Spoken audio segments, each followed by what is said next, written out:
Yo, what's going on, everybody?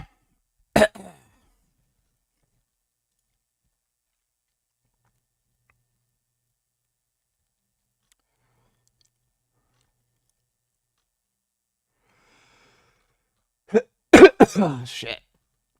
Fuck.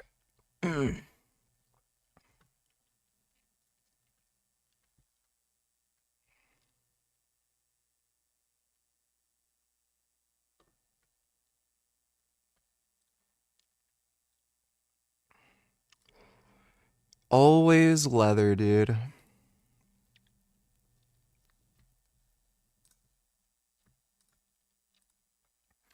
I don't know why they can't make fucking vegan motorcycle gloves that just have, like, a good palm slider and, just thermal insulation. Like, they literally just won't do it.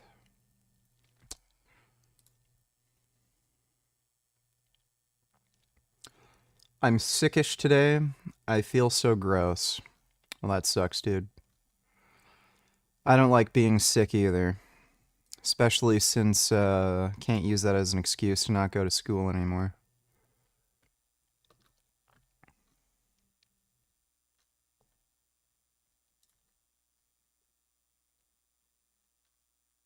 Oh, wait.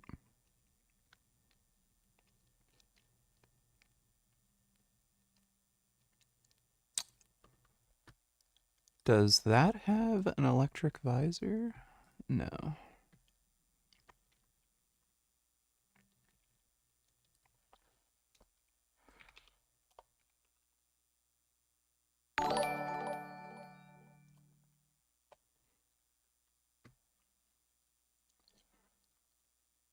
Jalen, don't tell us, have you seen any research on soy sauce leading to higher estrogen in men? I love soy sauce now.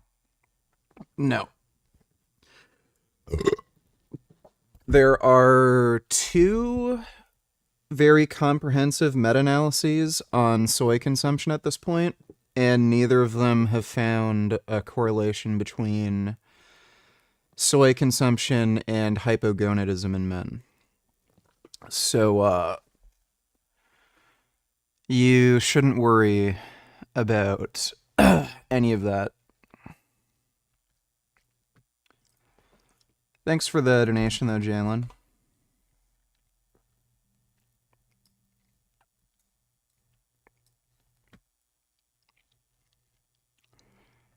I don't know if there's any good news. This is a sweet moment.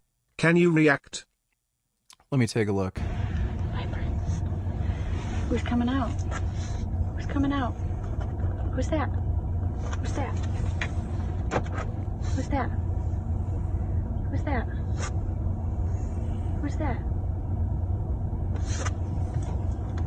Aww. Aww. Aww. Oh, that's so nice.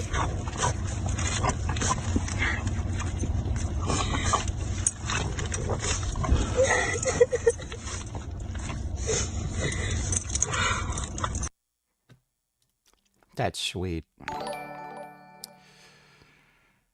Just in time, you can suffer through these cringeana Kasparian clips with me. Her brain no longer working. Okay, I'll take a look at that in a second. Thanks for the donation, retard. And thanks for the donation, Speed Racer.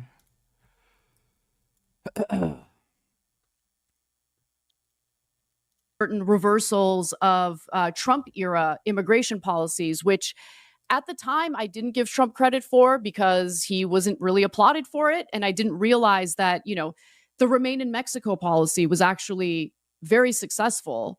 And Biden reversing it did lead to the crisis at the border that ended up being a political liability that backed him up into a corner. And suddenly he's hitting up Republicans in the Senate, asking them to write legislation that Republicans would like.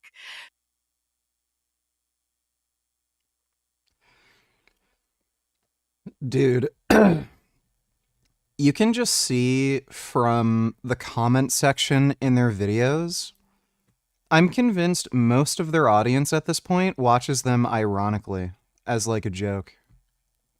I think Like, at least, as stupid as Sam Cedar's, beliefs are with geopolitics, like his stance on Israel and even Ukraine, like, at least he still has sensible takes when it comes to, like, abortion, immigration, tax policy. The Young Turks are just full retards. that politics has substituted religion to some extent. People have almost like this religious zealotry toward their political beliefs. And when that happens, it's really difficult to have a conversation with someone without it immediately devolving into allegations of bad faith, of, lying, deception, all sorts of things. And so maybe that's part of it. But honestly, By the way, who's doing that? Like, what political side is doing that? It's always conservatives. didn't really notice this as an issue in America until Donald Trump was running for president and then after he got elected as president. And I am 1,000,000% guilty of honestly allowing him to kind of break my brain for a little bit. So she's literally at this point, oh, Trump isn't that bad. He's actually kind of a good president. The insurrectionist who's a fucking retard. What a dumbass. Thanks for the donation, retard. Have you read/watched anything on the McGregor rape case? Do you think Vladimir Klitschko will go on the Rogan podcast? Assuming someone sent you a video of him calling Joe out for his propaganda.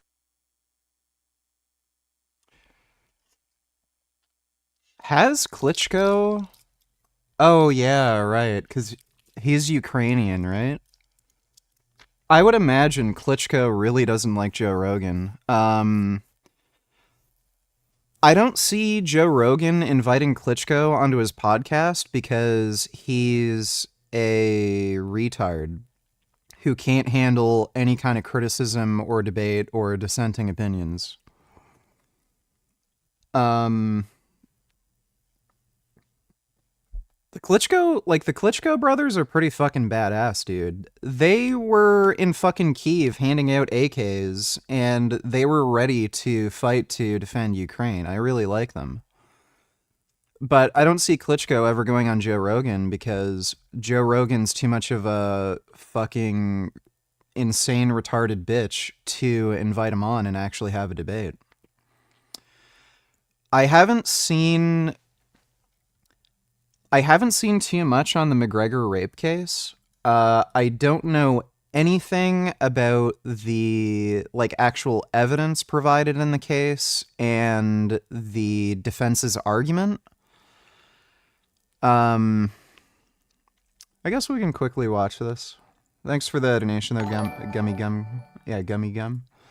Retard donated $2. Let me see.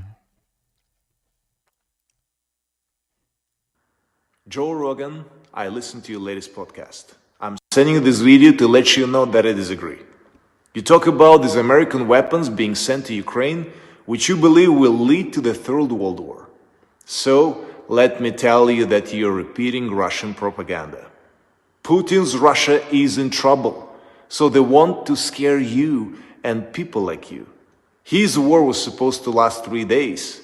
It has lasted 3 years, thanks to the heroism and sacrifice of us Ukrainians. So you're using the only weapon that Putin really intends to use, propaganda. And this weapon really weakens our democracies. Putin's Russia wants to destroy Ukraine quietly. They want America to stay quiet, not great, but quiet. A great America is not an America that abandons countries that defend freedom with their lives. In short, you see, I have quite a few points of difference. If you invite me on your podcast, we could discuss them like free men. I think Joe Rogan's too much of a bitch. He might invite him on, And if he's invited on, Klitschko's probably gonna smoke Joe Rogan in that fucking debate. And look at all the, like, dumb fucking... Nukes are not propaganda. Yeah, they fucking are if they're not gonna fucking use them, dipshit. Rogan is too far gone with disinfo rabbit hole that he highly likely it's too late. Ukraine is a money laundering operation. Oh my god, I just fucking hate these people. Jake Bro's fucking based on Ukraine.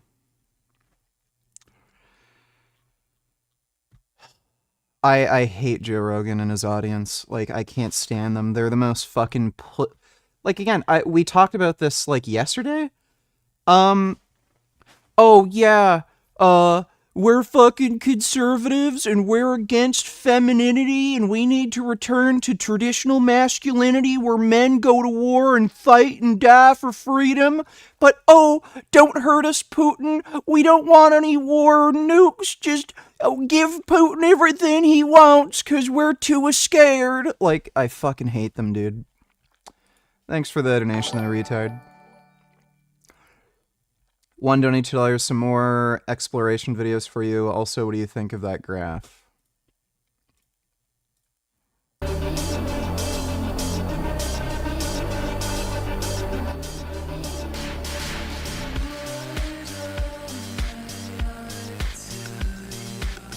There's probably homeless people or crackheads living there.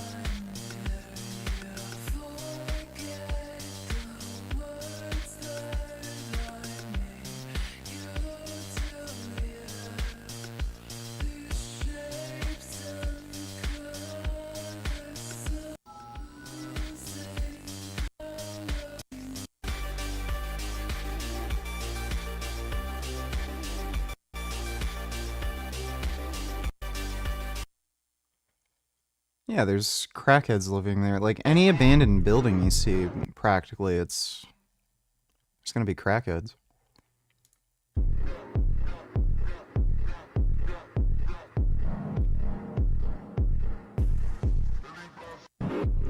Oh my god.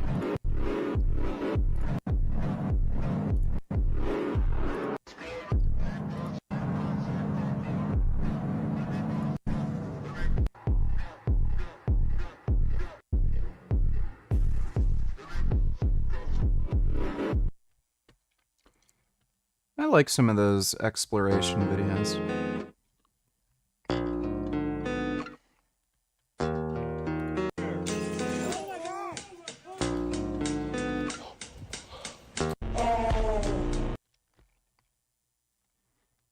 Yeah, there's always homeless people in these places. Here's what inflation did under the Trump and Biden administrations. Inflation was at 2.5% when Trump took office and hovered between 1.5% and 2.5% until the pandemic started. According to the Department of Labor Statistics, within months, it dipped to 0.1% as... Yeah, and then Trump fucking did a bunch of stupid shit, like telling oil producers to stop producing oil, and the increase in gas prices are entirely due to him. Lockdowns stalled consumer demand, especially for energy. Now, when Biden took office, inflation was at 1.4%, and it skyrocketed, peaking at 9% in June of 2022. Now, according to the St. Louis Federal Reserve, prices surged during the pandemic because supply went way down and demand went way up. The pandemic bottlenecked global supply chains, so goods getting trillions in government stimulus from both administrations. Trump signed the $1.7 trillion CARES Act. Biden signed the $1.9 trillion American Rescue Plan. Inflation fell substantially over the last year and is at 2.5%, which doesn't mean things are getting cheaper. It means they're going up. Yeah. Thanks for the donation, one. On Friday, in Dublin, Ireland, former UFC featherweight and lightweight champion Conor McGregor was held civilly. Frank Graney, thank you for joining me. Thanks for having me, Luke. Yeah, good to speak to you today. Thank you so much. So there's so much to get to, but let's start piece by piece. And before we actually even get to the trial itself, can we speak a little bit more broadly about, to what extent you can, sexual assault in Ireland? Would you say that there is enough evidence to conclude that it is, there are problems I with haven't reporting, played Stalker 2 yet. There's a lot of successful conviction of it. To what extent can someone, as an observer, look around, including relative to other peer nations in the area, and say sexual assault is identified and prosecuted in Ireland? I think firstly, it's important to point out that there are cases that aren't taken lightly. They're very difficult to prosecute. The success rate isn't as high as maybe other criminal offences. Clearly, for the most part, these cases are a he said, she said type of scenario. So I would ply my trade mostly in the criminal courts. I would cover murder and rape trials day to day. And rape trials in particular, there are very strict rules. So then let's start with some of the basics of the case. Who is Nikita Hand, and why was this case brought in the particular way that it was? She is a 35-year-old hair colorist. At the time, back in December 2018 of these events, she was 29 years of age, essentially just starting out in her career. She was working in a salon in Dublin. She had and still has a young daughter. I think she was 7 years of age at the time. She was living with her then boyfriend in a house in Drimna, where she grew up, and that is also part of Dublin where Conor McGregor, as we all know, grew up too. And that's actually how they knew each other. Now, they didn't know each other very well, but obviously this is a very community orientated part of Dublin where everybody knows everybody. So they would have known of each other. They would have moved in the same circles. In her evidence, Nikita Hand told the jury that she knew Dee Devlin, who is Conor McGregor's fiancée and the mother of his 4 children. So this is in the run up to Christmas of 2018. She finished work at 4 o'clock. She and her colleagues were going out for their work Christmas party. They got ready in the salon. They had a few. Canadian News donations. What is the final solution, I wonder? At a pro-Palestine protest in Montreal, Concordia University student threatens the Jewish community that a final solution is coming their way. Turns out she owned a coffee franchise and they dropped her. Whoa, she's Sig Heiling. Jesus.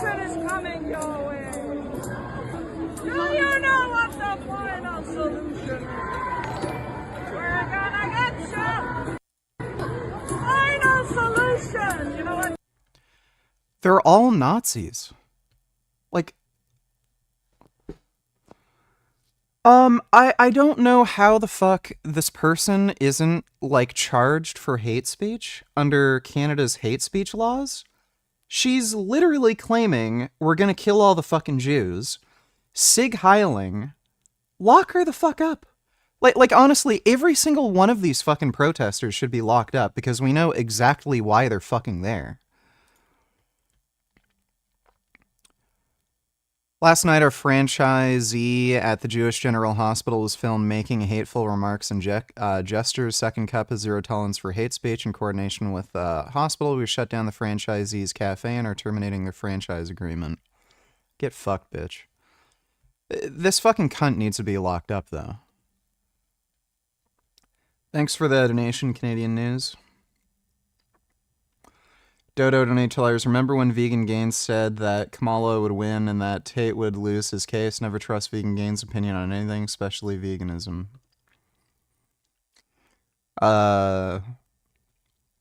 Tate hasn't gone to trial yet. And a lot of people thought she was gonna win. Ugh. Thanks for the donation, Dodo. Drinks there before. I was right about one thing. Turns out Trump didn't win the popular vote. Watch new Jake Bro video later. Russian media is replacing broadcasters and photo editors with AI.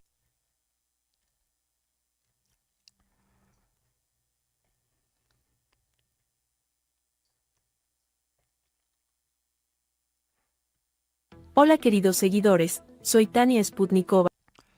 I mean, I can tell immediately that's AI. Y aquí me tienen de There's like a weird thing going on with her eyes and shit, and her body isn't nuevo, moving. con otra entrega del acontecer geopolítico global. The visit of the Nigerian delegation.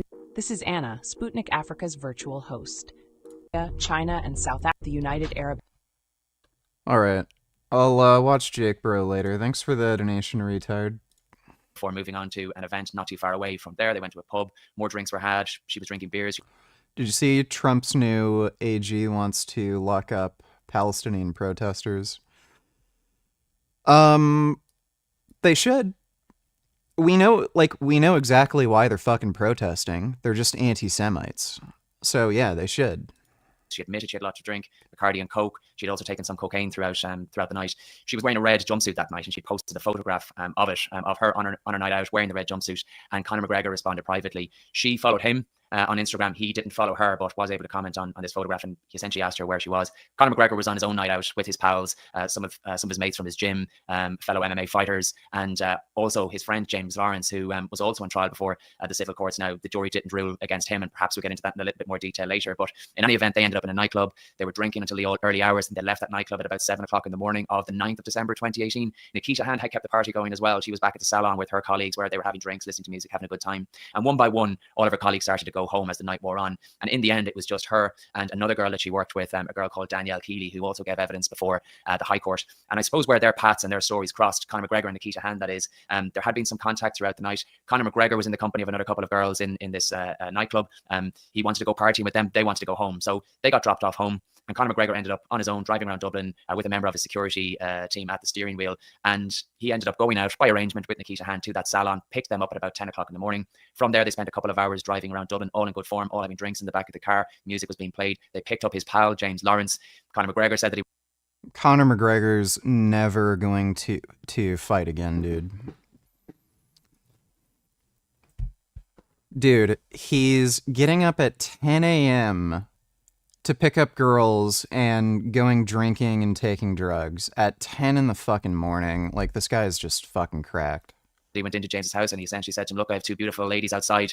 Let's go and party. They want to party. James Lawrence joined them and they ended up in the penthouse suite of a hotel in Dublin. That hotel, we heard, had been booked by on Conor McGregor's instructions by a member of his security team at about 4:30 in the morning. So this was many hours before he met Nikita Hand. And when he was asked during the trial why he would book a hotel room like that, he said it was he liked to rest after a night out. He liked to get up. He liked to shower in a hotel, work out in the morning. It was essentially to save him having to make that extra journey to go home. Now, Conor McGregor lived maybe 20-30 minute drive away from where that hotel was. But in any event, they ended up in that hotel, the four of them: Conor McGregor, Nikita Hand, Danielle Keeley, and also James Lawrence, and a number of members of his security team. And I suppose everyone was aligned in terms of the narrative and the story and the events of what led up to them arriving at that hotel at about 12 o'clock in the afternoon. And the business of the jury when it came to their deliberations was what happened thereafter.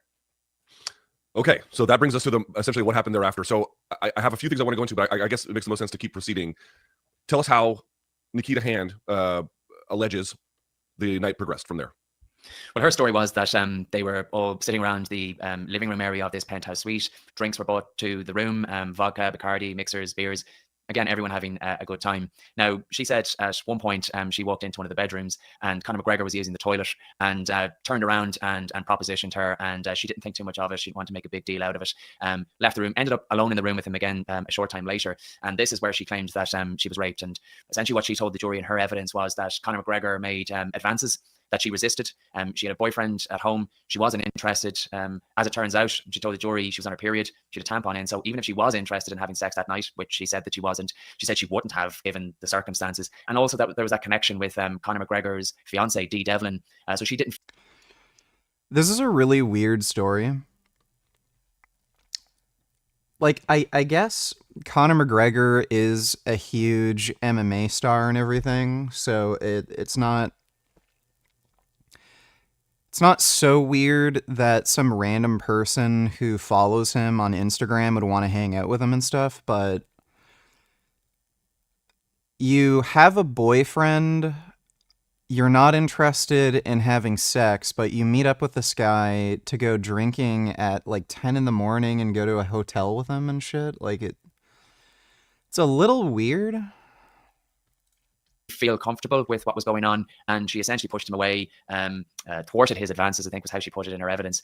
And she said that Conor McGregor refused to take no for an answer, that he started kissing her, rubbing her face, pushed her onto the bed, told her to relax, and pinned her at one point on the bed. And she said that she was resisting. She put her two hands up in front of her, trying to fight him off. And during the course of doing that, she said that she felt the full weight of his body coming down on top of her, and she was wearing a Michael Kors watch that she resulted in her scraping her breast, quite a nasty gash in her breast as a result of that. And she said that happened during the rape. She described then how she started to bite him. She said the only part of her body that she could freely move was her head. So she said her only line of defense was to bite him, and she said that she bit him hard and that he didn't like that, and that when she did that, he flipped her around and then grabbed her in a chokehold from behind. And she described how he choked her 3 times. And while he was doing that, she claims that he said, "Now you know how I felt in the octagon when I had tapped out 3 times."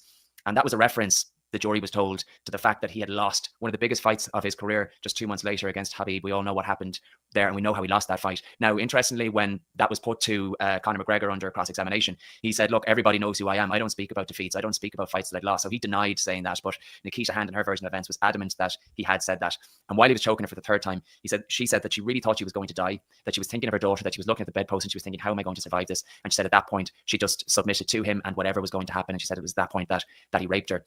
Afterwards, she said then she described how somehow they fell asleep together. And when she woke up, she said she was in a panic. She didn't know what time it was. Conor McGregor's watch, who the jury heard earlier, he had apparently been boasting about, and that caused a bit of friction between him and her friend Danielle Keeley in the back of the house. But as it turns out, that watch didn't actually tell time. It didn't work. And so he couldn't tell her what the time was, according to Nikita. Her own watch wasn't working either. So she scrambled around looking for her phone to get in touch with her boyfriend. Now, as the hours went on, and again, there were differing versions in relation to all of this. But in Nikita Hand's version of events, she said that she was very confused because everybody seemed to be leaving at this point, and she wanted the party to keep going. She was, trying to convince everybody to stay and have drinks. This was just after 6 o'clock in the evening. We know that Conor McGregor left, and he left with Danielle Keeley, and his driver brought them both home separately, and that she then stayed on in the hotel with his friend James Lawrence for the next 4 hours or so. They were seen leaving the hotel, getting into a waiting taxi a little after 10 o'clock that night. Now, James Lawrence, in his statement to the Gardaí, the police here in Ireland, he claimed that after Conor McGregor had left the hotel, he and Nikita Hand had consensual sex on 2 occasions. She flatly denied that. In fact, the first time that was mentioned to her was after, or the first time that she realized that was an allegation that was being made, or claim that was being made, was after he said to the Gardaí. She said that she had absolutely no memory of it. She said she didn't find James Lawrence attractive at all. She said that she wouldn't have had sex with him, and she also sued him for damages in relation to that. But as I said earlier, the jury didn't find in her favor in relation to him. So Nikita Hand's version then was that things started to come back to her that evening, that in the hours before, or in the hours that she was seen on CCTV footage coming in and out of the lift in the hotel and being in the underground basement, seemingly very lovey-dovey with James Lawrence, and indeed giving Conor McGregor a hug and a little peck on the back of the arm as he was leaving. And this would have been after she claimed that she had been battered and subjected to this brutal rape. She said she had no memory of that, and her case was that she was in delayed shock. She has since been diagnosed with suffering from severe PTSD, but clearly all of that was being challenged by the other side, by Mr. McGregor, when he gave his. Yeah, that's very suspicious. That definitely adds a lot of doubt. So this woman who has a boyfriend decided to go out and party with Conor McGregor. There were other people there. So, whatever. People were leaving, and she decided to stay alone with him and this other dude as, like, a woman who already has a boyfriend. And then after she was brutally raped and she literally thought she was going to die, there's CCTV footage of her leaving with Conor McGregor hugging and kissing him. And like, her only explanation of this is, I don't remember.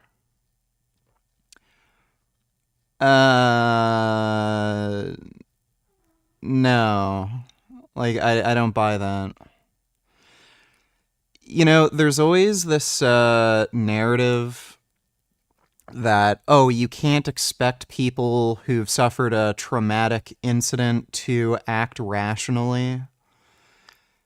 That can literally explain anything, right? Like that's just such an easy cop-out. Like, I was raped. Okay, well, why is there CCTV footage of you immediately after the rape, looking happy, smiling, hugging and kissing the person that just raped you? I don't know. It must be some like weird PTSD thing, like, sure. I don't know if I really buy this. Is evidence over the course of a couple of days, and then, as I said earlier, it was up to the jury to decide which version of events they felt was more probable to be the truthful one. Okay. Like, again, if the accusation was she was forced to be nice to him or something, then that would be the explanation, right? If there was CCTV footage of her acting lovey-dovey with him and everything, the rational explanation would be, I felt like I was in danger and he would do something to me again, so I was just pretending to be nice to him so that I could get out of there. Like, that would have been the rational explanation, but instead it's, I don't know. Okay. You were in the courtroom to cover this trial, so some of the stuff we can get a description of, but we cannot have access to see ourselves. Namely, my understanding is there were photographic evidence once she had. So is there a possibility that Trump cheated or misled the total votes and Harris won the election after all? No, like very low likelihood. He won electorally by a very, very wide margin. It's just that he didn't win the popular vote, which is what you'd expect. He didn't actually get any more votes compared to when he lost against Joe Biden. So, and he actually didn't get as many votes as Hillary Clinton when he won against her in 2016. So, no, I think it's just a simple case of Democrats didn't turn out to vote. Thanks for the donation, though, Will Mage. Decided to go to law enforcement, and there you can see all of the bruising. For those of us who cannot see these photographs, could you describe the extent and nature of the bruising that you saw in those photographs? They were horrific, extensive injuries. There was a very experienced paramedic who gave evidence to the jury of bringing Nikita Hand by ambulance to a sexual assault treatment unit at a hospital in Dublin. And she said in all her years working as a paramedic, she had never seen bruising as intense as the bruising that was on Nikita Hand. We saw the photographs, the jurors were shown the photographs. Nikita Hand was black and blue from head to toe. The photographs were very, very difficult to look at for me as a seasoned. Okay. That's probably what made her win the trial. Okay. So it's a weird set of circumstances, certainly, but if there's that kind of bruising where, like, she was absolutely beaten the fuck up and the bruising was horrific, I don't think there's any way of explaining that, like, as just rough sex. Journalist who, covers murder and rape trials in the criminal courts day to day. They were a very, very difficult thing to look at. You would have to assume it was very difficult for the juries to look at them too. We also heard evidence, and she was very concerned about a tampon that was still inside her that had been wedged right up to the top of her vagina. And we heard from a doctor in the hospital who had to remove that with some difficulty, with some forceps. She was very distressed. There was some CCTV footage shown of her in the back of the ambulance. Okay, it probably happened. Pretty much guaranteed that it actually happened then. Did you ever see that CCTV footage of Diddy beating the shit out some lady in the middle of the hotel lobby butt-ass naked with just a towel on his waist? Shit was surreal as fuck. Yeah, I saw that. Diddy's a piece of shit. I saw that. He also tried to bribe a hotel security guard. He's a cunt. Thanks for the donation though, retard. Yeah, so I guess this is a situation where the CCTV footage could be explained away by, I don't know, her trying to just, I don't know, act like it never happened or something. As she was being brought to that sexual assault treatment unit, she could barely lie down, she could barely sit down, she was in a lot of pain, she was very uncomfortable, she was distressed, clearly very upset in that footage. She required the assistance of a wheelchair to get into the hospital. Those were the physical injuries that the jurors would have to consider. Clearly, I suppose, given the sanctity, and I'm sure it's the same in the United States, given the sanctity of the jury room, we don't know how they arrived at their decision on Friday, but certainly guaranteed it was just the physical evidence. There's just there's no other rational way of explaining injuries like that. I think those photographs and the medical evidence that was heard during the trial would have been at the fore of their minds, in my opinion, because whenever seeds of doubt were raised in this case, I kept coming back to those. This was the next morning. She didn't want to press charges initially. Indeed, she didn't go to the Gardaí and make a formal complaint until close to a month later. But the Gardaí did speak to her in the hospital about what happened. She refused to name her attacker. She refused to tell her boyfriend who the attacker was. To the people who she had confided in, she asked them to delete messages, to delete photographs. A friend of hers had taken photographs of her injuries that night when she called over to tell her what happened before she went home to her boyfriend and her daughter. She was in a very distressed state, according to her friend, who did give evidence before at the High Court as well. So, they were very, very hard to look at. And aside from the physical injuries, she had also suffered significant psychological injuries. As I mentioned, she'd been diagnosed with severe PTSD. She had suffered with anxiety and bouts of depression before all of this happened, and that exacerbated all of that. So she is still requiring ongoing treatment and it's really too bad she only got 250 euros. She really should have gotten more. That sounds like a really fucking heinous, brutal rape. I don't even understand why this wasn't criminally prosecuted. Like, with the evidence involved in the case where she was so physically injured, why the fuck didn't the police pursue it? Bouncing as a result of what happened to her in that hotel. Again, having being unable to see these things, it's Like that just sounds like a slam dunk fucking case. Like, the CCTV footage is very weird, and if there weren't those horrific physical injuries, and she didn't have a mark on her, I don't think there'd be a realistic prospect of a prosecution. But considering the physical evidence in the case, there's no rational way of explaining that other than a rape occurred. Like, unless this woman really likes to be savagely fucking beaten when she has sex, and she also really likes to have sex with a tampon jammed in her fucking vagina, like, there's no way of explaining it. Why the fuck didn't the police pursue this? a little hard to parse some of this. So it sounds to me like this is something that I can't say this actually. I was going to say maybe this would have gone more forward with criminal charges in the United States, but because the mafia was, yeah.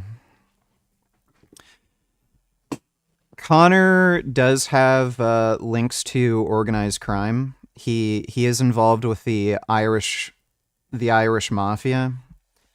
It wouldn't surprise me if the police wouldn't pursue it because of corruption. that's hard to know as well. I guess what I would ask is, when you see something like that, and then hopefully with the results of the criminal trial, the civil trial, he ends up being criminally prosecuted, but there's a good chance they won't. It's fucking retarded. Like, given that physical evidence, especially like the tampon that was still inside her, why? There's no reason not to fucking prosecute. And there are no criminal charges brought. How can we understand that? It seems like there would be I'm not going to call it forensic slam dunk, but certainly very strong evidence that a very bad incident happened here. Yeah, well, look, in terms of the forensic evidence, I mean, it was clear that Conor McGregor and Nikisha Hand did have sexual relations that evening, that there was some sexual activity. There was a forensic scientist who gave evidence about DNA samples that she had tested and that were a match for Conor McGregor. But I suppose what's important to remember is that a forensic scientist giving that evidence can't give any sort of opinion as to whether that sexual activity was consensual or otherwise. So in Ireland, the independent body... I mean, she has bruises and she had a tampon jammed up her vagina, so that will decide whether or not criminal charges are brought and prosecutions are carried out is the director of public prosecution. So what happened in this case, and it's the same with every other criminal case in this country, is the Gardaí, our police force, would have investigated the complaint after Nikisha Hand made it formally. They interviewed Conor McGregor. I think there were 4 interviews. He made some prepared statements or in consultation with his solicitors where he flatly denied the allegations. They would have harvested all the CCTV footage that they could to try and piece together a timeline in relation to events. They would have obviously had the medical evidence and all of that. There's only 2 possibilities why they wouldn't criminally prosecute. Maybe 3. One, they got wind that she was preparing a civil case against him, and they didn't want to criminally prosecute until the civil trial was over, because you can use evidence that gets brought out during the civil trial in a criminal case. So if Conor McGregor gave testimony during a civil trial that could be considered incriminating, they can use that as evidence in a criminal trial to make it easier to prosecute. Another possibility would be corruption. He does have links to the Irish mob. So if the Irish mob has contacts within, the police, that could just be a corruption thing. 3, it could just be, sexism, where they're just disregarding physical evidence and they have this idea that, well, she should have known better. Why would she be alone with this guy who's clearly got a criminal history and she's getting drunk and doing drugs with him? So she deserved it. We're not going to bother to criminally prosecute. That's also a possibility. Once they're finished their investigation, then the Gardaí hand that file over to the Director of Public Prosecutions, and it is essentially out of the investigations team. Then at that point, the DPP will review the case, and it is by case by case. They will look at its merits. But what they're really looking at is whether or not there is a reasonable prospect of a conviction. And they don't take cases until it meets that threshold. Not every allegation is pursued through the courts here in Ireland. I'm sure it's the same in the United States and elsewhere. And that was something that was very, very difficult for Nikita Hand to accept and to understand. Now, it's only in recent years that this office, the Office of the Director of Public Prosecutions, has to give a Bootycam Donatellers, 1 or 2 streams today. Watch some autistic shit at normal time, 11 p.m. UK. Also watch. I don't know if I'm going to do 2 streams today. I'm not sure yet.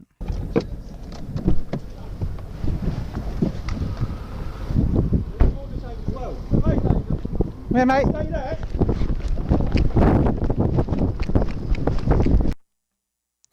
This guy kind of looks fat and out of shape. I don't know why you'd bother running. Police officer, take it down!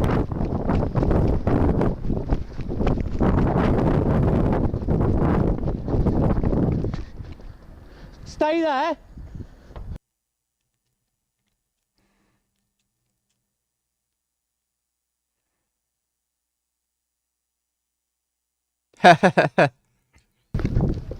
Right. Stand still. Yes! In the car! He's in red! Do not have to say anything, but... Look at me. I'm struggling with this male, Lincoln Road. Get on the floor! Yo. Look at me. No. Leave him, no. Look at me. I haven't done anything. What do you make her? Why are you arresting me for? I'm a colleague. What a dumbass. Well, thanks for the donation, Bootycam. A complainant reasoning as to why prosecutions aren't brought forward. In the past, it was just a case of yay or nay, but now they do have to explain their reasoning to a certain degree, and they did that. We heard that she was sent some correspondence from the office, but even when they told her that simply there was insufficient evidence to bring a prosecution, Nikita Hand wasn't happy with the reasoning that she was given, and she suspected that the reason that that a criminal prosecution wasn't brought was because of the person that she was making the allegations against, i.e. Conor McGregor, one of the most well-known sports people in the world. Yeah, that's also possible. They just might have a bias because it's Conor McGregor.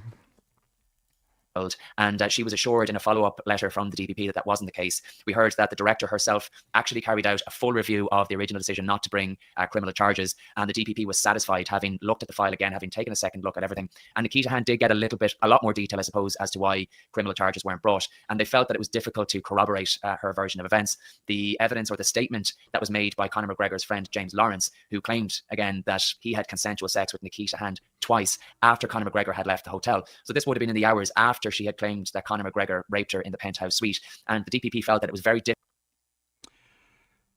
That does not sound like...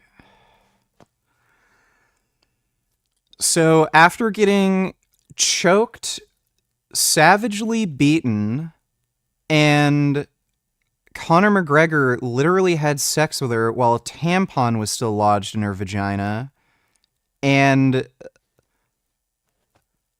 you're telling me she's going to, like, resist this other dude? That's a really bad explanation. Well, she had consensual sex with the other guy, even though she said she didn't, and she was savagely fucking beaten and raped. What? Difficult with that statement in the mix. It would be very difficult to get a conviction across the line. Her behavior, which was described as odd in the CCTV footage, where she's seen putting her arms around Conor McGregor as he's leaving the hotel, giving him a little peck on the back of the arm. You know, the DPP would have asked themselves, like, will a jury find that this... Well, I mean, it doesn't really fucking matter. The physical evidence is just so fucking damning.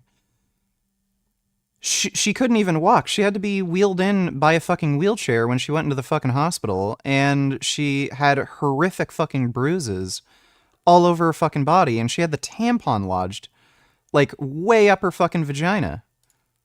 Complainant's story is the truthful version of events, and again, it has that higher standard of proof beyond a reasonable doubt, and I think that's really the crux. Like again, this could be explained by, like, PTSD from the incident where she tried to block it out of her memory, or like that sounds plausible given the kind of physical abuse she received.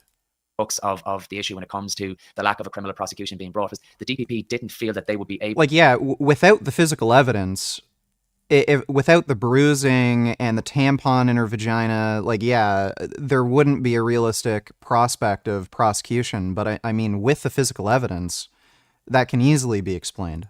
Able to pass that very high threshold in terms of convincing a jury in a criminal court beyond a reasonable doubt that Conor McGregor had raped her in that hotel room, and that's why criminal charges weren't brought, and she was assured that it wasn't because of the identity of the suspect. Now, it's important to also point out that Conor McGregor and his legal team seem to try and portray Nikita Hand as a gold digger. So in paperwork that was submitted to the court before this trial got underway, they were essentially describing her claim as an act of extortion, and that was because of the sums of money that she was looking for: €750,000 for rehousing, €1 million in loss of earnings, past and future. So, 1.7 odd million. I mean, given the brutality of the rape and given the amount of money Conor McGregor has, €1 was what she was looking for. And their side claimed that this was malicious, that this was a made up story just to get money out of Conor McGregor. But I think it's really important, and the jury was told this, that it's really important to point out that Nikita Hand didn't pursue these civil proceedings until the DPP had told her that they wouldn't be pursuing criminal proceedings. So that was her first port of call. When that door was closed for her, she went down another avenue because she wanted. Yeah, so I'm convinced at this point Conor McGregor did, in fact, commit the fucking rape. Wanted her vindication, she wanted to be believed, and that's what set in train. So yeah, this woman went straight to the fucking police, got physical evidence, didn't pursue a civil trial until the police refused to take the case. Like, this does not seem like somebody who's just trying to get money from Conor McGregor. The sequence of events that led to that jury coming back, ruling in her favour, ruling against Conor McGregor on Friday evening. In your experience covering criminal trials in Ireland, let me back up a step. There is a presumption, I think, whether it is based out of information that is accurate or just an assessment from pop culture, that when someone suffers a horrific crime that Nikita has alleged has happened, that they, once it is concluded, if they're alive, they run out of there like the building is on fire. Mm-hmm. And so you're pointing out that there was the CCTV footage that, in the case of McGregor's defense, they had pointed at, and of course the DPP as well, that there is something I think they would allege is unusual here. So my question is this: are there typical ways people react when they become victims of sexual assault in the immediate aftermath? I'm really glad you've asked the question, because the answer is, and as I say, I've over a decade experience covering cases involving sexual violence, and no two cases are the same. And what you've described there, a complainant or a survivor of sexual violence bursting out of a hotel room or otherwise, arms flailing in various states of undress, screaming help and crying rape, that's for the movies, that's Hollywood. In reality, that rarely happens, if at all. More often than not, in my experience, a person who finds themselves in that situation does what any other human being would do, and they just try and survive it. They try and cope it. They try and get through it. I want to ask. Yes, like, again, especially with the physical evidence against Conor. Ask this question only in the interest of due diligence and to make sure that the audience gets as much information to make an informed decision about as possible. Could you explain what McGregor's team? With what frequency can you use those grip trainers like Captains of Crush? You want to use very, very high frequencies when you're using grip training. So probably at the absolute minimum, 3 days per week. Ideally, you probably want to use them around 5 or 6 times a week. Identified as various inconsistencies in Nikita Hand's stories, and to what extent they were relevant.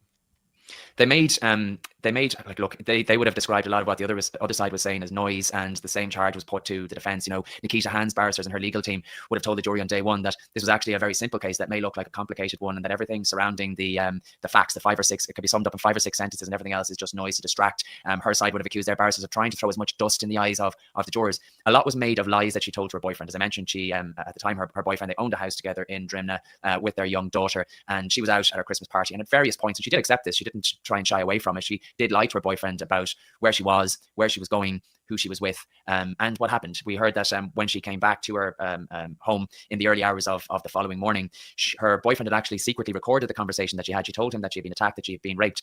There were inconsistencies in that account, and also there were lies that were told, and she would have admitted to the jurors that she did tell lies. She lied about her whereabouts. She claimed that she was in another hotel in Dublin city centre when she was in fact in the Beacon Hotel. Now, in relation to that, she told the jurors that she thought that she was in that hotel because of the interior of the room. She'd been in that hotel before, so she thought that's where she was.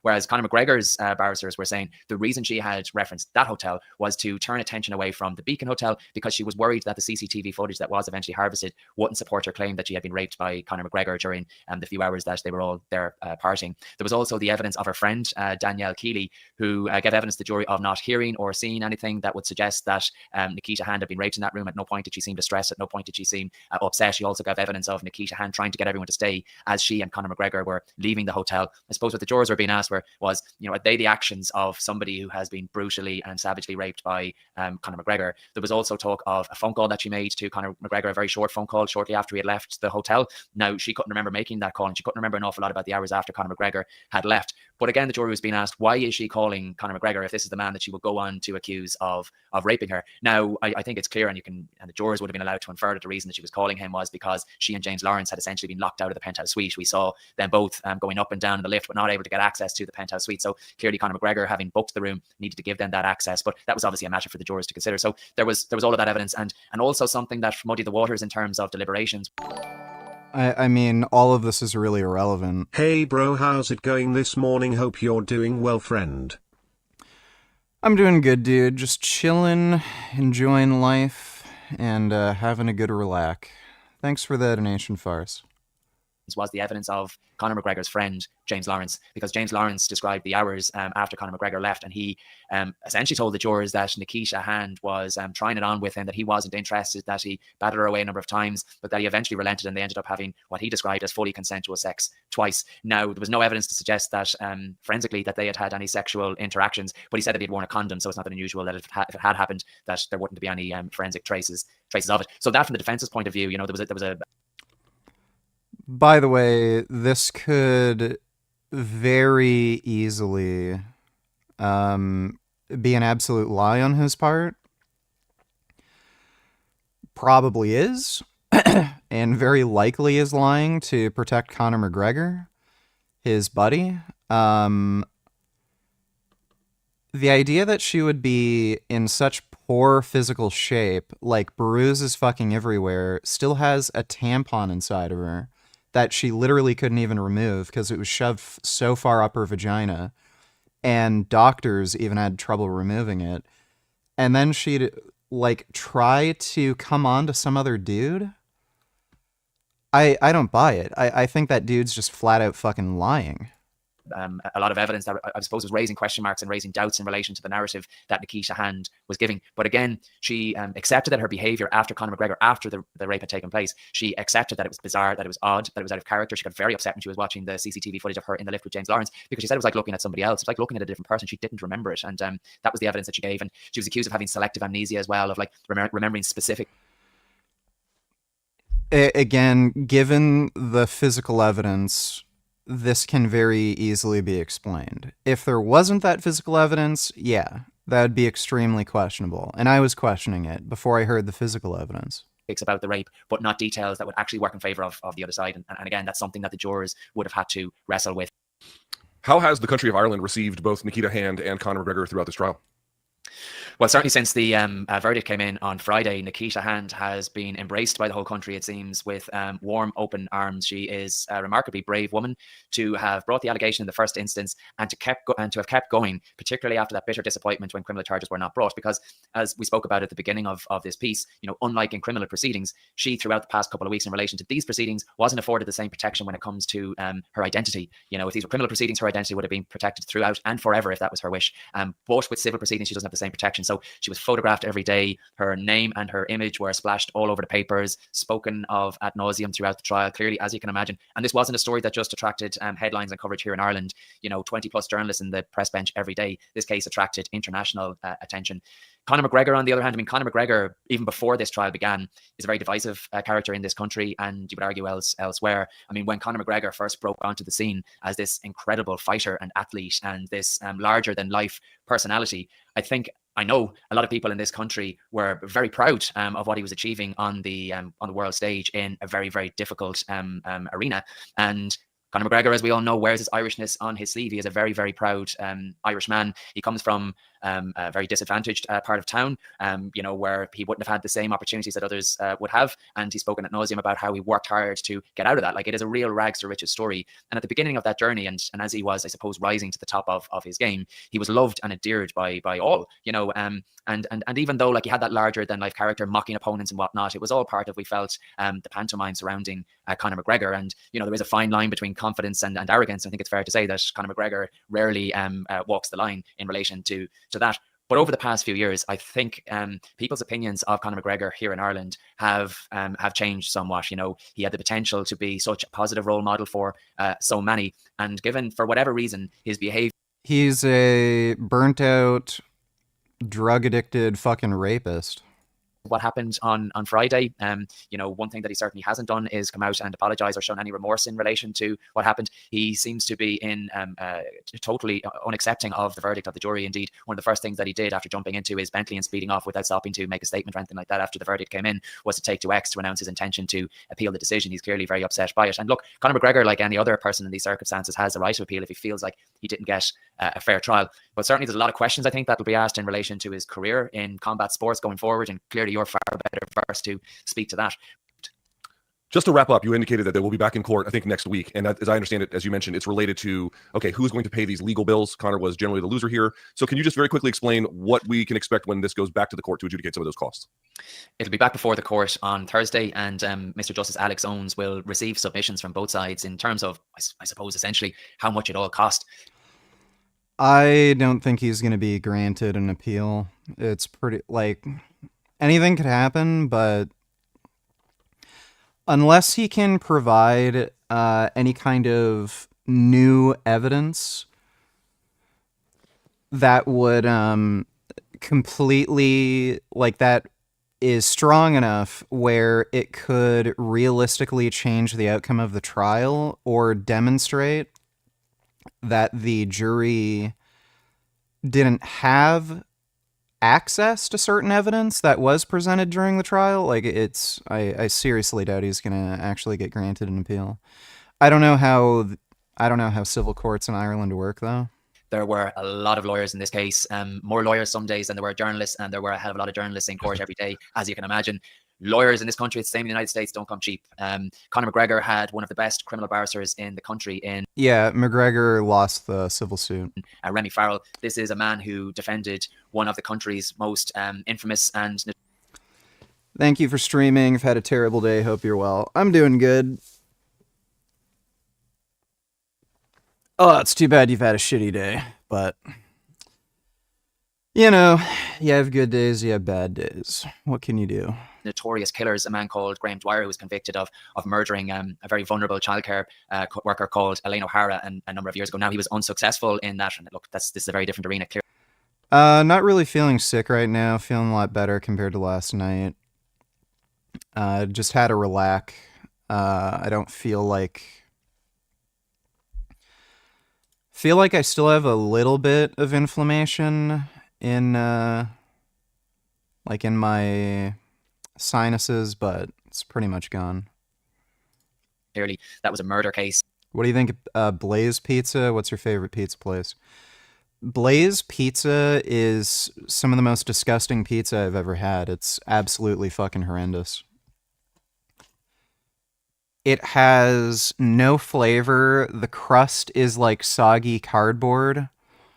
Their sauce tastes literally like it's just tomatoes. It has like no seasoning, no sweetness to it. And again, the toppings are like flavorless. It's probably the worst pizza that I've ever had from a chain restaurant. But he defended Mr. Dwyer. He'd be very, very well known in relation to that case and other high-profile cases in this country. He doesn't come cheap. Her side had 2 senior counsels, had a junior barrister, a number of solicitors, clearly James Lawrence as well. And this is where I suppose Nikita Hand may have to dip into her own pockets and into that compensation that Conor McGregor has been directed to pay to her, because, look, time will tell. It'll be up to the judge ultimately to adjudicate on costs. But in the ordinary way, in most cases, in civil cases, costs follow the event. So what that means essentially is that the loser pays. So while it is more straightforward in relation to the case against Conor McGregor, there may be more submissions made in relation to the case that she didn't win against James Lawrence. That will all be thrashed out in court, and the judge, who was a very, very experienced judge in these matters, he will ultimately be left to adjudicate. But also in the background, you have the potential for... So let's wrap on this, and I so greatly appreciate your time and wisdom. Just one thing I would like to address, and I would love to get your perspective, this notion that that this was some kind of, you kind of addressed it earlier, that there have been some pushback by supporters of McGregor suggesting that what Han did was a money grab.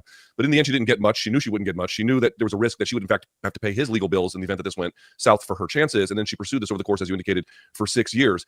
None of these things by themselves are dispositive, but as a composite picture, it just seems so unlikely that anyone would even attempt something like this. And then again, the re-traumatization through this process, if this was strictly a function of money, if it was just a money grab, this seems like an awfully huge cost to pay to your personhood in order to get there. I'm kind of asserting an opinion and asking you to weigh in on it, but I wonder what you make of that. Yeah, clearly, that wouldn't have been a feature of the jury's deliberations. But it is something that I think you can take into account, that, would somebody have put themselves through this nightmare? And it has been a nightmare for her over the past 6 years. We've heard about her having to leave her home. We've heard about the strain that it put on the relationship that she had at the time with a man. That relationship ended maybe 6 months or so later. We've heard about the devastating impact it has had on her career, on her livelihood, on her relationship with men. And thankfully, she has met somebody else, and that partner was with her in court throughout, holding her hand tightly, a very strong support. And let's not forget about him in all of this either. This has been a very difficult experience for him too, to hear some of the details that were being, and through my reportage and through the reportage that you would see in the newspapers and elsewhere, people at home are really only getting the tip of the iceberg. It goes into the jurors are told a lot more graphic detail in relation to specifically the injuries and the sexual violence itself that you couldn't possibly put out in the public domain for taste and decency reasons. But he was sitting there in the public gallery listening to all that. Clearly a very distressing experience for him. If, as Conor McGregor's side alleged, that this was all about money, well then Nikita Hand, you would have to say, has the biggest cojones going, because the consequences for her losing this case were astronomical in terms of her reputation and in terms of her pocket and in terms of, she's 35 years of age, in terms of how she lives the rest of her life. So, you'd have to ask yourself, would somebody who was just in this for the... Makes absolutely no sense. She went to the police first. Once the police refused to take the trial, then she did the civil case. And again, the massive amount of risk involved to her reputation, livelihood, like all that, it just doesn't make any sense. Money, having gone through that bitter disappointment of the DPP not bringing those criminal charges, would they have walked away at that point, or would they have kept going in the face of an enormous challenge with no guarantee of success? Would somebody have put them through all of that if it was just for the money? If you look at the statement...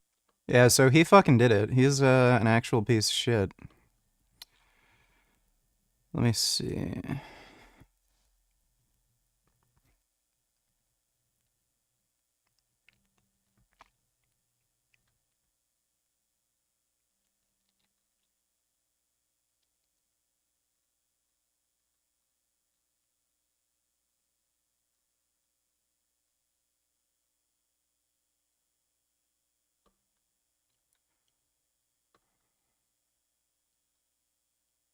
Tried some Scorpion Evo helmets and they're fairly comfortable.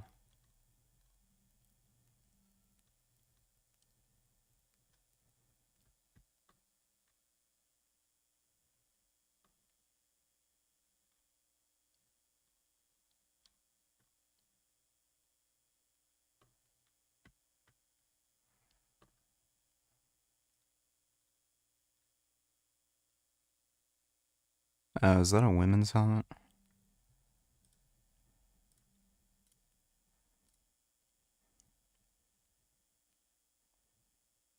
That's an interesting breath deflector.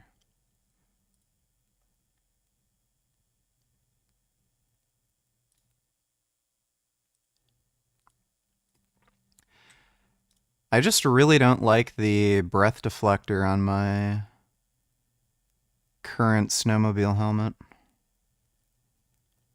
These things tend to just fog up the visor.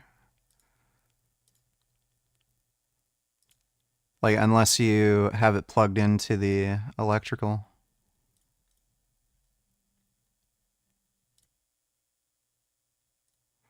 I don't know what size I'd be.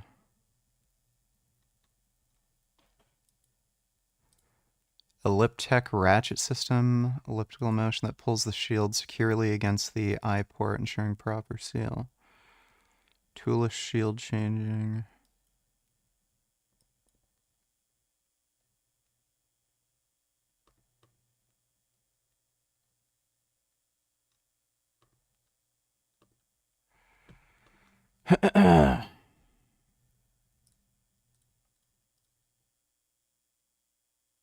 Yeah, that one looks like it has a breath deflector too. I wish they'd show it open so you could see what it looks like. Okay, they're not making that one anymore.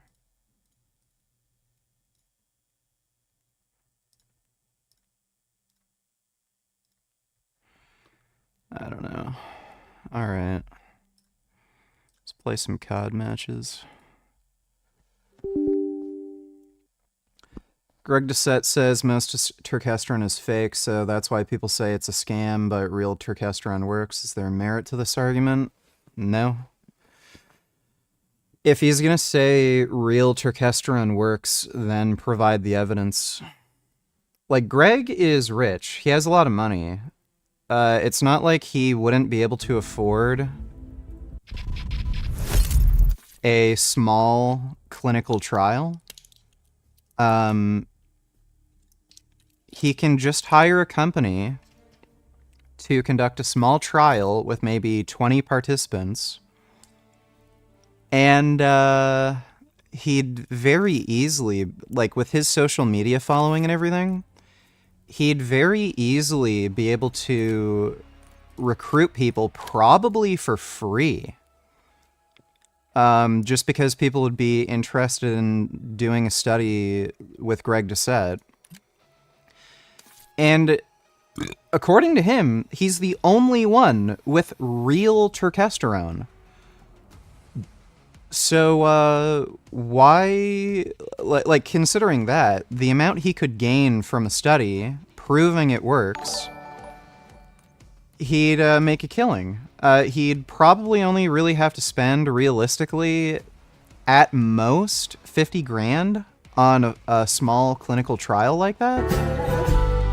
This is why you gotta be able to, I mean, this is why I don't mess with marijuana. You know, his wife Jasmine should wake him up or something there, you know?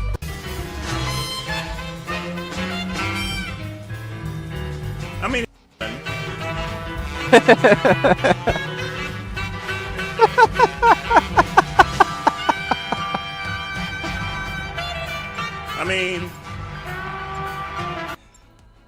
That's fucking hilarious, dude. Thanks for the donation, Richard is gay. That was pretty funny.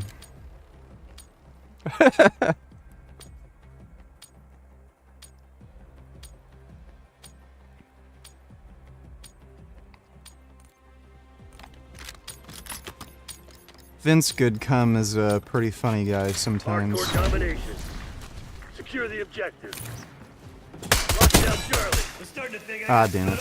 No! Ah, how? Give me a fucking break. Taking Bravo underway. Center mass. Zone C secure. Damn it. Ah, fuck.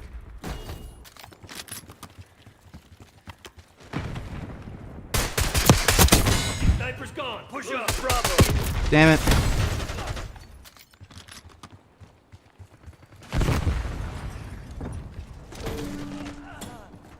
Bravo locked. Securing B. What a fucking asshole. UAV inbound. I'm on the OBJ.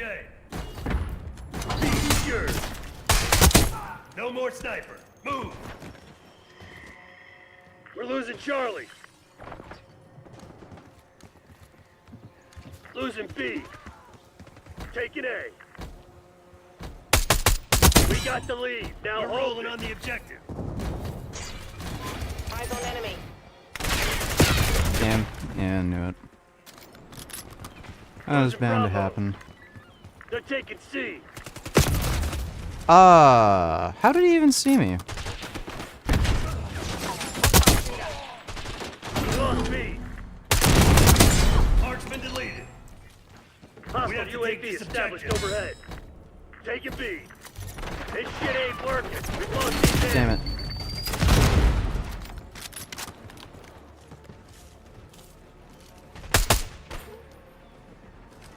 Securing B. We have to take this. Enemy UAV inbound. Enemy CUAV inbound. Taking Bravo underway. B locked down. Damn it. Oh, fuck. Losing B.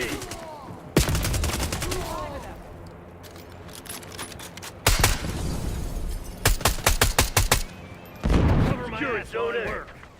Damn it.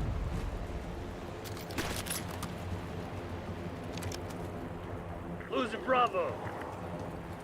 Taking the objective. Watch my back. Zone Alpha captured. Keep them up. Sniper's gone. Push losing A. Why didn't that... Losing B. Bravo lost. I feel like hit detection is especially bad when it comes to destroying enemy equipment. Ugh. Give me a fucking break. Fucking annoying. Hostile UAV established overhead.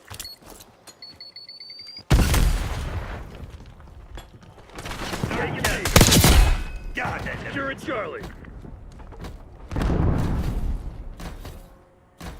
We're losing Alpha. Bravo is ours. Losing Bravo.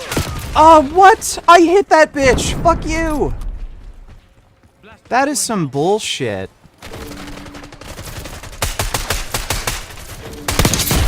Action. Target eliminated. Oh my god. Losing A. Losing B. Oh my god.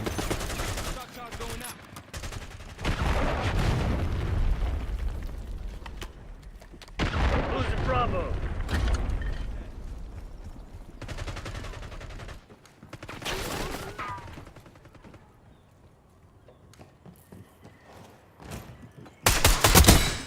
Not this time, fuckface.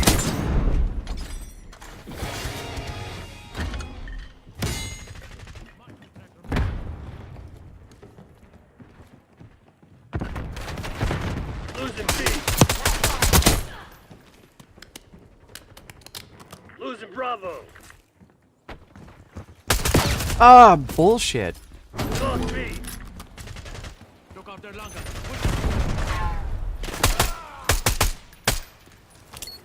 Damn it. Oh yeah, I forgot. Damn it.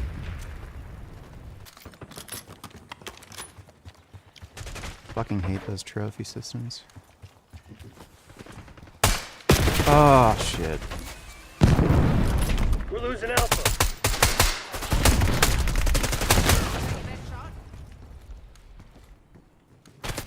Controlling Bravo. Losing A.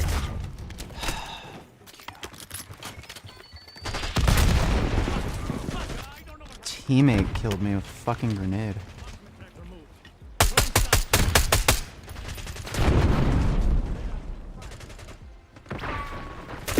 Taking Bravo underway. Enemy UAV inbound. Enemy trophy system disrupted. We have to take this objective. B.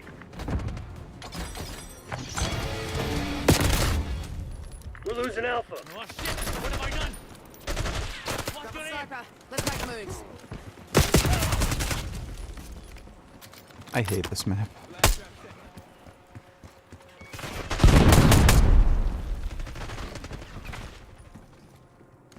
Losing A. Oh, damn it! Controlling Bravo. Tossing blast trap. Taking B. Starting capture. Bravo zone secure. We're losing Alpha. Losing B. Losing Bravo. Took out their longer. Push up. Losing A. Bravo locked. Damn it. I didn't mean to shoot. Fuck. I'm on the OBJ.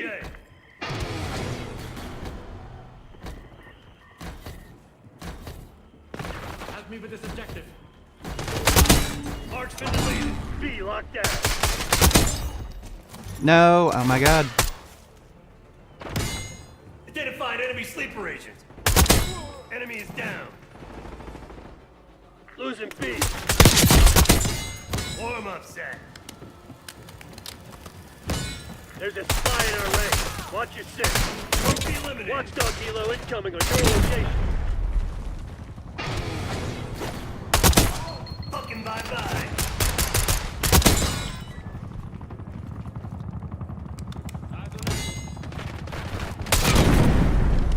Ah, damn it!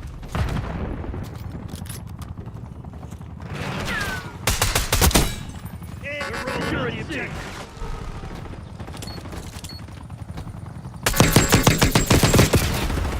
Yay. Engage at Tango.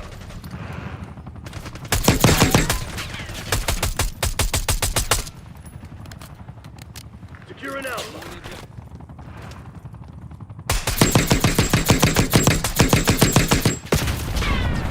Is nobody gonna try to shoot down that fucking thing, dude? Yeah, let's just let it kill our team. Who cares? This thing is stupid. Bro. Oh my god! Why is nobody shooting at it? What the fuck's going on out there? Tighten up and show some What a bunch of spine. fucking assholes. Turret zone A. They don't care. They don't care. They literally don't care. There we go. Skill-based matchmaking. At it again.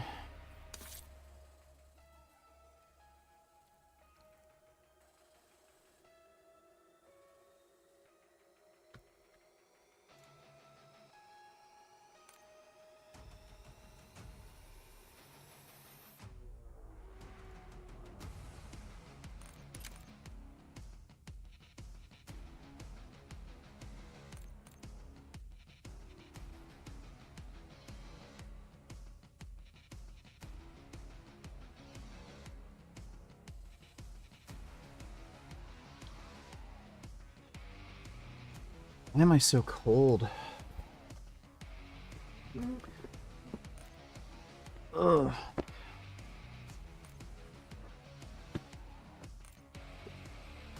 Oh, man. Oh, wait. I think I... There we go.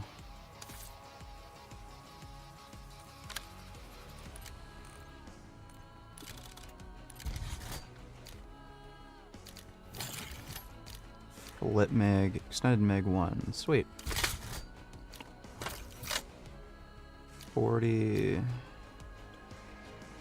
Level 22. Oh, sweet. Only one more level to go.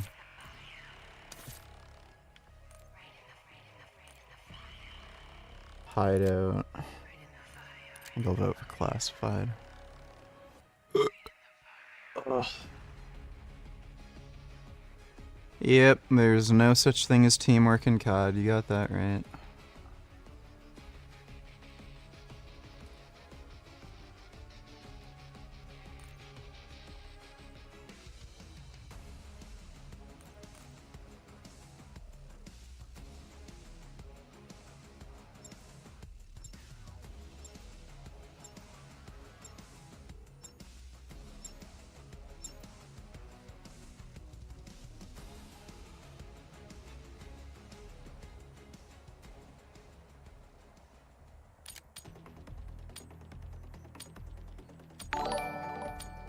Would he come to $2? You should play some games for a bit, then start reacting stream at normal time and react to shit people view more at that time and more donos. I know how to do my job, thank you. Thanks for the donation, Bootycam.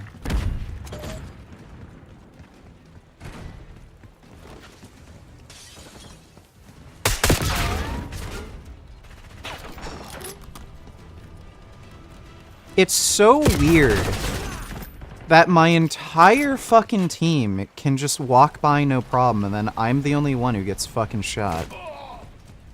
Located Tango. Hostile at the hard point. What the f- Dude, I... Just can't fucking stand it sometimes. Holy shit.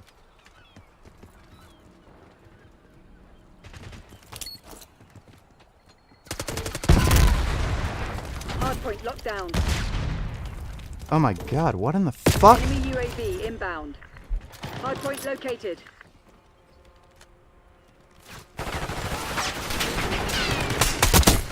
Hostiles have captured the hardpoint. Hardpoint is active. Hardpoint is secure. This may in fact be the worst map in the game for domination of hardpoint.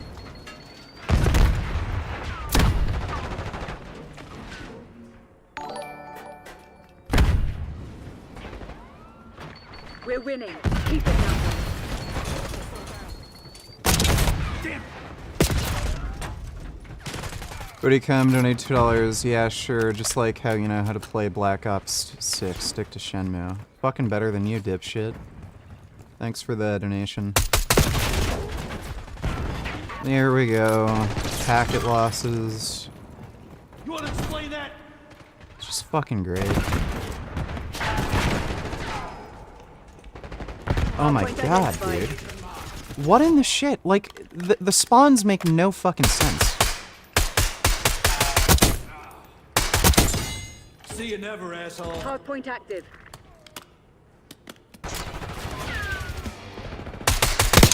Move up, marksman is down. So now the team's spawning there. Like, what are the... Hostiles have the hardpoint. Oh, great. Great. Got a runner. This is such a stupid fucking... Shot's good.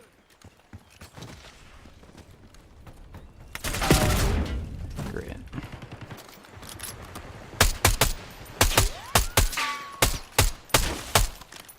Priming Semtex.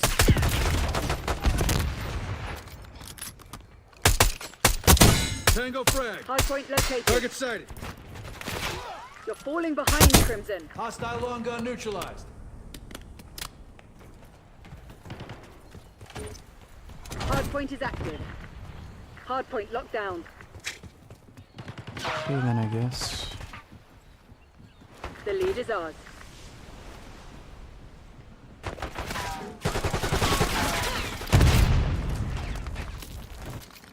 Hostiles have captured the hardpoint.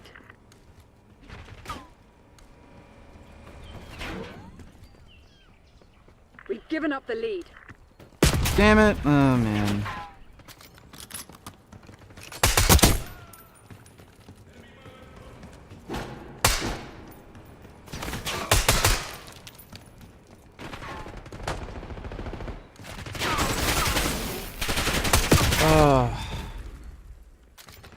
There's just, like, there's no way to get to any of these fucking hard points.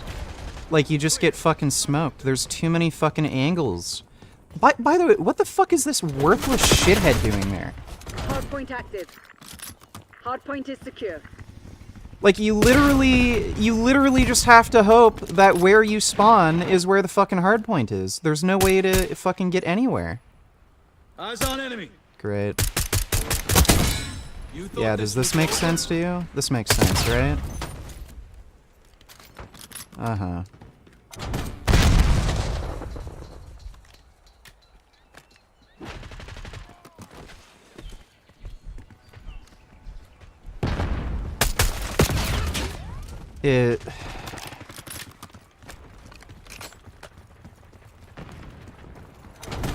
Hostiles have the hardpoint. Sharpshooter threat removed. Hardpoint located. Hardpoint locked down. We've taken the lead. Stay on task. Hardpoint is active. Hardpoint is secure. Hostile dusted. Hostiles have captured the hardpoint. Hardpoint locked down. Absolute fucking nonsense. Hostiles have the Complete hardpoint. nonsense. They've taken the lead. Where the fuck, like, where the fuck do they even come from?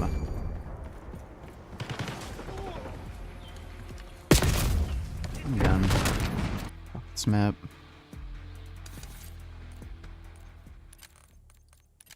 Like it's just a joke. I mean, they spawn enemies right next to you, behind you. You'll spawn where an enemy has a vantage point, and they can just shoot you as soon as you move. That map is just pure fucking garbage.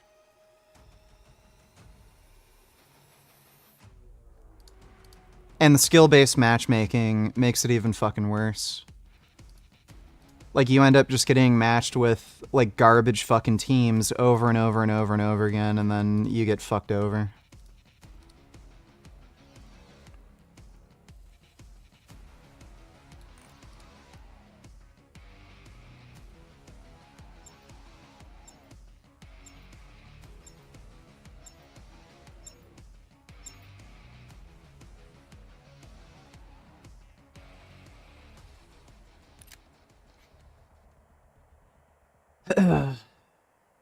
This map is garbage too. Like, literally every map in this game is fucking garbage.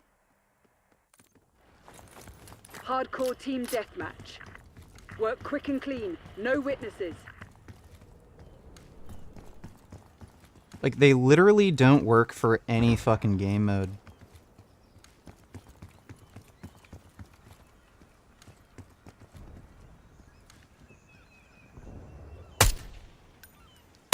Nope.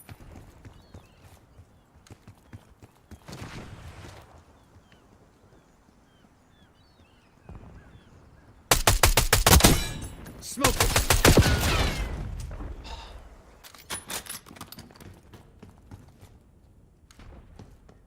Shit.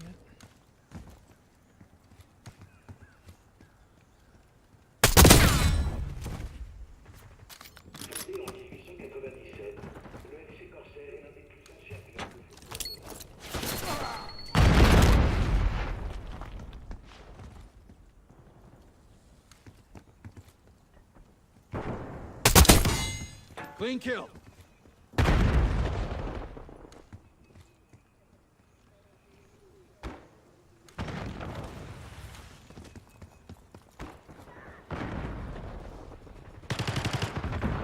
Hostile moving.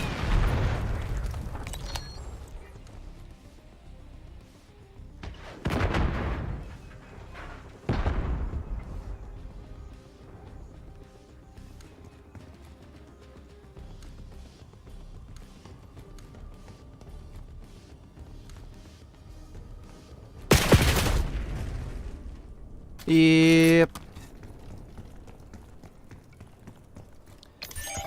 These maps are intentionally designed where you just have to wander for so long and you're guaranteed to just get shot in the back by somebody who just spawned in the wrong place. Like, that's how they're intentionally designed. And it's designed in that way so that nobody can get streaks, nobody can do well. It's designed to minimize the skill gap. Like, what are you supposed to fucking do? And it's so hilarious. They created this bullshit fucking movement system where, oh, you can jump and dive and turn around and crap. Well, you can't even fucking use it. The best strategy is to just sit in place, camp the whole time, and wait for people to fucking come for you. Because if you don't do that, well, then you're just gonna get shot in the back by somebody who spawned in the wrong place. Ah, great.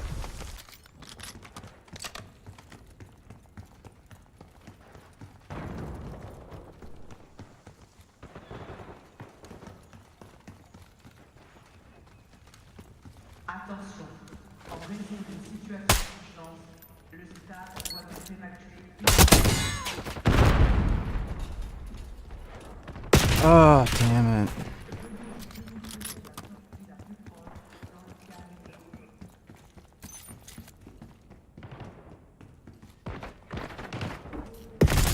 Enemy RCXD detected.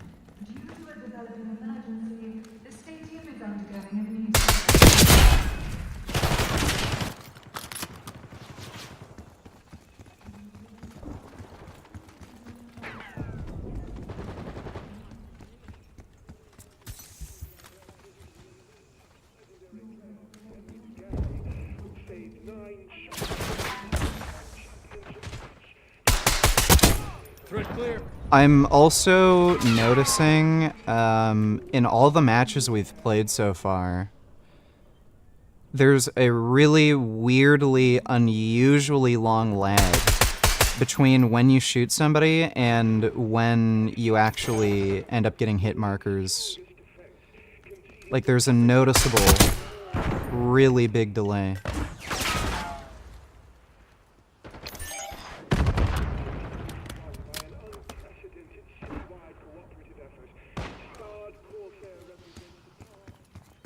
Yeah, oh man.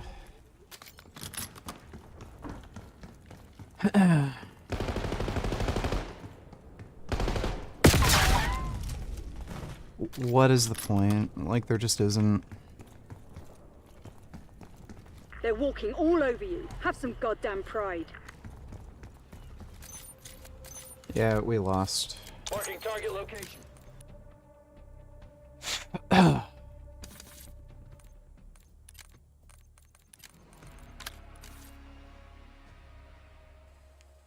What are your favorite COD games? MW1, 2...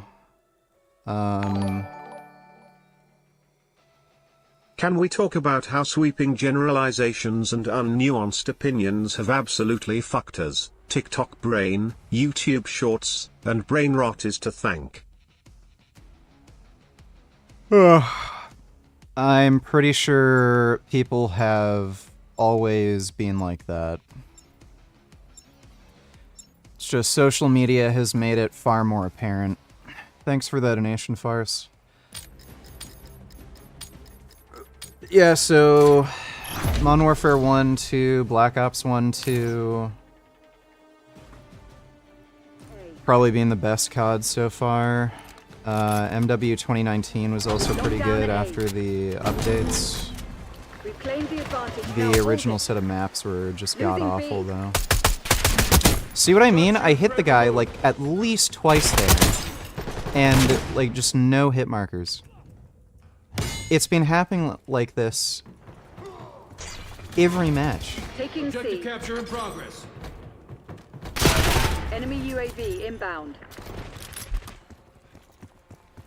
This map is just fucking bad. It's so bad.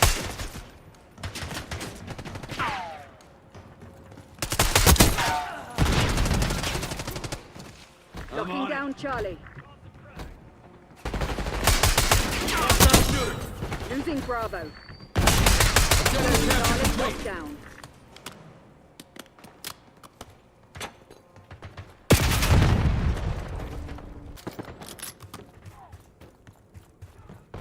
Losing B. Tick. We're losing Alpha. Hostile gone. Is he still up there? We've lost Alpha. Starting capture. Taking B.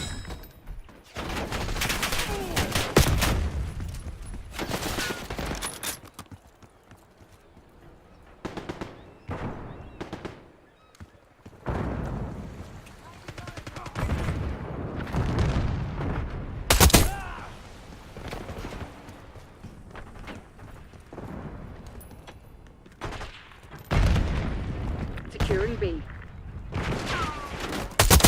Move up. Marksman is down.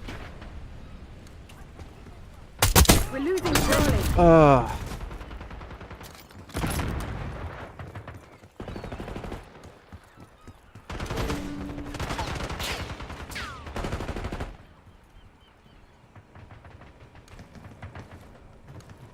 Damn it.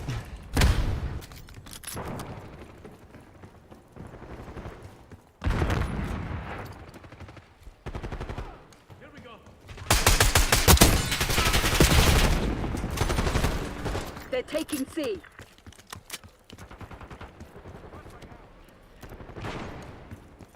We lost Charlie.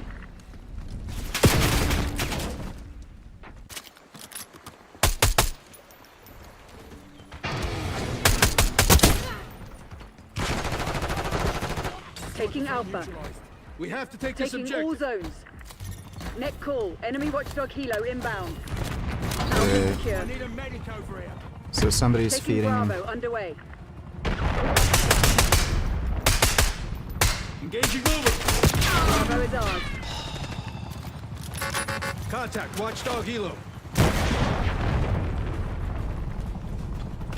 Losing B.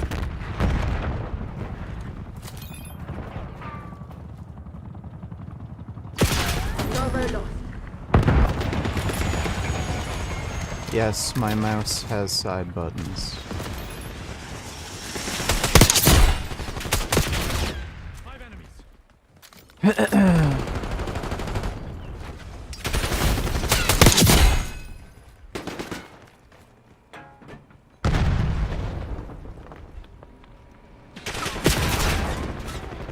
Oh my god, dude. Controlling Bravo.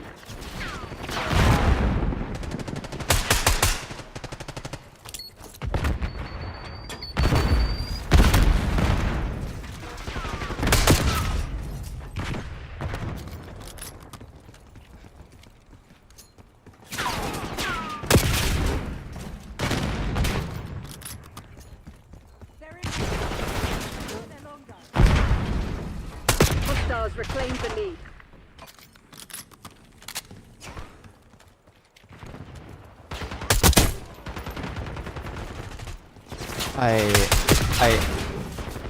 How does that guy see me?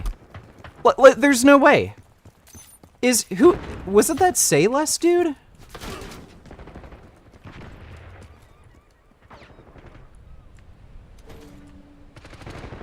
Taking Bravo underway. Taking the objective. Watch my 6. Just as, like, instantly. Sharpshooter threat removed. Hostile UAV established overhead. Watchdog helo incoming on your location. Kill. Moving up.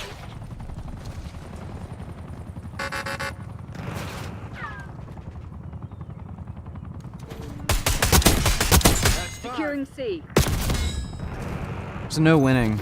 Like, ever. There's just no winning. We're winning. Keep it that way.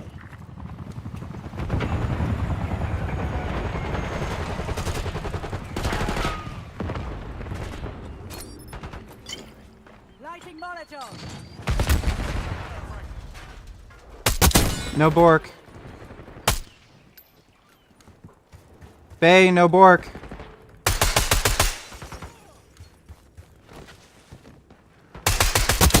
Good effect on target. Oh my god. It's just so annoying. Like, I know I fucking hit that Enemy is guy. down. I know I Charlie. fucking hit Assist him. me on There's this no way I OBJ. missed.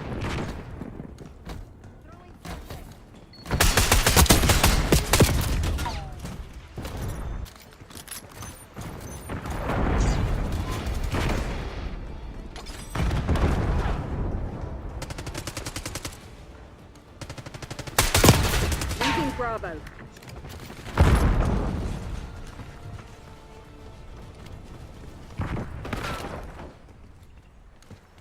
Enemy UAV inbound.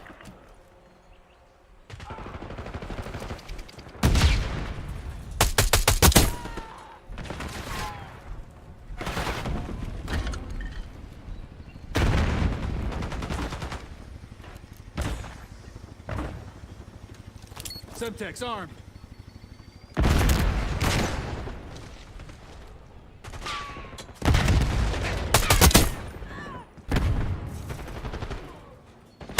Taking Objective C. capture in progress.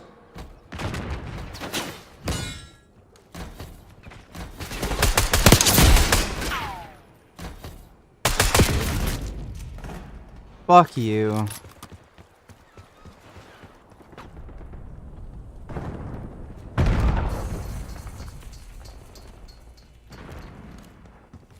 Securing C.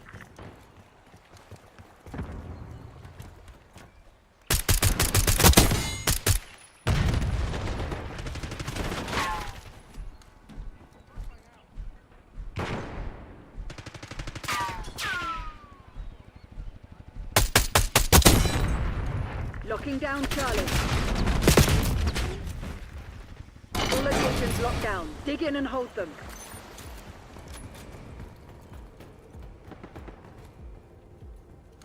Losing B. Oh, shit.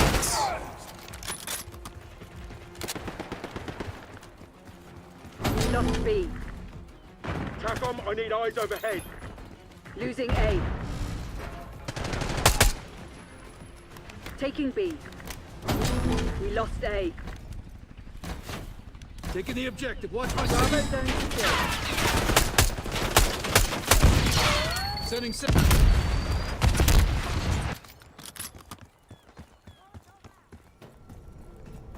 Losing Bravo.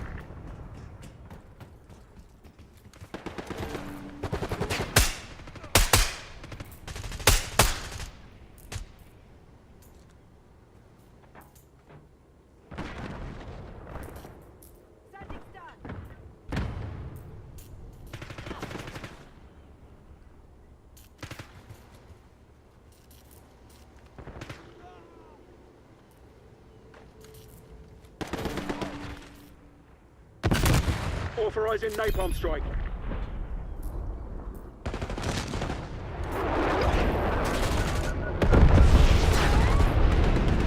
Losing B. We're losing Where? Charlie. I don't even see the people.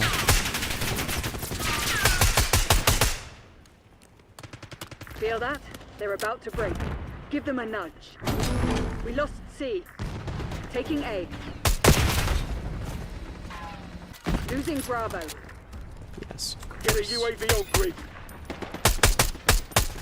I shot right at the guy. I was literally shooting right at him. Wasn't even fucking moving.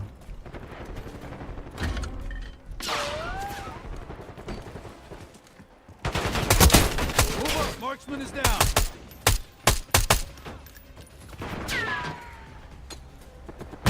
Tracking enemy. Again, just you can't fucking play this game competitively. The hit detection is just so horrible. That's how the CIA gets it done.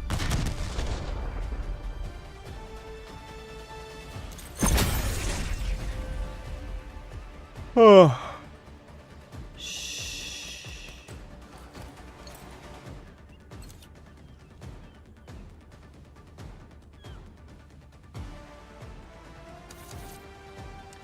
Why are ex-vegans so retarded?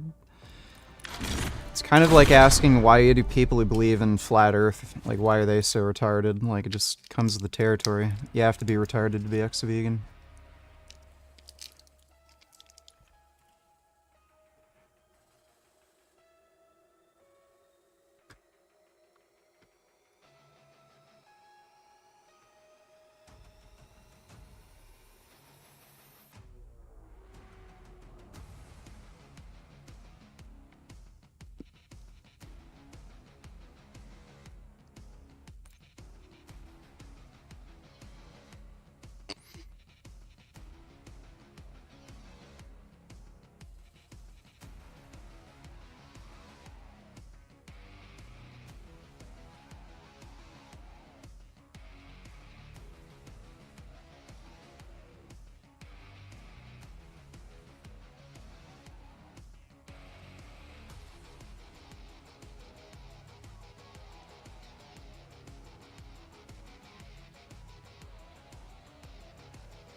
Dude, Australia is absolutely fucked. Notorious animal rights activist Tash Peterson and her partner will have to pay almost $300,000 for defaming a veterinarian and her husband by accusing them of eating their patients and their clinic of animal slavery. They really need to just leave Australia, dude. Like, what are they even doing there? Taking C.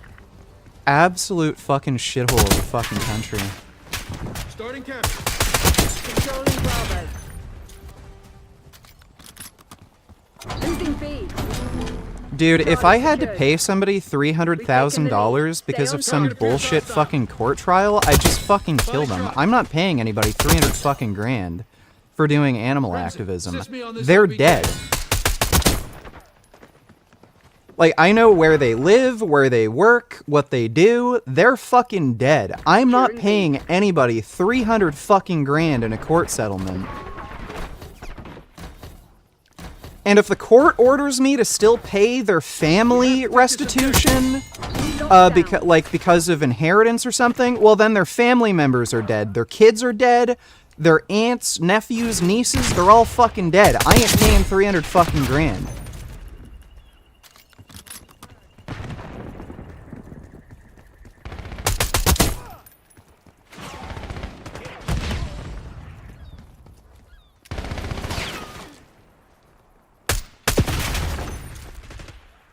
Yeah, they might win in court. They lose fucking in life, dude. Losing Bravo. Wouldn't that be hilarious? Like, they think they're gonna get 300,000 from me, and then they just end up dead. Their fucking family's dead. Their kids are fucking dead. Hostile UAV. Worked out well for you, didn't it?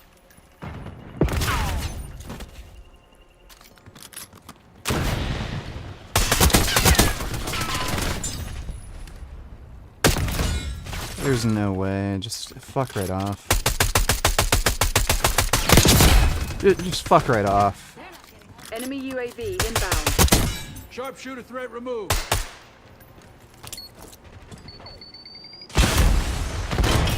Oh my god. I don't even know what the fuck happened there. Securing Alpha. Move up. Marksman is down.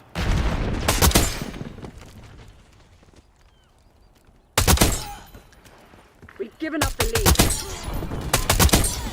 5 of them. Damn.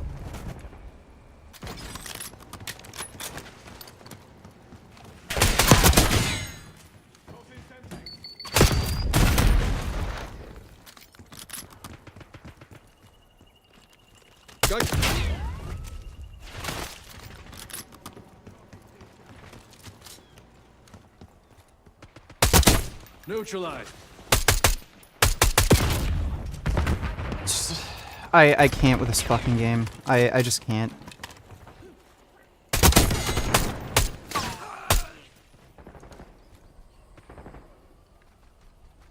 I don't know where you got shot from.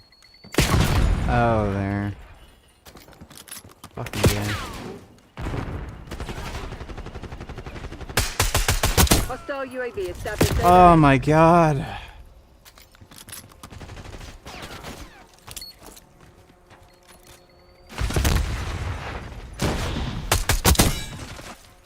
Just doesn't end.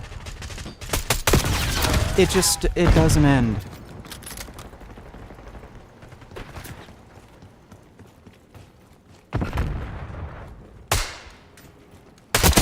Hostile long gun neutralized.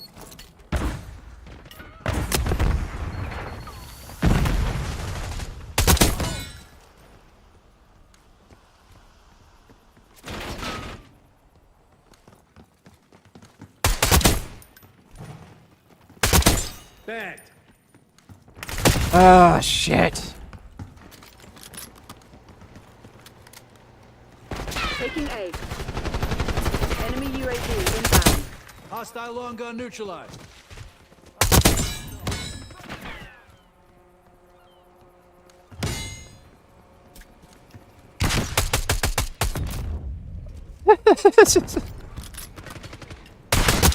Yeah, that's Call of Duty.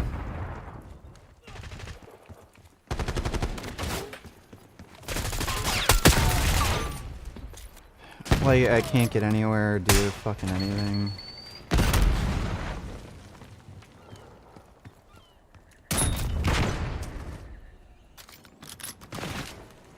This game is a fucking joke, dude.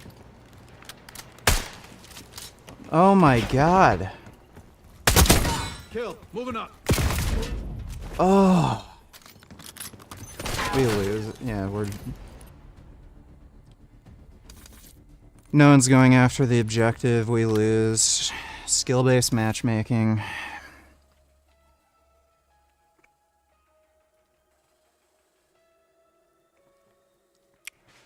What do I think about Amendum? I think he's a crazy idiot.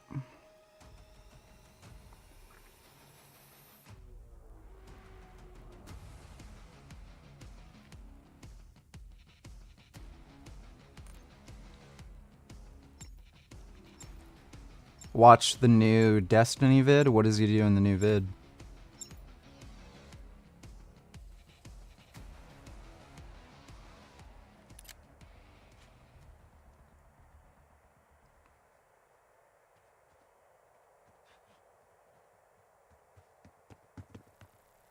Counter UAV established above.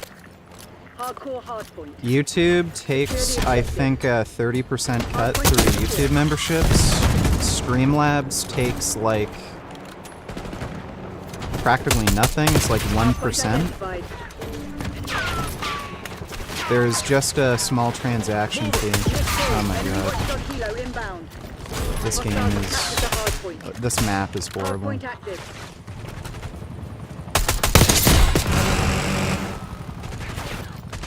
Here we go. Hostiles have the hard point. Enemy watchdog helo spotted.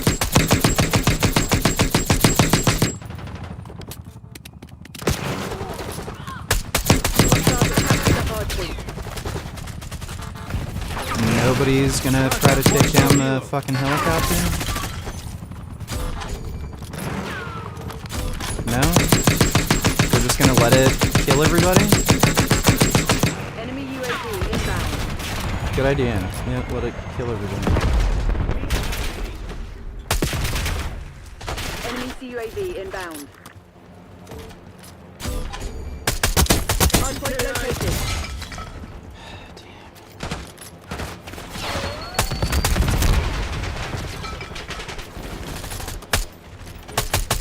Hardpoint is active. Hostiles have the hardpoint. It's incomprehensible. Hardpoint is secure. Hostiles have captured the hardpoint. Hostile UAV established overhead.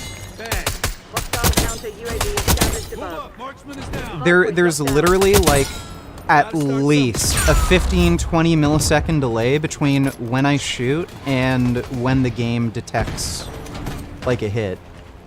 At least. It's a massive fucking delay. Hostile RCXD in your AO. Hostiles up. Enemy UAV inbound. Hostiles have the hardpoint. Hardpoint is secure.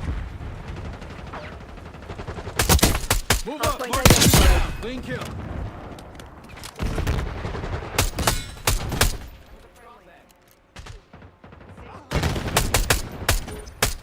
Hardpoint active. Hardpoint locked down. Hostiles have captured the hardpoint. Sharpshooter threat removed.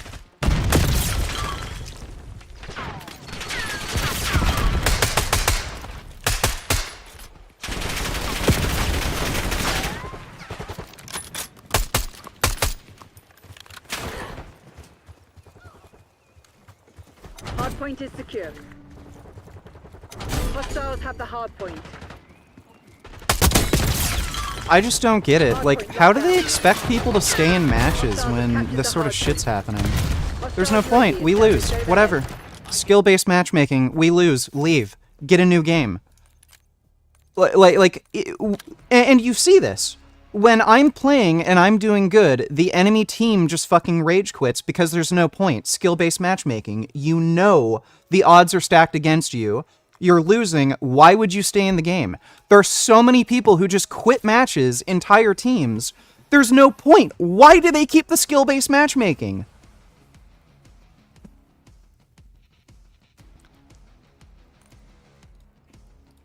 Just, everyone's going retarded. Everyone is just so stupid.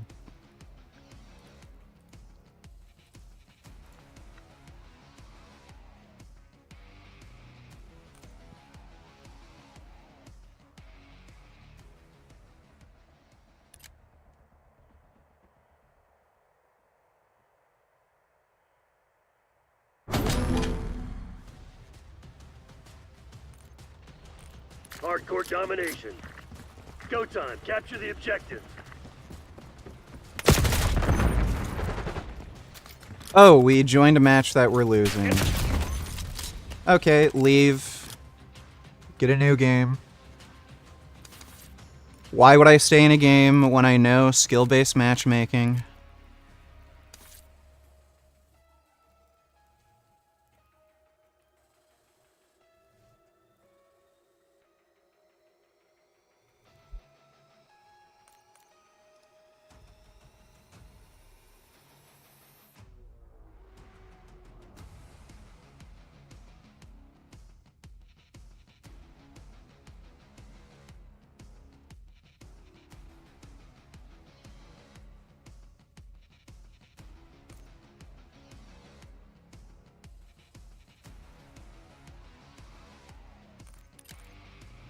And everybody knows these maps are shit, so everybody votes classified.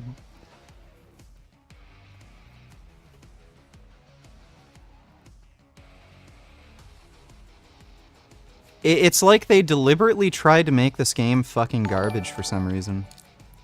Dodo donated $2. Speaking of everyone going retarded. Pete Hegseth, who is Donald Trump's pick for defense secretary, has been getting a lot of attention throughout the week because of the accusations against him of sexual assault. And more details have been coming out throughout the week. But there is another reason that you should be very worried about this guy holding the particular office that he's nominated for. He wrote in his book, American Crusade, back in 2020, that he can imagine a situation in which the military needs to use deadly violence against the American people. He wrote that in the event of a Democratic election victory in the US, there would be a, quote, national divorce in which, quote, the military and police, both bastions of freedom-loving patriots, will be forced to make a choice, and, quote, yes, there will be some form of civil war. Now, of course.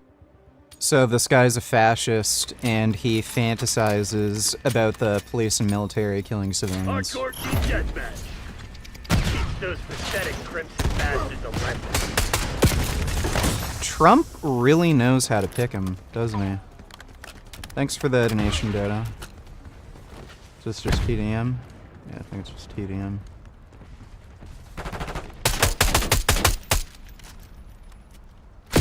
Damn it.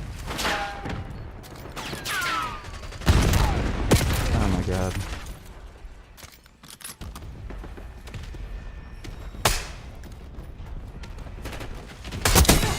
God, that never gets old.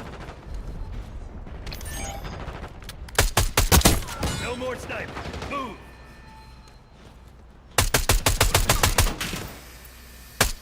Setting rally point. Frag drone.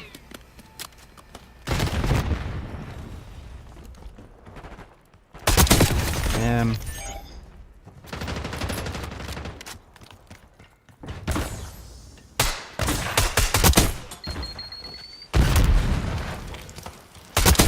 Hostile gone. Sniper's gone. Push up.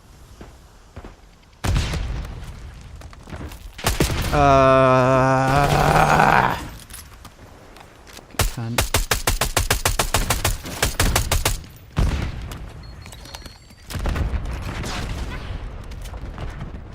Target in the open.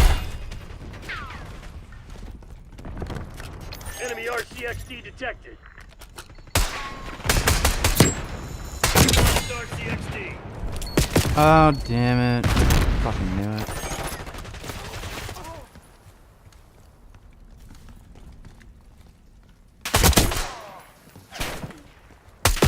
Oh.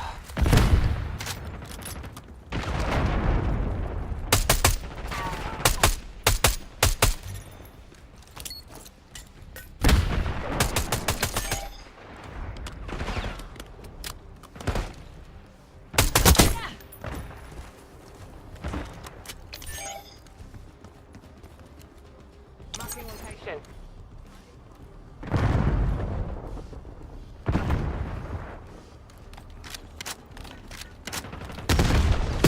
Ugh.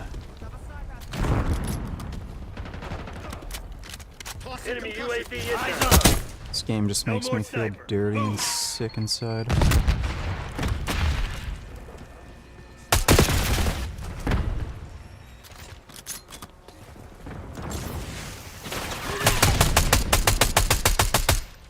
Sending a signal.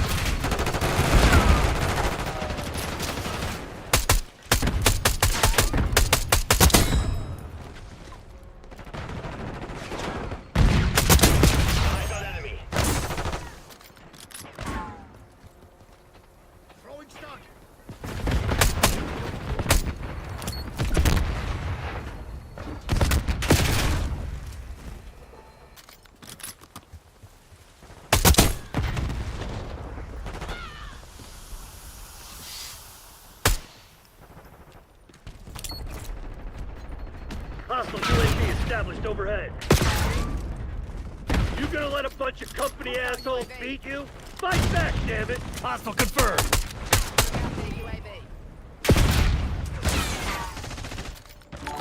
Oh, we lose. In all seriousness, Pete should go to prison for insting violence, and the right always claims liberals are the violent ones. To be fair though, in the case of Hamas supporters, that is unfortunately correct. I don't know if what he's done could be considered incitement of violence, but again, Trump knows how to pick him. He's kind of retarded and horrible. Thanks for the donation, though, Dodo.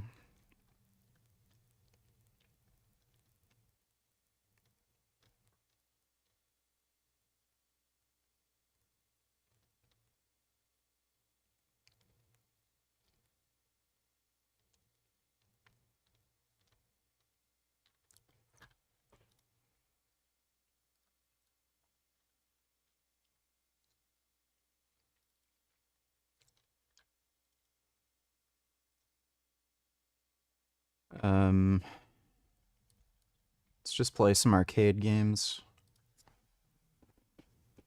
New Destiny, if it is only 18 minutes.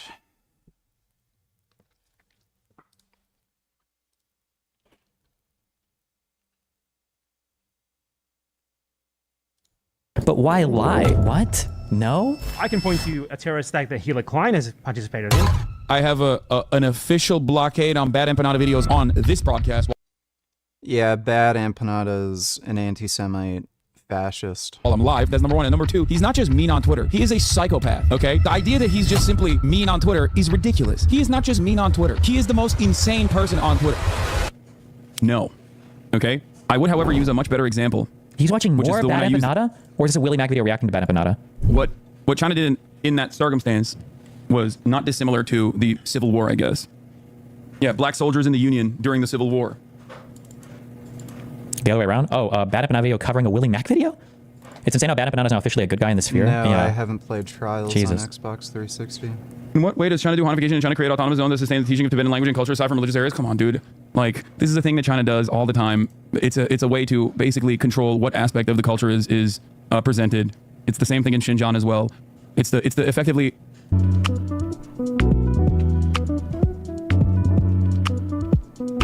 So we punish Cuba and the Cuban population permanently since that very moment, and we've never stopped. Whereas what these guys are doing a good thing, okay? That's it. Is he really referring to the hijackers there? There's no way. Hold on. I don't believe that.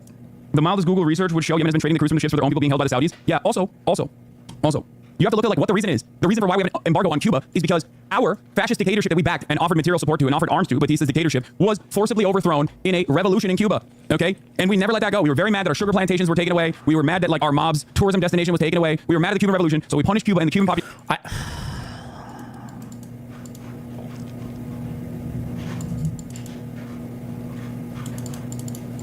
I just don't like politics. It's just not fun. Or maybe it's just maybe it was burnt out. Like, why not just be honest about it, right? The United States was like super scared of communism spreading to other countries. So, you know, we did a lot of f***ing around with trying to like depose dictators or depose even democratically elected leaders in countries that had communists, right?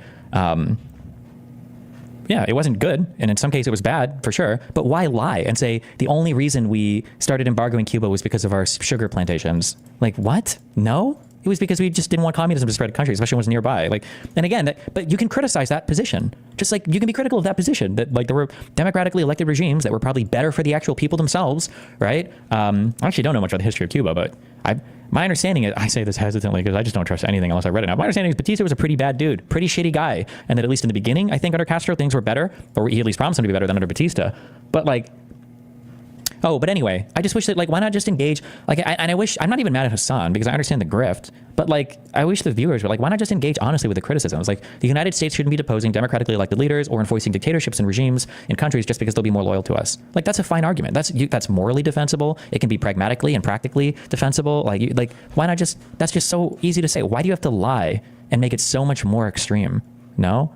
to like what the reason is. The reason for why we have an embargo on Cuba is because our fascist dictatorship that we backed and offered material support to and offered arms to, Batista's dictatorship, was forcibly overthrown in a revolution in Cuba. Okay? And we never let that go. We were very mad that our sugar plantations were taken away. We were mad that like our mob's tourism destination was taken away. We were mad at the Cuban Revolution, so we punished Cuba and the Cuban population permanently since that very moment, and we've never stopped.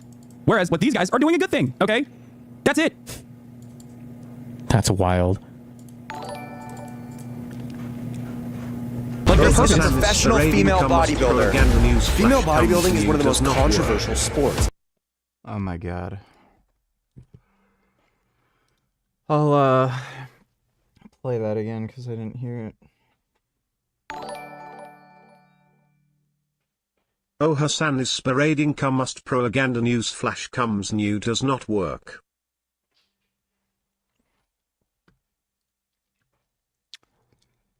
Yep. Thanks for the donation, Dodo. Even if you don't agree with their... Why do we embargo them today? I have no fucking idea. I think it's incredibly sad that Trump walked back on Obama's softening ties with Cuba. Because under Obama, for the first time, we were getting flights back to Cuba, and then Trump rolled back on it all. There's no reason why Cuba should be embargoed or blockaded or whatever the today from the United States. I think it's a totally indefensible position. It's so fucking stupid. But it's not because we want sugar plantations there. Or methods, okay? You very clearly don't think much about the ways in which America does this for bad reasons, okay? But like overall, the goal there is to stop ships from going through the Red Sea. That's it. To just cut it out entirely. I don't know who Mohammed bin Salman is. There's some level of deterrence that takes place in that process, and that's precisely the reason why America blew up fucking ports in different parts of Yemen in Operation Prosperity Guardian to bring the Ansar Allah administration to heel, to get them to blow up ports? Well, I fully admit I could have missed this. Did we blow up ports? I thought these were just like micro-targeted attacks at just missile installations. What ports do we... Wait, would it even make sense to... Well, no, there are ports to the west in the northern Yemen part, and then there's that... I think the port of... Is it Aden is the big one to the south that the Yemenis government... Oh, that was Israel that did it. Oh, okay. Why do we care about communism so much, though? Pre-91, because the world was split in half with communism trying to be the reigning ideology of the world versus the United States, who wanted democracy. Gum Gum. What are you up to, Gum Gum? How's my sweet little Gum Gum? What you doing, little baby? How's my Gum Gum? Hey, Gum Gum. Oh, that's a good Gum Gum. See, and capitalism be the reigning ideologies of the world. The big issue is that Cuba stole business from its owners without compensation. I think embargoes could punish. Dodo, so why do all these SJWs believe in it despite history showing repeatedly not working? Because they're retarded children. Thanks for the donation, Dodo. For thieves. Yeah, sure. I mean, like, expropriation is never good, and you can punish people for expropriation. But, like, in 2024... Yeah, Joe Rogan's a Russian propagandist. Ninja? Like, really? Still? Like, what? What's... I mean, what? They're not going to give it back. And who cares? What is fucking Cuba's GDP? It's probably less than Florida, no? Cuba's GDP is $107 billion. Florida's GDP is $1.6 trillion. Jesus Christ. Who the f*** cares? Who cares? Stop intercepting ships, which they never did. So they just basically decided, I guess we failed on this. But the goal there was, very clearly to stop all of these ships from moving through the Red Sea and instead to take the route of the Horn of Africa. Okay? That was it. That was it? This added weeks of shipping time and so much like cost to everything being I like it. That's it. Like all it did, like the only thing it did was it made it so that instead of shipping your products like through the Red Sea here and then through the Suez Canal, you would just go all the way around Africa. Like, okay, dude. It's not to like, engage in piracy and steal all the goodies from all these fucking ships, or it's not because like they are horny to take hostages or whatever. Isn't that just praising terrorism live on Twitch? Yeah, from a U.S. because I'm pretty sure the United States has designated them as a terrorist group, right? Houthis, United States, have we? I don't know. Yeah, it's a terrorist group. Terrorist designation of the Houthis, yes, and they are engaging in terrorism. They're attacking civilian ships for purposes of piracy or to alter the political trajectory of some country. It's by definition, it's terrorism. But yeah, I mean, but Twitch doesn't give a fuck as a son, so who cares? I guess. it works on them. It's Assad continues to glorify terrorism by playing their propaganda and passing it off. These are terrorists and this is their propaganda. These are terrorists and this is that. He doesn't even need to prove his initial claims. He just needs to point. It's true because I said so. Don't expect me to actually make it. Well, the United States, the U.S. State Department has designated them as terrorists. You don't have that. I mean, like that's you can just look that up. Arguments. This happy musical video. Why would the U.S. designating it as a terrorist organization matter? Well, because supposedly on the Twitch TOS, you're not supposed to praise terrorists, and I don't know what their definition of terrorist is, if not for the U.S. designation of terrorists, if they're a U.S. based company. But who knows? They love walking over like the American flag and Israeli flag side by side. They will always like march on it. When you said music video, I was like, well, you zoomed in on that. Stepping on the American flag and Israeli flag is just sort of self-evidently bad, I guess. You know, these genocidal imperialist nations. Bad example, Chris Brown dancing, you know. No, they do like political musicals. They're very musical people. Praising their leaders, all hypocritically defending Russia and China's invasion of their neighbors. You call Crimea, I call it a part of Russian territory. That's what I call Crimea. I call it Crimea River. Bite the bullet on the damn kid. Why? Why would I ever? If I did something that was Bite the bullet. Like he doesn't even make his argument. He does not make any sort of argument. Crimea is a part of Russian territory. It's just true. It is annexed by Russia, and what Ukraine did in that process after it was annexed by Russia. Oh, okay. Well, I guess the West Bank is part of Israeli territory because it's annexed, right? So why is he complaining about illegal settlements? Israel annexed it, right? Like, this is insane. Hassan is just so mind-bogglingly fucking insane and retarded. Which is very different than Russia's current invasion. Hold on. Excuse me. You weren't... Oh my god. I can't watch this. This is the last thing we do, and then I can't anymore. I actually can't do it. I can't. You are not... He's trying to rewrite history. He's rewriting history. If somebody wants to link in the original, we can. Although you guys probably believe me at this point, so I don't know if it's worth it. When he said Crimea is Russian territory, he didn't mean that they annexed it after 2014. He gave that as a justification for their annexation of Crimea. Like... If I did something, that was dumb. Like he doesn't even make his argument. He does not make any sort of argument. Crimea is a part of Russian territory. It's just true. It is annexed by Russia, and what Ukraine did in that process after it was annexed by Russia, which is very different than Russia's current invasion of Ukraine, which is why it's been an ongoing... It's not very different. That's a lie. It's Russian propaganda, though. I mean, what do you want? I mean, it's of course he's going to do Russian propaganda. But no, the invasion into Ukraine has been happening since 2014.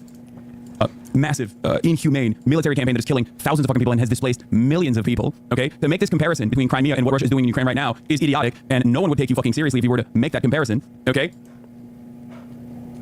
What Ukraine did in the aftermath of the Russian annexation of Crimea was to blow up the fucking, was to dam. Bro. What, like, Dan Clancy has to be the most psychotic fucking idiot just alive. Why is this guy allowed to be on Twitch? It's insane. The waterways that were going in from Ukraine into Crimea, okay, to completely shut them off from access to water, their natural water supply. Ukraine also was... I don't even know I don't know which one he's referring to, so I don't even know if he's lying or not, unfortunately. What about the U.S. propaganda? What is the U.S. propaganda, bro? The U.S. gave up on doing propaganda. The only propaganda the U.S. engages in right now is propaganda against ourselves. That's all we do. We lie about our own accomplishments and achievements. It's fucking retarded. Is running with the mentality that Crimea was no longer a part of Ukraine when they did that. Okay? The fuck? Why is this racist pig still not banned? Because no matter how hard you cry, most normal people understand offering analysis and offering context to global affairs, even if you don't agree with it, is not a bannable offense. Okay? There's a difference between doing that and just being like, I love Russia. I think what Russia is doing is good. I don't. It's very obvious that he loves Russia. Delisted as a terrorist group since 2021. He loves all fascist regimes. Every fascist regime, he loves it because he's a fascist. Oh, did they stop?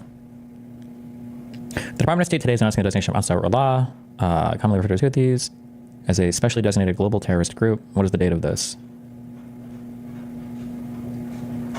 Today's announced actions being taken in executive order. This is on February 16, 2024. No? Oh, January 16, 2024. So is it, did they stop this or? Current U.S. designated terrorists. Foreign terrorist organizations are foreign organizations that are designated by the Secretary of State in accordance with FTO designation. These don't sound like states or any of that. This sounds like...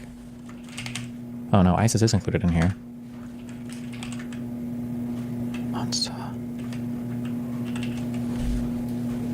So this says that delisted foreign terrorist organizations. Maybe did they just not update this webpage, or I don't understand.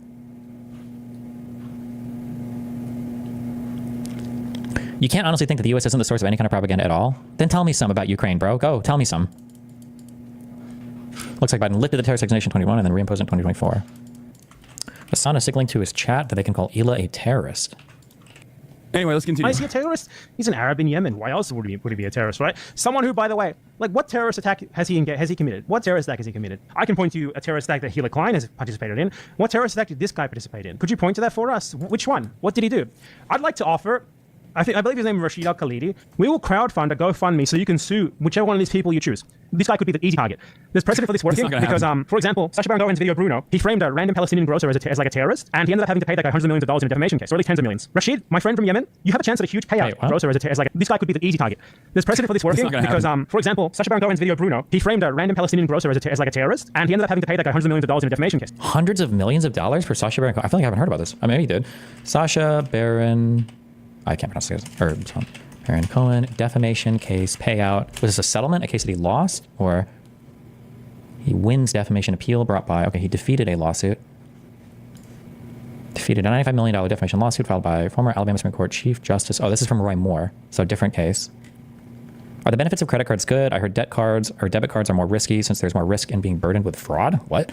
Credit cards are good because of the things that they offer you in terms of services, but I don't think credit cards are great. Be very careful. Don't use one unless you can pay it off every single month. Don't ever float. Palestinian sues Baron Cohen over terrorist claim in film. This article is more than 14 years old.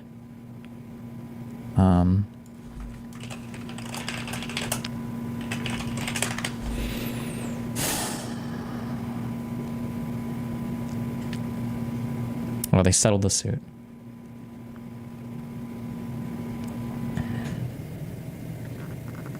Oh, they settled the suit and the terms aren't public, so we have no idea. So Bad Empanada's just a fucking liar. Okay, so he's just lying when he says this. But hey, you know, it's a Hassan stream, so. Yeah. Unless it was leaked somewhere else. Defamation claim was settled out of court for an undisclosed amount. Okay, yeah, I guess so. We just lie, but that's good. I mean, both of these guys are liars, so. For example, Sacha Baron Cohen's video Bruno, he framed a random Palestinian grocer as like a terrorist, and he ended up having to pay that guy hundreds of millions of dollars in a defamation case, or at least tens of millions. Rashid, my friend from Yemen, you have a chance at a huge payout here, and we will gladly crowdfund you. Pick like the most egregious of them, calling you a terrorist. I speak Arabic. Rashid didn't say any of that. Your translator speaking another dialect, Levantine, opposed to Rashid's Yemeni dialect. He never said he took cod with the captain or the crew. Wait, I don't understand. Somebody said he's calling Ela a terrorist here. Oh, is it because Bad Empanada was talking about suing Ela or somebody, or this is where he calls you a grifter? You think I'm a stupid person? Why does D-grift to the left seems to be working out well for his bank account law? I think that he just is a debate mercenary. He doesn't give a shit. He just wants to be contentious, and he knows that as long as he maintains a liberal posture and backs like the institutional liberalism, he will always be able to maintain some level of an audience. I feel like the least audience for the internet is like this political ideology right now. I'm sorry, where the f are all these huge center-left cuck content creators? All the audiences right now is for like the far-left shit and then all the MAGA shit. What are we talking about? What a stupid, what an unintelligent and unsophisticated take on the current media landscape. Where are all of the center-left streamers and YouTubers and... Is not a leftist though. I don't think Destiny is...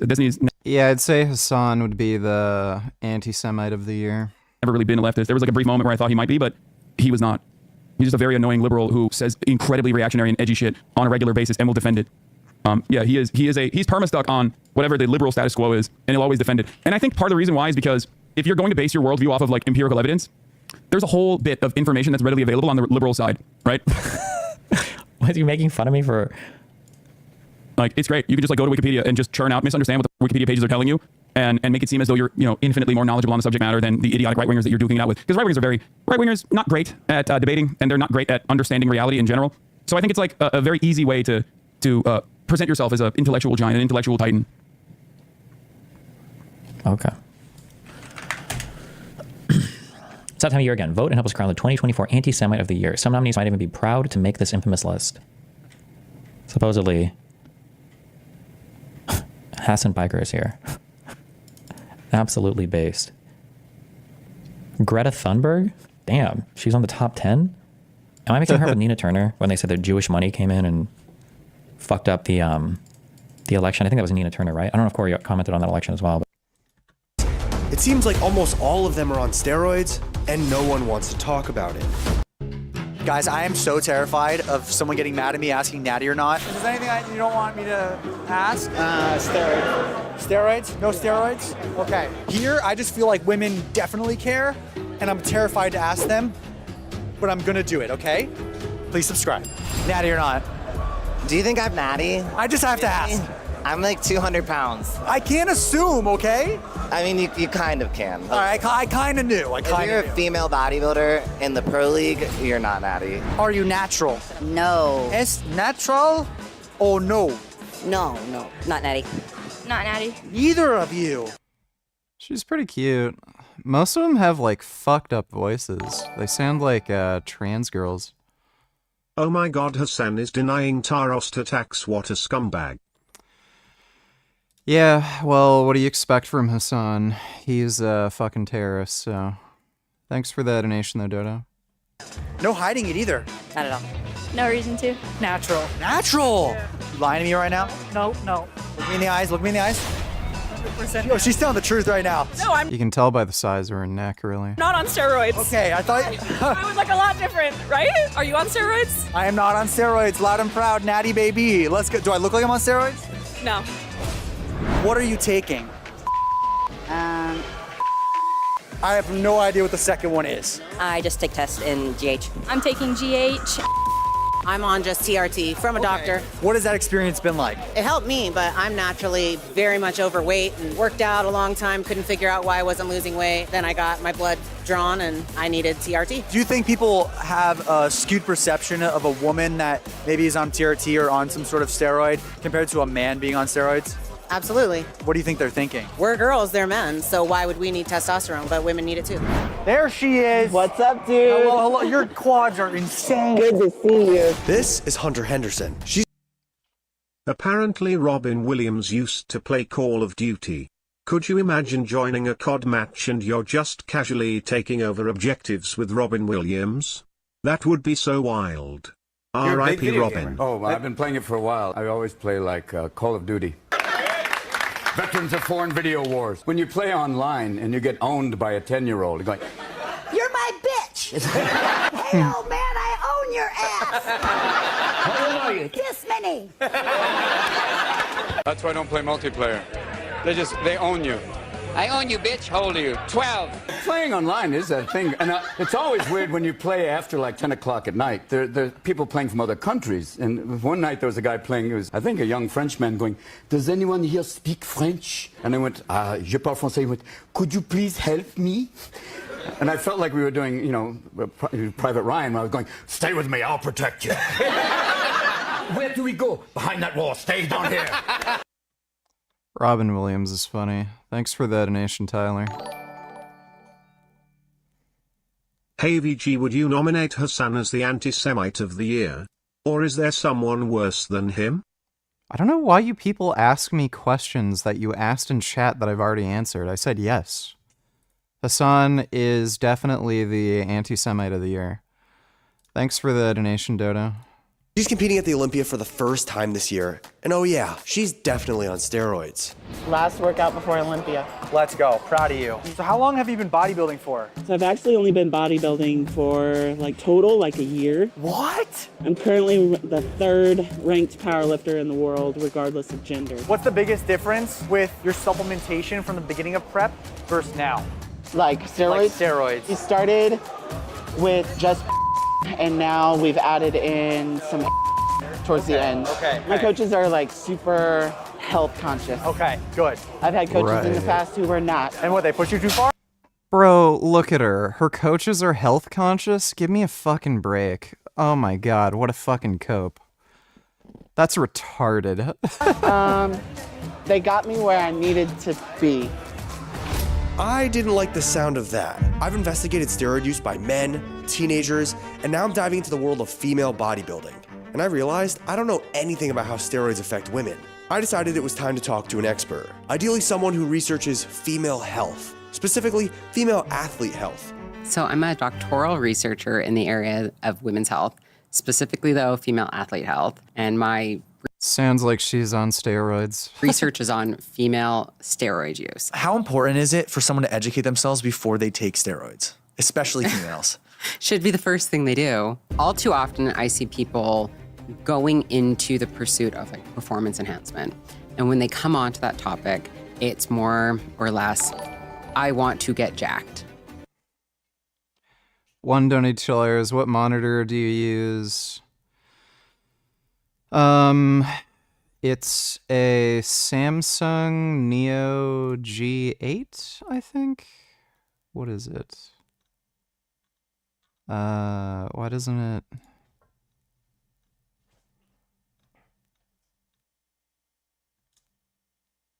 No, it's a Samsung Odyssey G7. That's what it is. Look that OLED pixel response time. Too bad they burn it. They burn it? I think you mean burn in. Would be a perfect monitor if they didn't. Apparently, they're working on non-organic OLED to fix burn-in. Welcome back to my... Yeah, that's the reason why I'm not getting any OLED displays. LED displays with local dimming. And especially if they're VA panels, they're very, very close to OLED, and they don't have burn-in, and they still have really good response times and everything, so I haven't bothered getting OLED.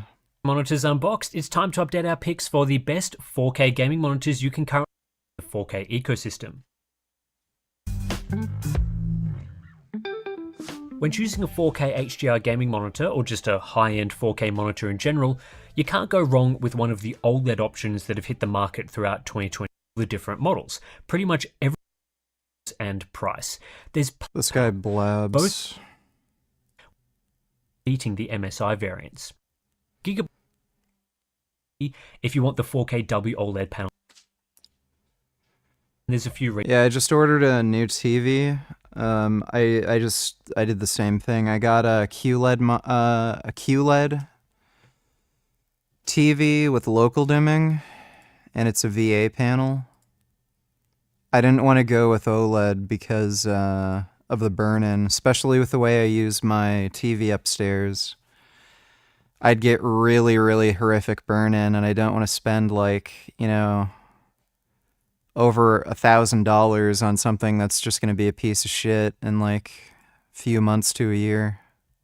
Monitor, the best options right now are 27-inch 4K mid-refresh SDR displays. But thanks for the donation one. I want to get lean. And they look at these drugs as if it's like this silver bullet that's going to get them from point A to point B. A lot of times, not enough questions are asked about what actually that silver bullet is. And not only what is it going to do today, but what is it going to do long term? You think of it like you take out a loan, Okay. basically. Okay. So you have a debt to pay back. Okay. It took me a year to pay back that debt. Wow. An androgen is a steroid hormone. Your body makes a family of androgens, but what we're talking about is What cable do you have, Version on demanded or some other? What cable do you have version on? Oh, you mean internet? I have Bell. Yeah, I have Bell. Thanks for the donation, Dodo. pharmaceutical androgens, and pharmaceutical androgens are a broad class of drugs that act on the androgen receptor in a positive way. Makes you more jacked. Bro! Bro! You have C-Bomb's arms! I swear to God! And if you want C-Bomb's arms, you're gonna have to eat a lot of protein. And the best way to do that is with Flex Pro meals. With, AKA the side effects. Have you experienced any side effects? Por enquanto, no. Not yet. Not yet. Have you had any side effects from not being natural? I've just had an easier time recovering and building muscle. So Not really, no. The Relentless Box doesn't only just have high protein. I love how her voice is absolutely fucked, and she's like, nah, I haven't really had any side effects. Singer back No then, way! yeah. So I'm assuming you can't sing the same? I don't, no. Is there anything you could do? No. Wow. No. And you know, a big part of this is that we've got male coaches working with females that aren't asking questions or females that aren't disclosing embarrassing information I've run speed tests. It's about as fast as advertised. because they're too fearful of doing so. So I also have stress urinary incontinence. What's that? When I lift heavy, I pee involuntarily. Yes, it's a real thing. It's fine. Is a female going to admit, like, yeah, I have sensitivity to maybe a male that they find attractive? Probably not. Yeah, probably not. What are some side effects that you've experienced from taking steroids? Me personally, enlargement, which is awesome, as long as it's not like walking around, you know, like. Just, Why is it awesome? I'm just asking. First of all, everybody can find it, number one. But number two, it's bigger, so it's more sensitive. Again, as long as it's not like walking around on you, like growing a little, because I've seen that in tanning before. There's a lot of controversy around female bodybuilding. I'm sure you understand. Like, of course. There's so much hate. Why do you think that is? Insecurity. Because it makes mainstream very uncomfortable to see a strong, muscular female that's transgressing what we think is acceptable for a woman to look like in Western society. Do you think that men find it attractive when women have a lot of muscle, like an our female bodybuilder? No, I don't track my steps. I don't have like a step counter. If a man says no, then he must be very insecure with the way he looks, right? You wouldn't know what to do with someone like me. Whoa, hey! Tem que saber, eu não acho. She said, I don't know, my... Admiral and NATO chairman of military committee just now called for businesses to prepare for a wartime economy, said that a preemptive strike on Russia shouldn't be ruled out, while UK and France are debating sending a coalition of conventional troops. I mean, that sounds like a little too much of a panic. Like, Russia's pretty much fucking done. Like, wartime economy, are you kidding me? So, yeah, I don't... If UK, France actually committed troops and if NATO got involved, like, no, it wouldn't be a wartime economy. It would be like 2 months, if that, of them pounding Russia's asshole, and then it's a done deal. Thanks for the donation, though, retard.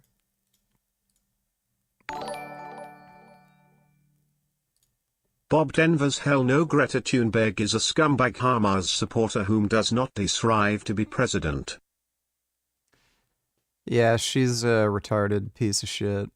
Thanks for the donation, Dodo. A donated $2, video for later. Here's a really weird statement. Display technologies are evolving like crabs.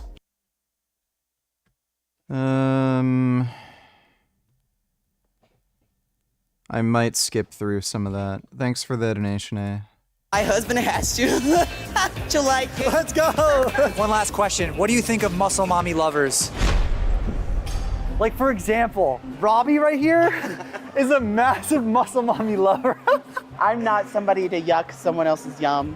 You like what you like. Just be respectful, you know? There you go. Wild. The weirdest thing someone's ever said because you're a woman that has a lot of muscle. With the OnlyFans too. Do you have an OnlyFans? Oh yeah. Oh, I didn't know that. So what's the craziest thing, if you can say that out loud? To fan requests because you so much muscle. Whoa. Whoa. You said. Whoa. They would send me a picture of themselves. I would print it. I would on the picture and show them. So there She literally shits on camera? That's funny. are some people, males, okay, that are into female muscle worshiping. They like getting wrestled and carried by female body, like demoralized. Yeah. Oh my God. Picking men up, that's huge. Like if I did that, I would be, wow. Yeah, men want uppies. It was finally time for Miss Olympia. We are currently backstage with the female bodybuilding competition here at the Olympia. The girls are pumping up. They're about to go on stage. We're gonna get to the bottom of female bodybuilding, talk to them, see how far they've come, see what it's truly about. And I'm not gonna lie, I think they have better genetics and better muscle than I do. These women were so jacked, I knew they must have been taking something more than steroids. Probably something from Gorilla Mind. You wanna win 100,000? I'm gonna say because of Jesse James, of course. Exactly. I'll pay you what I owe you for that. Sometimes around female bodybuilding, there can be a lot of hate. People need to mind their own business. I remember when I first started competing, I was so self-conscious about muscle and what people would think, and then social media started and it's become a lot more socially accepted. I'm in a place in my life where I feel like I inspire so many people that I focus more on that. Not everybody's gonna love a super jacked female, and that's fine. I don't love a super skinny, physique, so to each their own. How does bodybuilding empower you? It gives me confidence in myself to grow old, you know what I mean? Like I see all of my family members with ailments. She has like such a weird muscular face. She has like striations in her cheeks. I honestly feel like this sport has given me longevity. How much have you had to sacrifice to be here? A lot. It's really Yeah, you're not getting longevity from taking a shit ton of fucking gear, lady. like a sport about you, finding yourself. I just gotta give them full credit. I started to feel really bad for her because I knew how hard she'd worked and how much hate she had to deal with. Do you receive a lot of hate online for the way you look? The way I look, the things that I do, the way I act. I actually got rid of my Instagram for like 3 years because of stuff like that. If there was one that really got to me, usually it would be like the "you look like a man" comments. What's the hardest part about female bodybuilding? The fact that not a lot of people like Damn, that is a nice big nose. Shit. female having muscles and a lot of drawbacks that you do get from that. The whole reason I started lifting in general was I just wanted a physique that, you walk in the room and people stop. I don't want to be like everybody else. We do this for ourselves. It's what I want. I don't care what the rest of the world thinks. Female bodybuilding gets a very, very harsh rap. And the fact that That's right. You might have heard of the concept of carcinization, where a ton of different animals that aren't actually crabs have independently evolved to look and behave like true crabs, implying that in many places around the world, this is what the perfect physique looks like. Just look at those beady little eyes. That is what peak performance looks like. I think this kind of process is happening with displays too. LCDs, OLEDs, and micro LEDs, which are the three most important display technologies right now, are all trying to evolve into basically the same final form, at least on the high end, despite having started off as wildly different technologies. And to explain what I mean, let's talk about how various displays work, how they have evolved over time, and what common future they are all striving for next. Talking of beady little eyes, this video was, and here's how they work on a basic level. First, there is a backlight, usually emitting white light. Over that, we have two layers of polarizers, one only letting light with vertical waves through, and the other one only letting horizontal waves pass. A light wave can't have both directions at once, so by default, these polarizers block out the backlight, creating a black image. Now, to show anything other than black, there's a special material called the liquid crystal in between the two polarizers. And by applying a current to this liquid crystal, we can get it to twist the direction of the light waves that go through it, which in turn allows us to control how much of the white backlight is allowed to pass through the polarizer on the front. Turn it all the way into one direction, and we have white light. Turn it all the way into the other, and we have a black image. Now we just need to divide the screen into many smaller segments and to put an RGB color filter over it, and we have pixels that can create basically any color that we want. And with that, our basic LCD display is done with little crystals twisting around light to create an image. And here's a macro shot of an LCD screen in my studio, by the way, where you can see what all those little subpixels actually look like in real life. And while all of that is great, LCD technology initially did have some pretty fundamental shortcomings. All of these layers that we put in front of the backlight mean that a huge part of the backlight actually gets filtered out before it ever makes it through the panel, which is really inefficient. And meanwhile, blacks couldn't be perfectly represented by this display because even the best polarizers let at least a little bit of the backlight through. This glowing gray backlight is a dead giveaway of any LCD panel. And meanwhile, viewing angles aren't perfect either because what comes out of the display is, by definition, very directional light. Now, scientists have come up with many different improvements to this technology, of which I think two are particularly important to mention. These are two big technologies that have brought LCDs much closer to becoming the kind of ultimate display form, the crab of the display world, if you will. First is that the backlight was turned from a single large panel, typically lit from one of the sides, into a grid of smaller and smaller. D donate $2. NATO preparing for war. Meanwhile, Russian army. Sorry for timestamp. Couldn't find original video.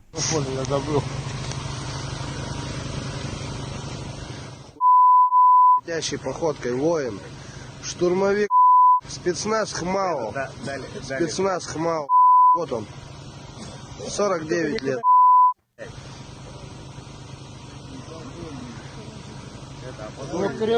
Разойдись. Вот он. No. No way. What? They literally have a geriatric old man who can't even stand up and walks around with a fucking cane fighting on the Russian front. What? Спецназер, ты откуда приехал? Как видите, вот, ну как бы, военный российский. What the fuck, dude? Oh my god. You know, like, it could be over so quickly, too. I wouldn't be surprised, like, as soon as NATO gets involved and they put boots on the ground, like, you just see mass mutiny, everybody in Russia quits, and they just give up. They can't even do anything against Ukraine alone. Like, imagine if NATO got involved, like, they're done. It could be over now, like tomorrow, if they just did that. Thanks for the donation, though, D. Smaller LEDs. In current high-end LCDs, we have thousands and thousands of these backlights, so we call them mini LED displays, and you can see this type of backlighting in action in expensive iPads and MacBooks, high-end monitors like the Apple ProMotion monitor, as well as in premium TVs. Having such fine control over the backlight allowed LCD tech to have almost perfect blacks for the first time ever, and it also allows panels to save power by not lighting up their parts that are actually in the dark. And the second big improvement comes from improving their color filters. See, regular color filters are really inefficient because all they do is block or filter out every wavelength of our white backlight that isn't actually the color that we want, meaning that the majority of the backlight just gets wasted. So instead, scientists have come up with quantum dots. These are special structures that, if they are exposed to light of a certain color, they themselves then emit their own light in another color. They don't really filter the light, but rather convert it into a new color, so there's very little waste here. And so in a quantum dot LCD screen, we add these layers of quantum dots over the backlight, which then go on to create super vibrant and bright colors. So by today, a high-end LCD can already have fantastic colors and brightness from its quantum dots, and also very good control over its backlight with its mini LEDs, while in the future we fully expect to be able to pack millions of these LEDs in as a background. If you think about it, that means that LCDs have shedded most of their weaknesses and have moved a lot closer towards what we think of as the ideal display technologies, especially when you factor in that they are particularly easy to manufacture and really robust. And indeed, LCDs remain the most popular display type across many different categories like TVs and computers. Okay, but let's compare this with LCD's biggest competitor, OLED. This is a completely different display technology with its own very unique strengths and weaknesses, but over time, this too has started to evolve into becoming a very similar final output as LCDs, kind of convergent evolution. So an OLED screen is made by placing millions of tiny drops of a special organic material onto a surface, typically using a process called vapor deposition. Each little drop gets sandwiched between the anode and the cathode, which allows us to run electricity through them individually, which then causes them to light up. This is why we call them organic light emitting diodes, which form our subpixels, which we can all now individually control. Now, historically, there have been two major approaches to making an OLED display. One really suited for making smaller displays, and the other really suited for making large ones. For smaller devices, like smartphones, Samsung pioneered their technology that they called AMOLED, while for large screens, LG dominated the panel production, with their tech being called WOLED. And with time, each of these have been trying to move towards the middle in size, so that's why by now we're slowly starting to see OLED creeping into tablets, computers, etc. On smartphones, the actual diodes themselves directly produce either a red, a green, or a blue color.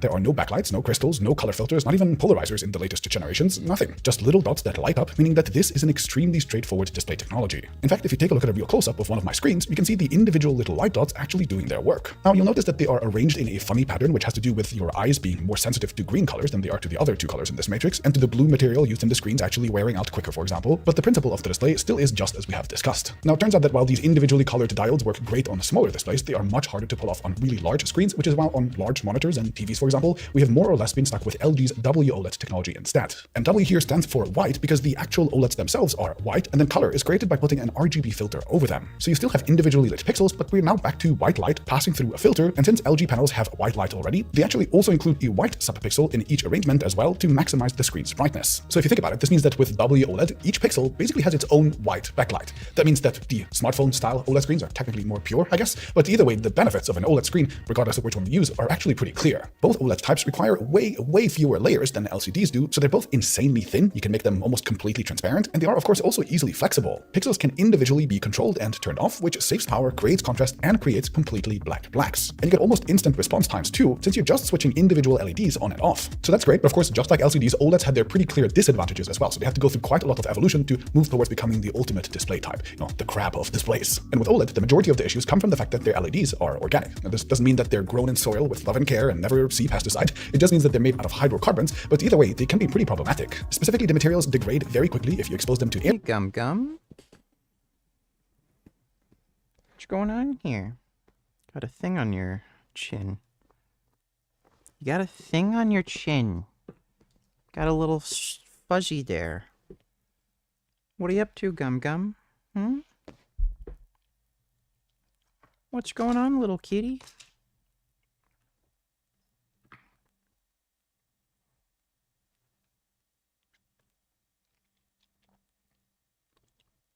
Gum.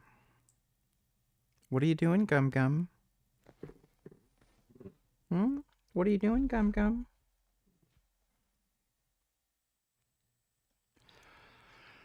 Oh, he is a weird, troublesome little cat. What are you doing under there? air, for example, but also if you just show the same bright image on them for too long, and then they create what is called a burn-in, where an image permanently gets burned into your screen. Ratings.com made a fantastic long-term test with lots of OLED TVs and monitors, which I've linked to down in the description. You should really check it out if you're worried about burn-in. Modern devices will usually help avoid burn-in, for example, by shifting static content around a little bit, but the only real solution historically has been that the OLED devices just didn't let you make your screen super bright. Now, of course, in this video we're talking about evolution, and indeed both Samsung and LG have found ways to make their OLED screens much brighter without actually putting any additional strain on the OLEDs themselves. For LG, we have the brand new MLA, or micro lens array technology, which adds a grid of absolutely tiny little lenses over the LED panel that focuses all the light that would have otherwise scattered around the panel. Here's a macro shot of the actual monitor from the fantastic HD TV test video that I've linked to down in the description, and you can see an actual tiny grid over the subpixels, with LG claiming that they have something like 5,000 tiny lenses per pixel. This lens array boosts brightness by something like 60%, and does so completely passively without having to push more electricity through the pixels, which is good for longevity and for keeping your electricity bill down too. This tech has already shipped in the latest generation LG TVs like the G3 for example, and should be available to other TV manufacturers using LG panels on the high end too. And as for Samsung TV panels, their solution was to basically take LG's OLED implementation, but to use quantum dots over them rather than color filters. So Samsung calls these their QD OLED TVs, and they look absolutely stunning as well. Like LG, Samsung also starts with a single colored organic LED, though theirs is actually blue instead of white. So for the blue subpixel, they just allow this light to pass through unhindered, but then for the other two, they add, you've guessed it, quantum dots to create a really bright red and green subpixels. So this way we can have our three primary colors, except each can individually be way brighter than those coming out of LG's OLED TVs, because Samsung's don't have to pass through color filters. I'd love to maybe someday see a QD OLED TV that also has a micro lens array. Hey, Gum. What are you up to, little gummy? Oh, that's a good kitty. Yeah, that's a good kitty. Oh my goodness. You're so handsome.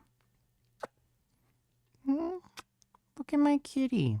He's such a good boy. Oh. So sentient. Such a good boy. You know I love you? Yeah, I love you. Oh, he starts purring right away.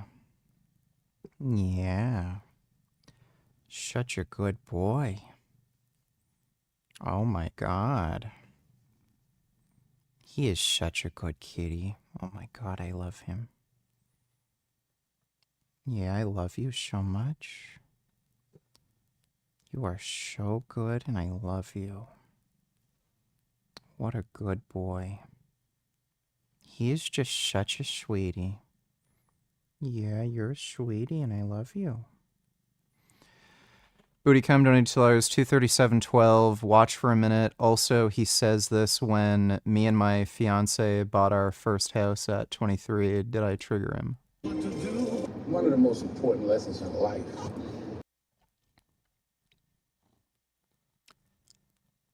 If this isn't interesting or funny in any way, I'm never watching this guy ever again. Like, if somebody gives me a link to this dipshit, I'm just not watching it. What are you waffling about? Well, actually, if you understand what I'm actually saying, maybe, just maybe, you might be able to go rich, get rich as well. But obviously, you're right. You stay poor because you don't get it, do you? It's all right. First of all, I live in hotels. I spend thousands per month. I don't care about money. So get to the level whereby I am, and then you'll understand. And don't go down there to another comment saying, oh, what he's waffling on about now. Broke, you'll always be broke if you don't change your life around. Clown boy. It's like a car. You have a car, and the car has a governor on it. The car may say 130 miles an hour, but the governor's set for 91. Once that governor sets in, you get to 91, that car starts mechanism. It protects us from pain and suffering. The second we feel that shit, our mind says, oh no, this isn't fun. We should back off. We should sit down, find something more comfortable. And there's something about the mind. The mind has the tactical advantage over you at all times. At all times of your life. I'm not watching this guy ever again. Anybody who links me this guy, I'm not watching it.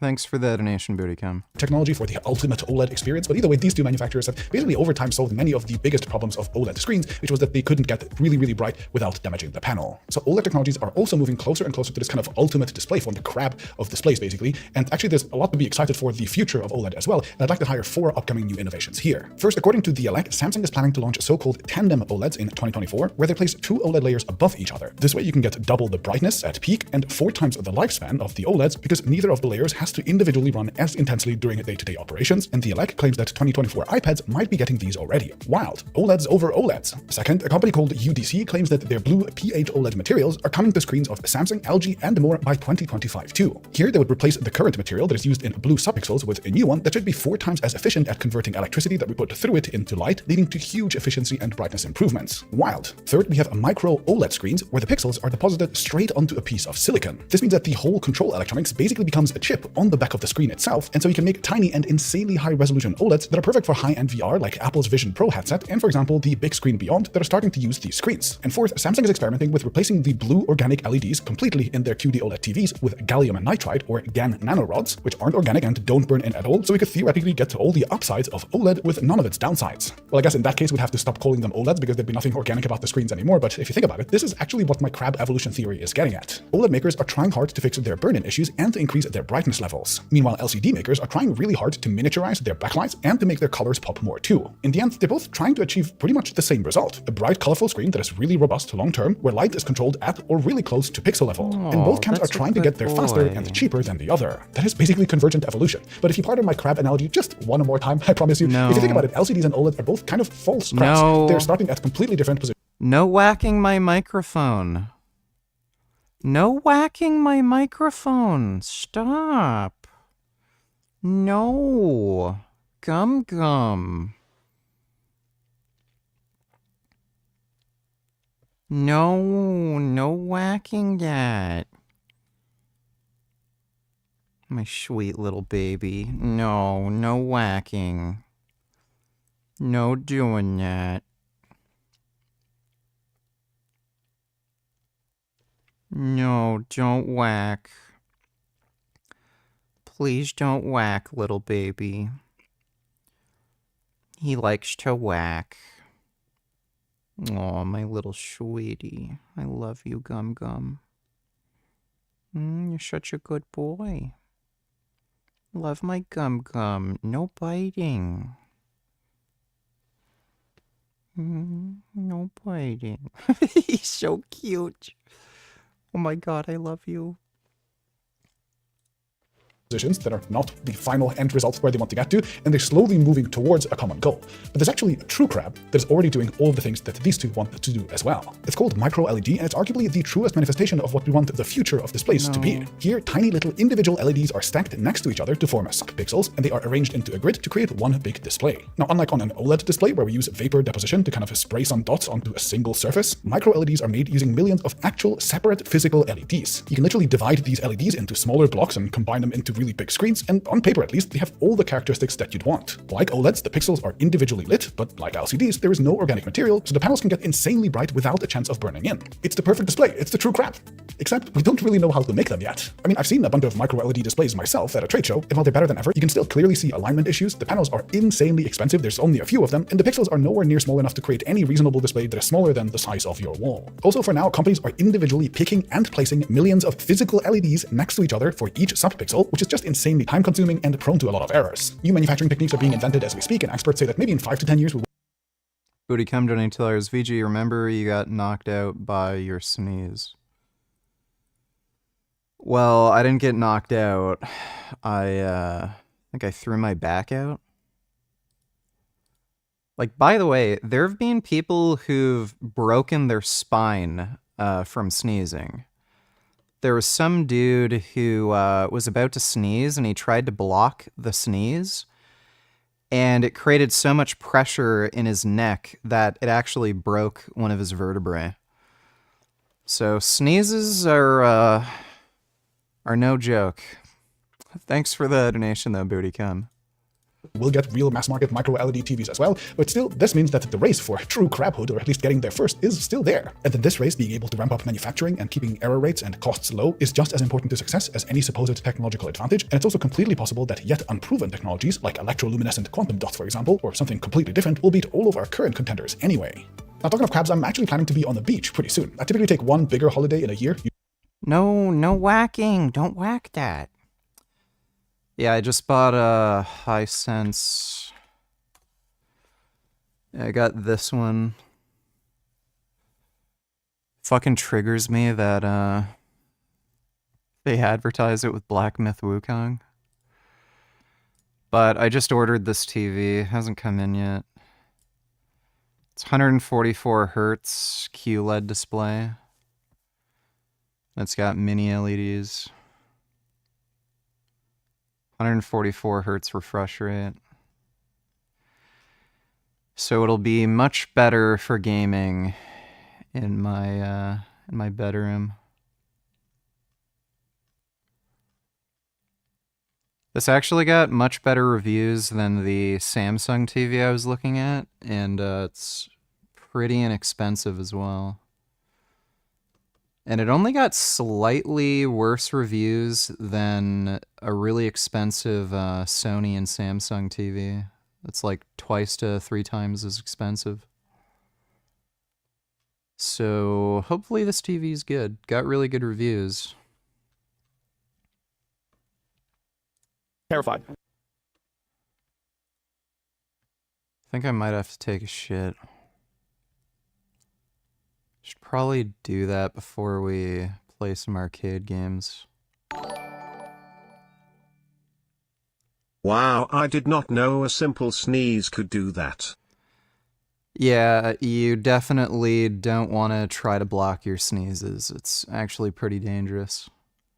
Thanks for the donation though, Dodo.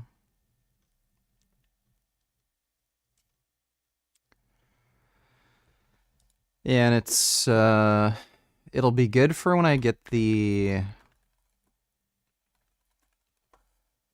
my light gun in with the super fast refresh rate and response time. I ordered the MX-24 light gun, this thing. He's gonna slow down soon.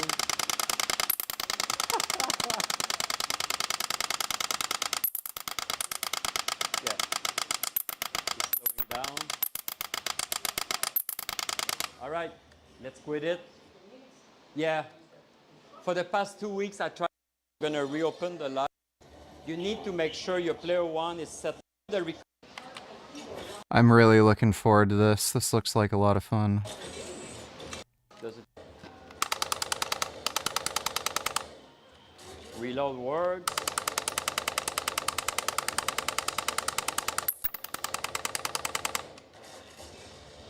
Let's try number 2. Just to show you approval. Oh, wait a second. No. Yeah.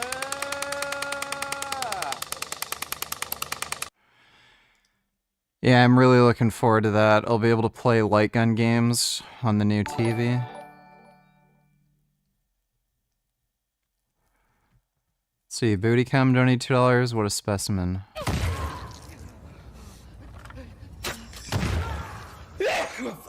Fuck! Oh my god! Oh! Oh, Jesus! Oh, I felt something pop. Oh god! Oh, shit, dude! Oh my god, that hurt. Ow! Oh, what the fuck did I do? Holy shit! Ah! Oh, I think this was after I fell rollerblading and I cracked a rib, and then I sneezed and it made the rib like pop out or something. I think that's what that was.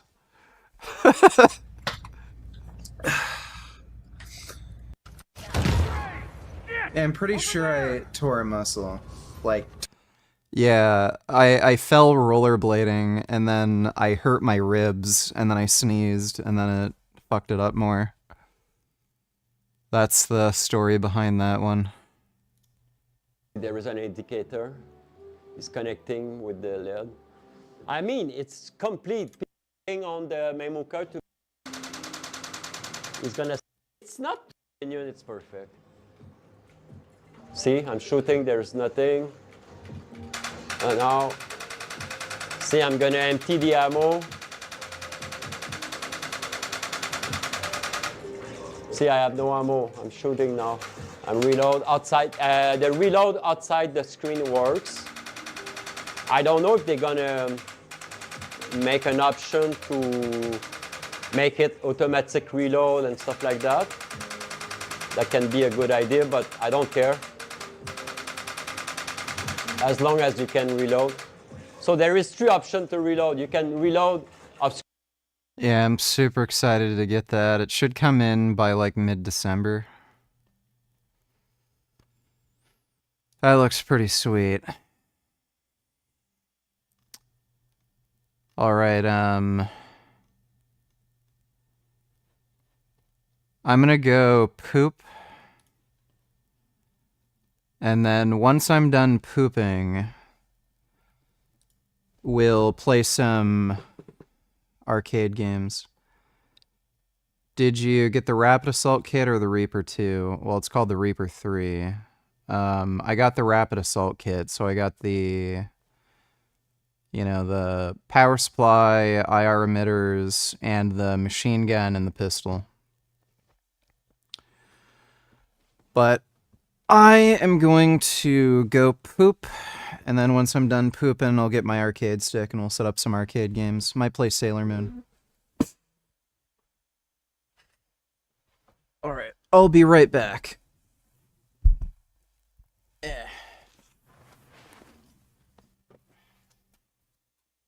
I'll be right back, Gum Gum. Okay? I love you. I'll be back. Okay, Gum Gum? My sweet little boy? Did I forget to bring my phone? I think I forgot my phone. Yeah, I forgot my phone too.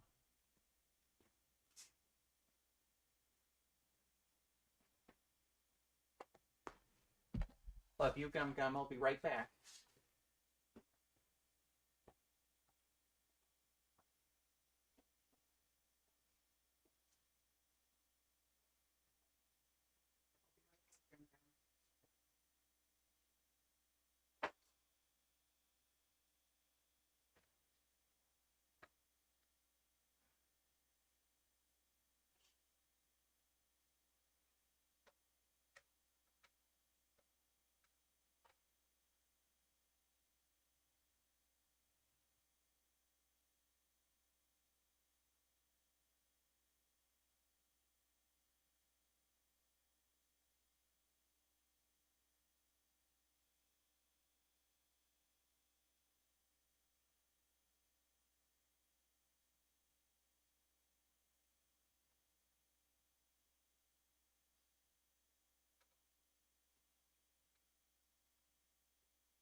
Alright, I'm back.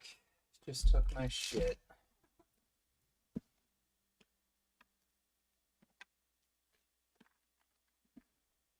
It's a really long cable.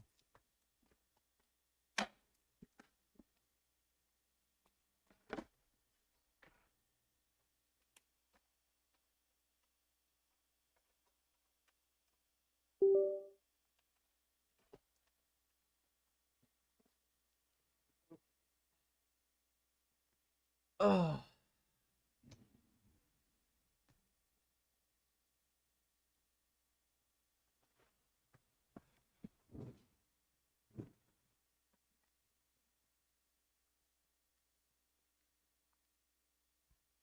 Yeah, it was a nice, good, clean plop that went out smoothly. I'm just gonna have a little protein bar.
Wait, what?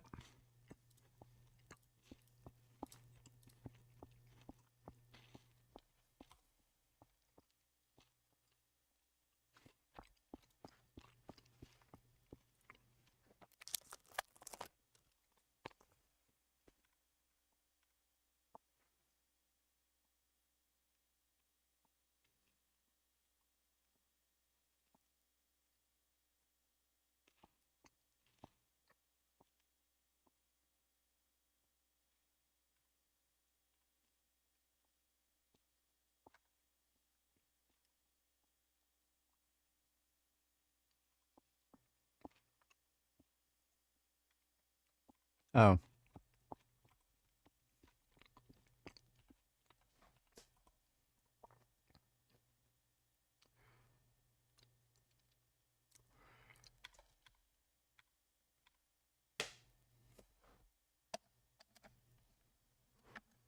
I don't know if,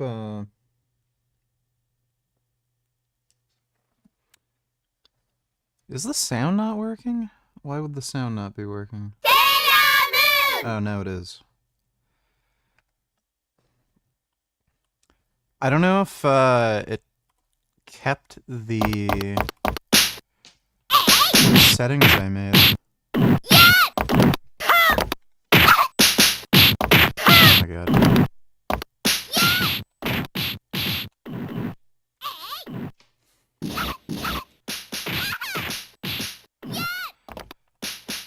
Input settings, general. No, I wanted to use X input.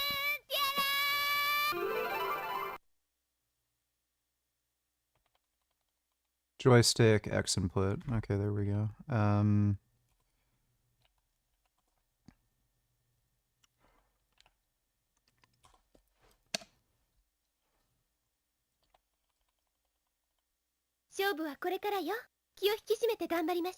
Joy 1.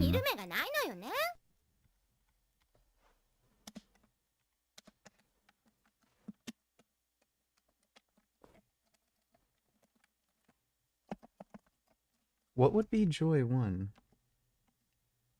Oh, that clicks out of it.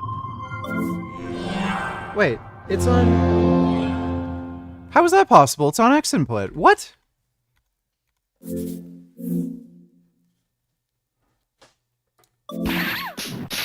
Oh my god.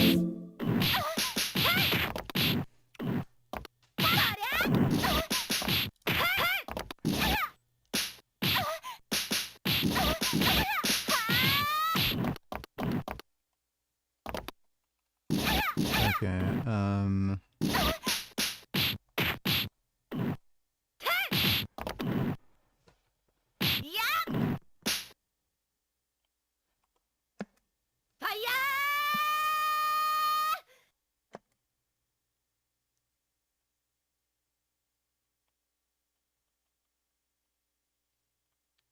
no idea.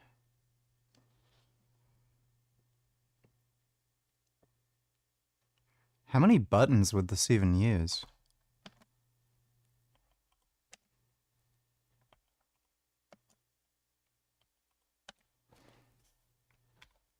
I have no idea.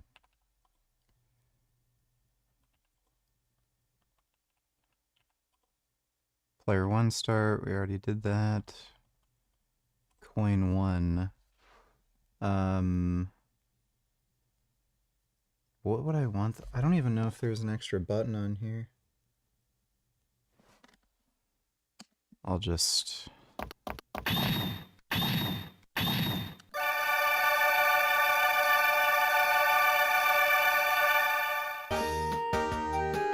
I want to be Jupiter.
Fuck.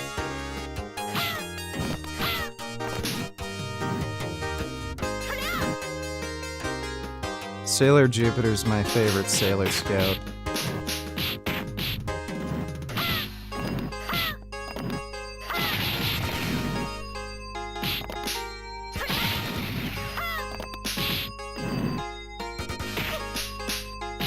Our models in the background are actually really good.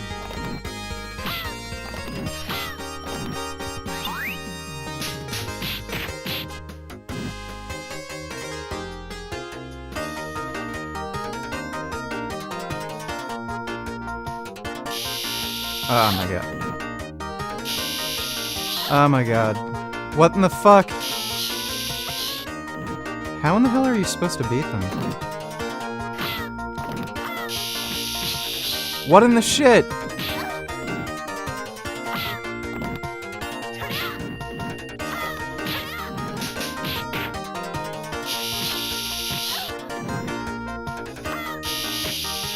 Whoa!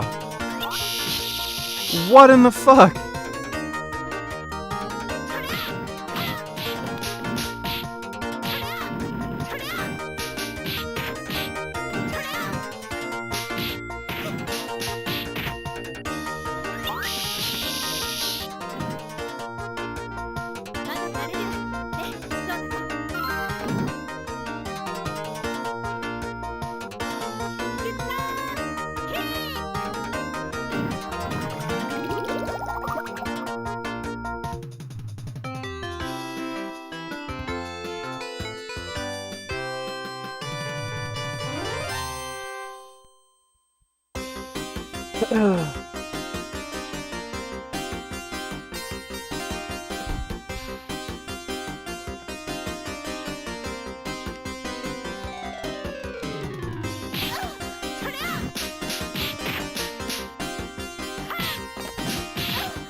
Dude, some of these enemies have pretty good ass and titties.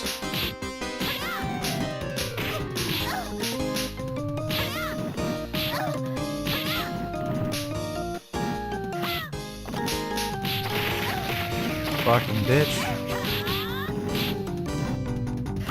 Oh, cool, you can do like a sweep move.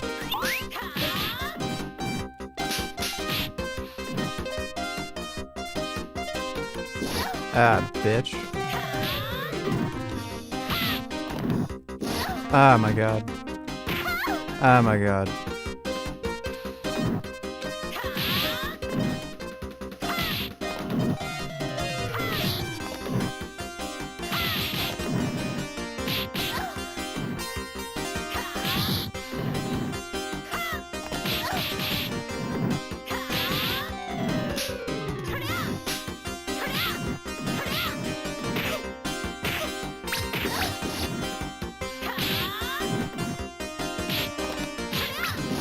Ah!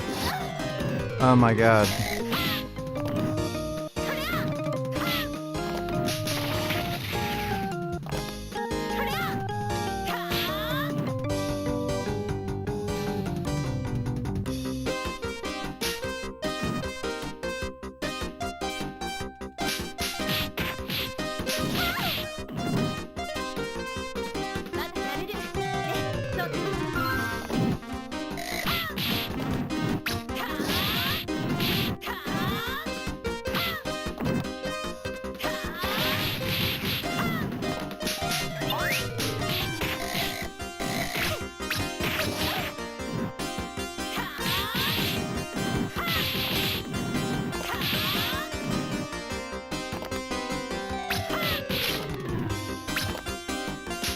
Is that somebody's head on the ground?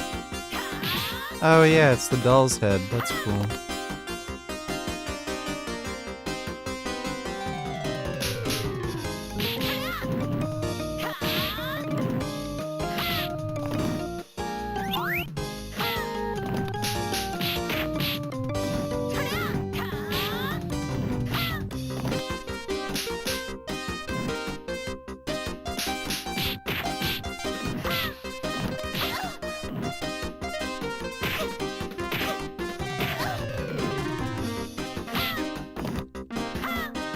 A fucking tennis racket?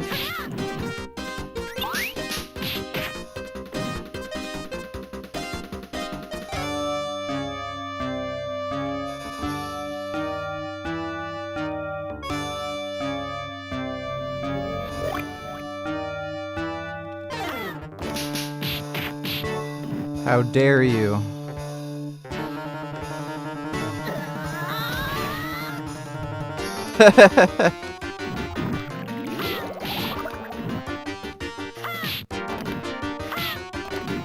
I really like Sailor Jupiter.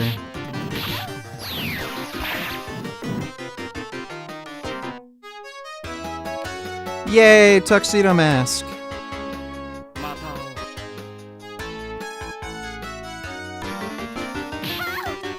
Okay, I guess he's fucking off now.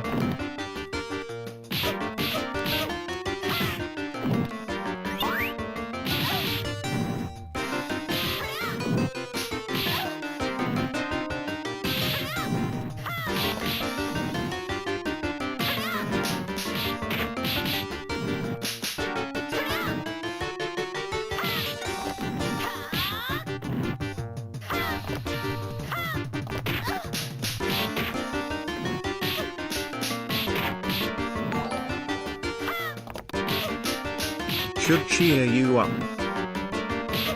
Fuck. What's the stupid pause?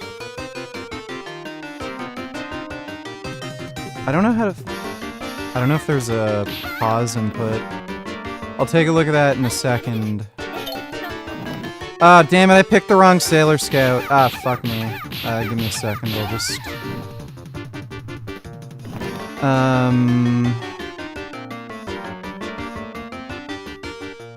Coin, service mode. There should be a pause button.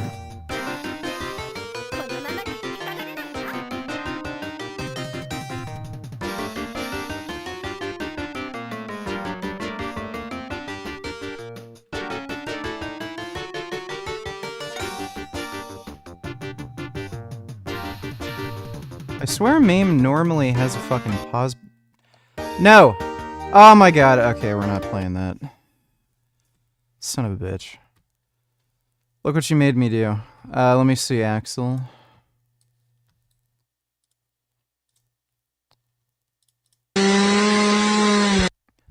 That does not seem like a proper way to cut down a tree.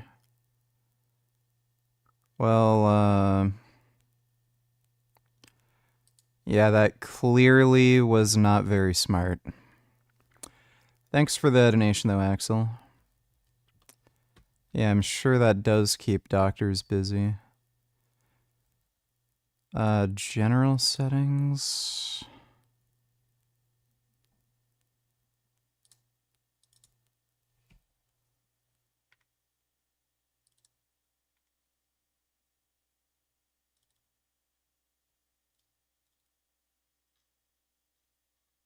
I've used MAME before. It had a fucking pause button at one point.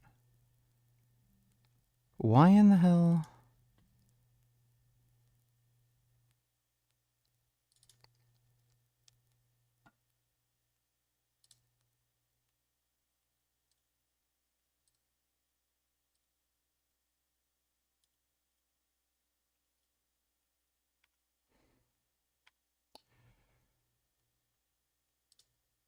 Oh. Crap. Did Rastan not fucking, I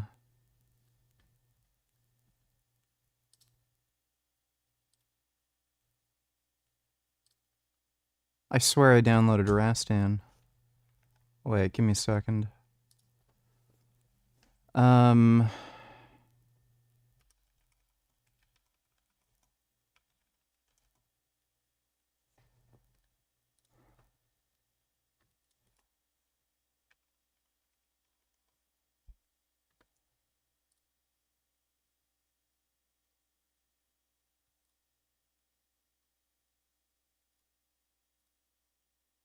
I swear I downloaded this.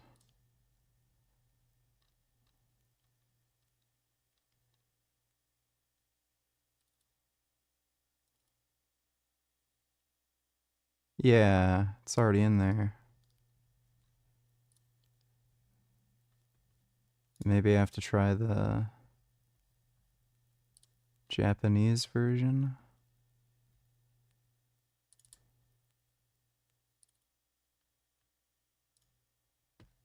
Maybe that'll work. I'll try loading MAME again. There we go, we're really Rastan.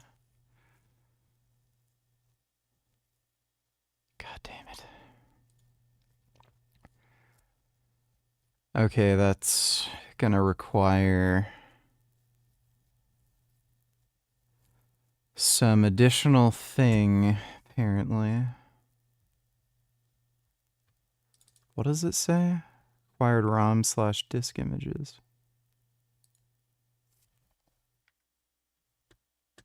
Maybe that's just another bad ROM. Let me try one more.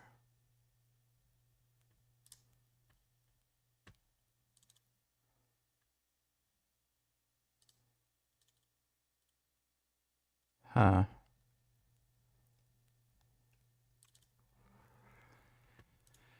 I mean...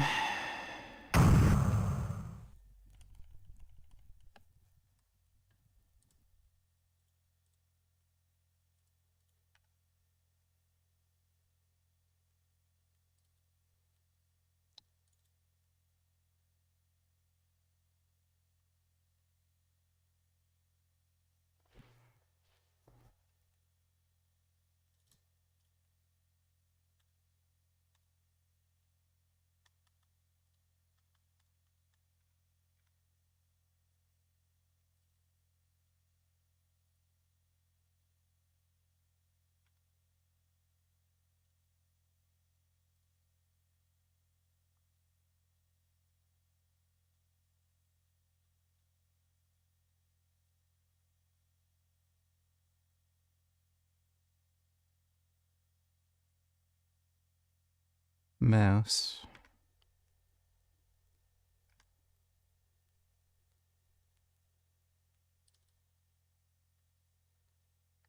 Why wouldn't I be able to?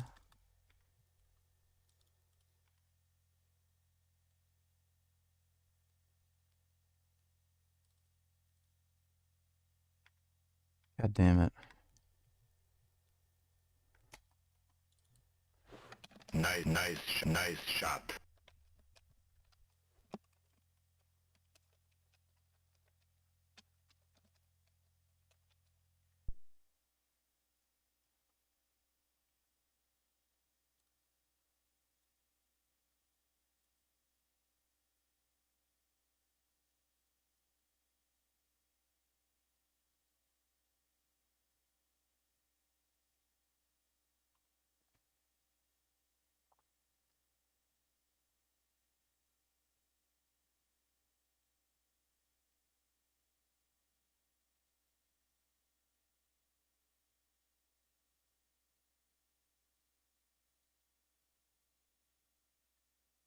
Let's put auto.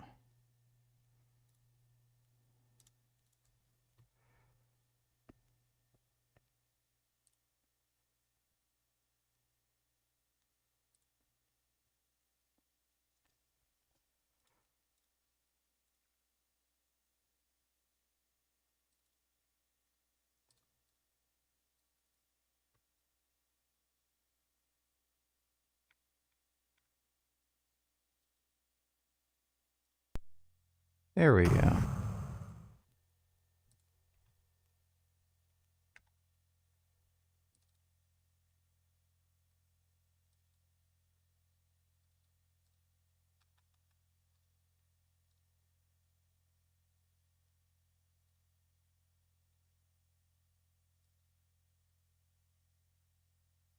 Oh, okay. Okay, that works.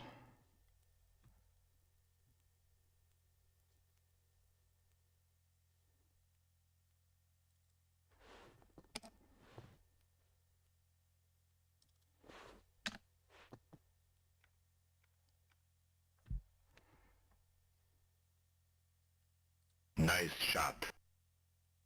Nice shot. Nice shot. Do I not need to? Oh, player 2. It's making me do it for player 2.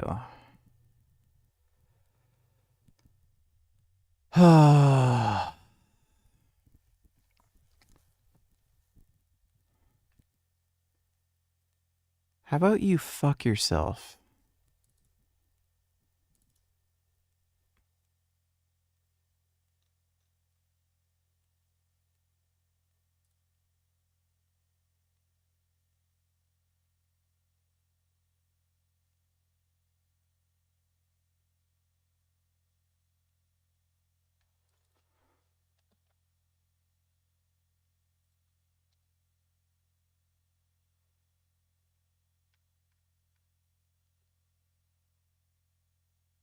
Nice shot.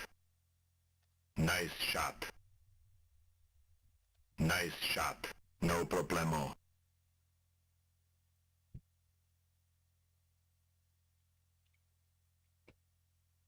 Excellent. Excellent. Excellent. Excellent. Excellent. Excellent. Excellent. Excellent. Excellent. It's Judgment Day.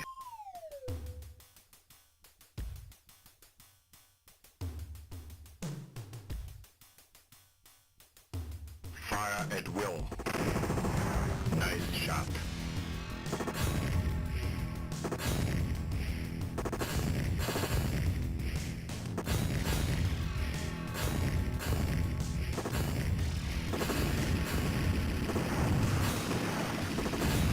Fucking loved this game back in the day.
Shit.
Dude, this game is gonna be so much fun with my fucking light gun that's coming.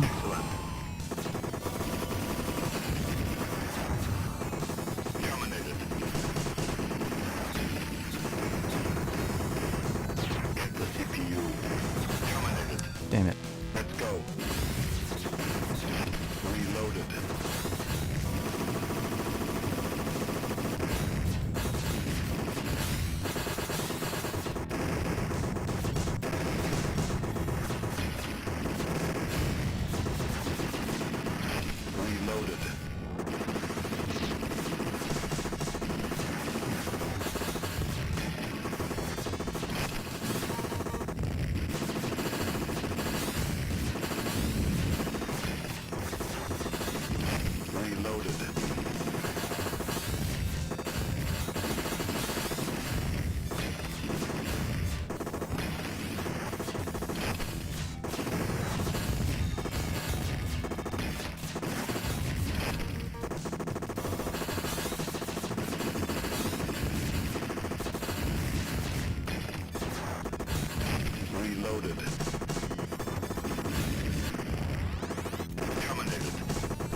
Ah, shit.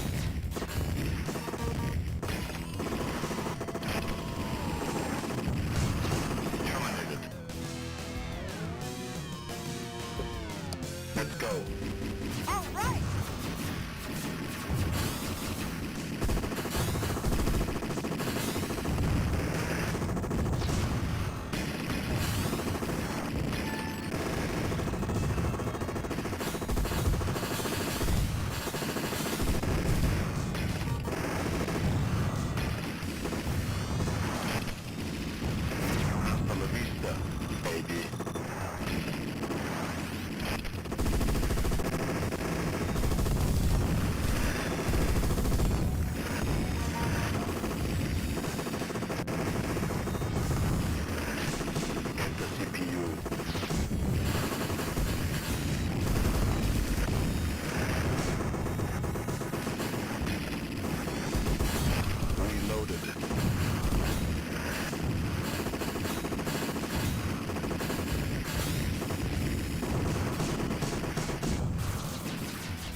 I love this power-up.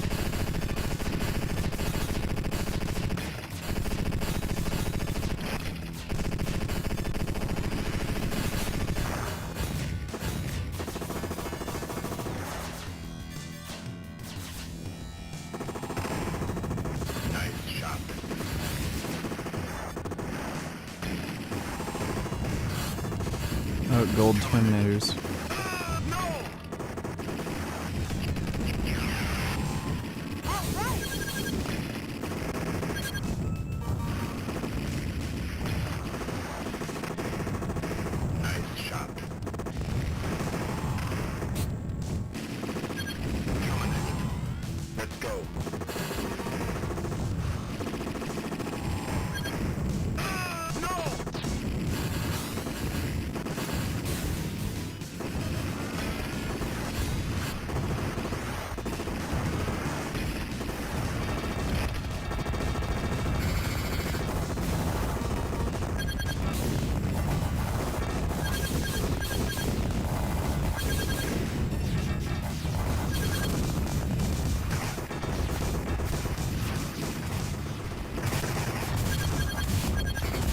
Oh god.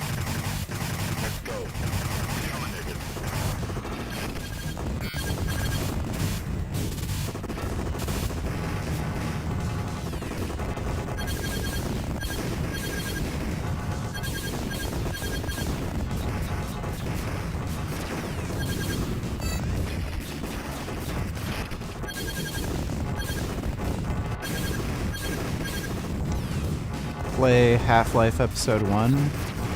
Half-Life Episode 1 really isn't good anymore. Half-Life Episode 2 is dope, though.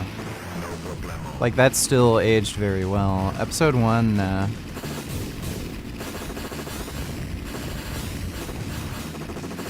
it's like playing a fucking Commodore 64 game. It's like, it's just too old to be enjoyable for me.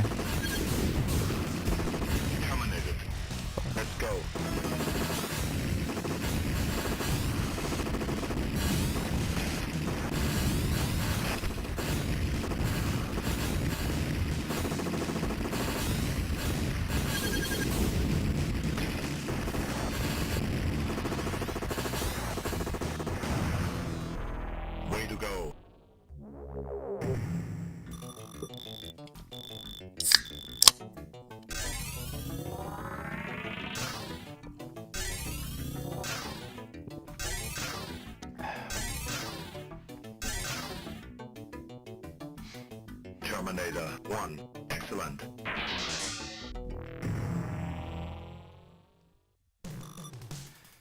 This is one of the best arcade games of all time. Fucking love it.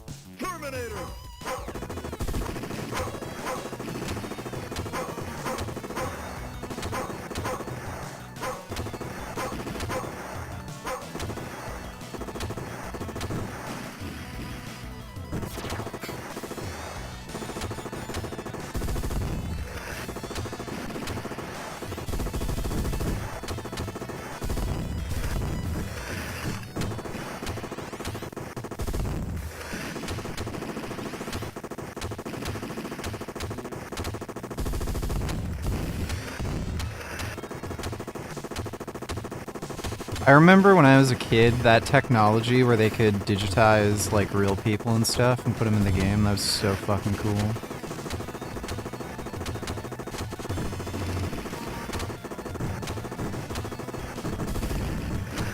It was like, oh my god, it's just like real life.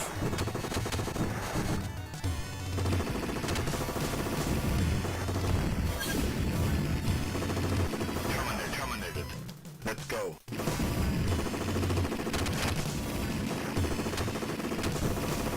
Stop you.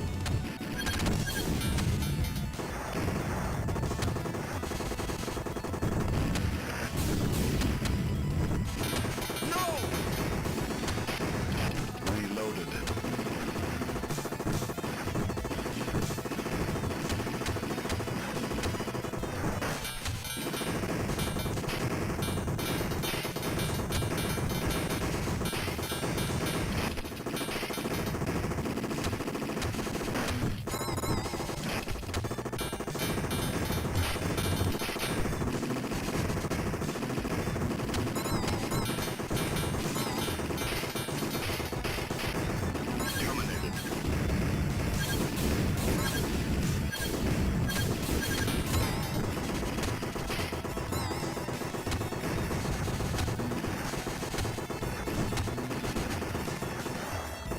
I never played Gauntlet on the arcade. I did have the game for N64 though, Gauntlet Legends.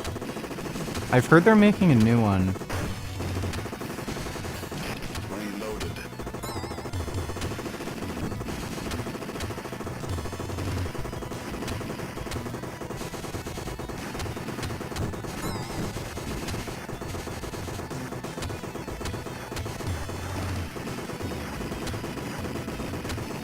Dude, it's so insane. Like, you have to shoot constantly, and then there's, like, no power-ups, and you start slowing down and shit. Even if you were really good at this game, you'd have to spend a lot of money to, like, actually beat it.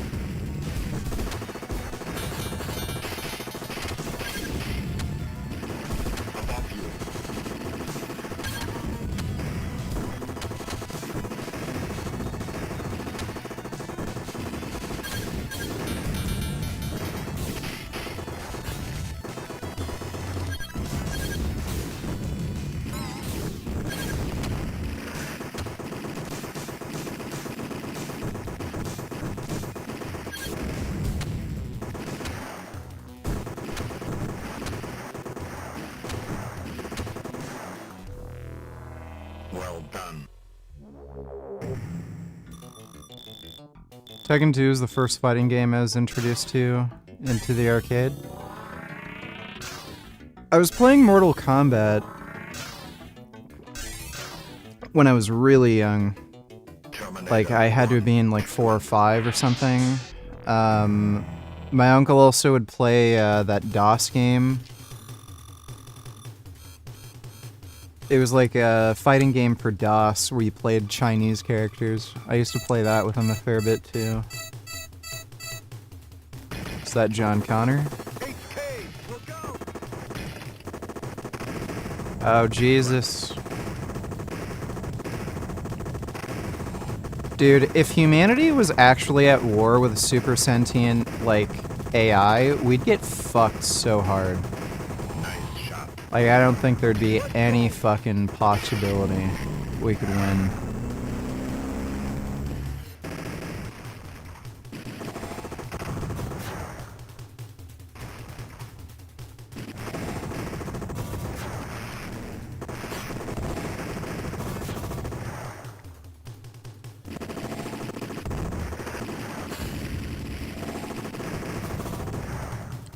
Dude, that car is getting fucked.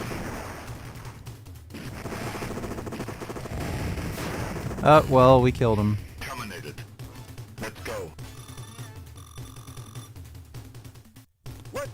Do you actually have to, like, win? You can't just quarter munch the shit out of it? Way to go. I swear I'm not even hitting the car and it's still getting fucked.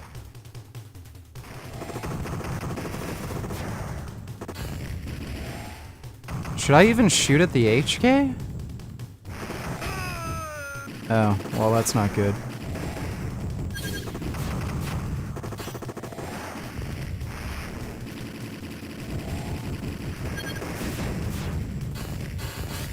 I don't even... Let's go.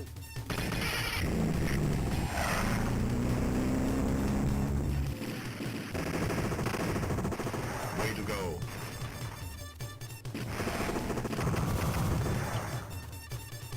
I remember I did beat this through a MAME arcade playthrough before.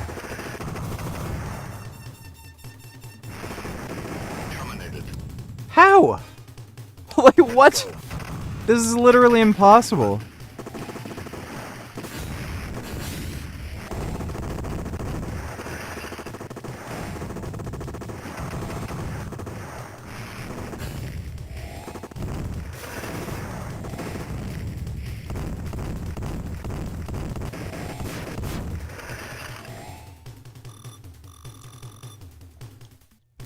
This is fucking impossible.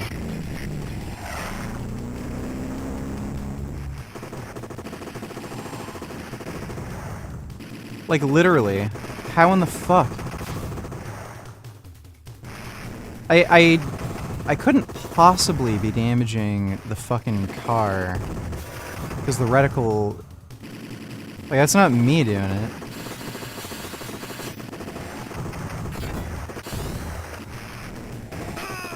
Oh, great, I shot the guy. It's probably less than ideal.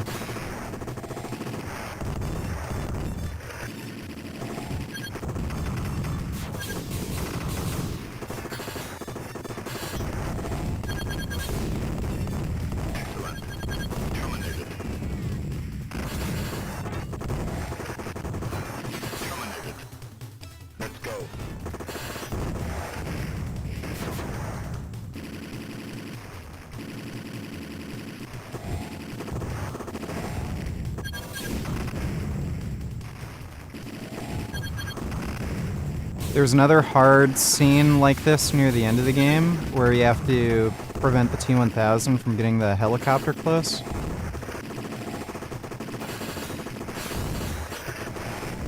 Oh my god. Bro.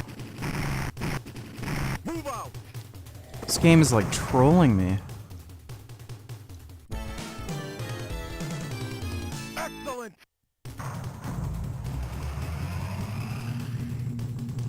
Well, yeah, games back in the day were, in general, harder.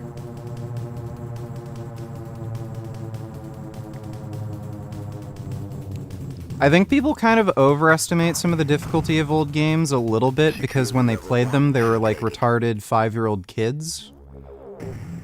But yeah, in general, a lot of games were harder.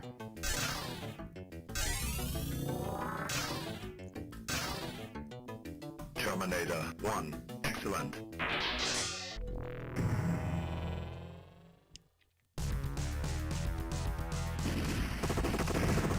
Nice shot.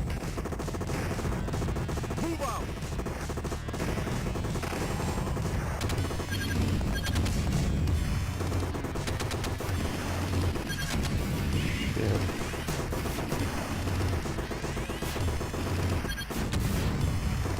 Phased plasma rifle at the 40 watt range.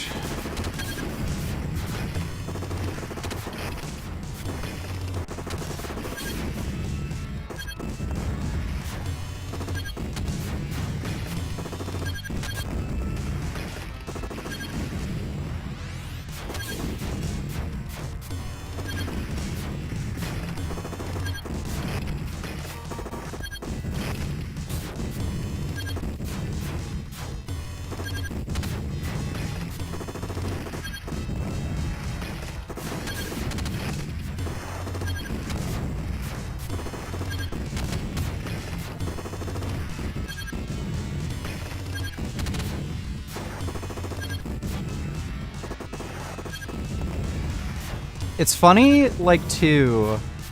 I remember, like, you know, video game violence was a big political issue back then. But, like, these were being played in arcades where there's, like, just children. And then you have, like, the Terminator getting skin ripped off his body. There was, like, House of the Dead 2.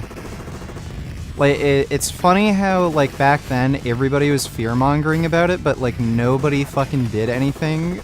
Like, no one gave a shit to, like, actually do anything. I guess it's before, like, pre-internet cancel culture. Nobody could shame any of these companies online and then refuse to pull advertising or something. I don't know.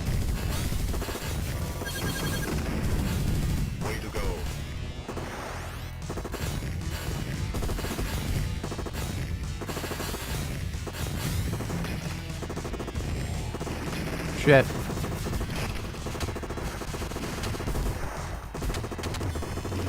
I think Time Crisis 2 is still probably my all-time favorite light gun game. There's quite a few I haven't played, but it's probably my all-time favorite.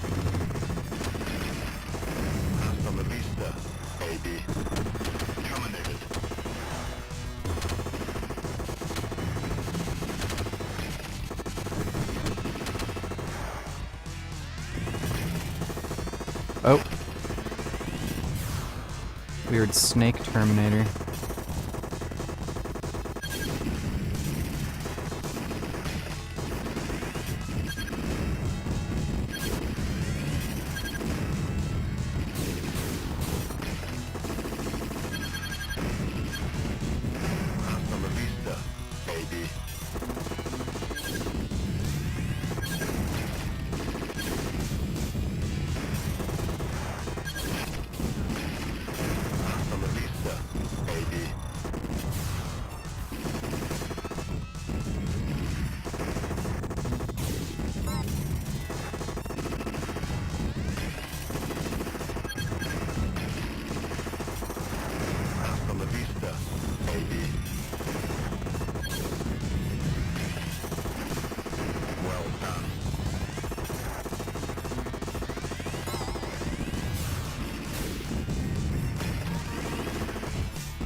Fuck.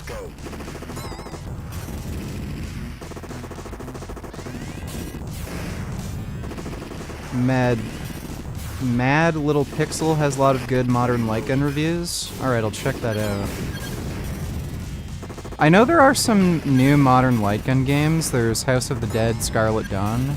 I was gonna get that for Technoparrot.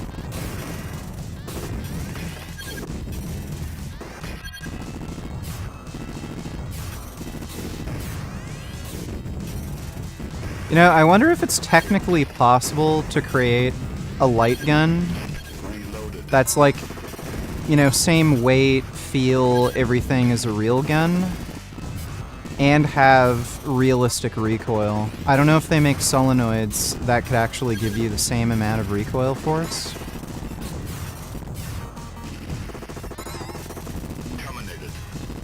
Shit.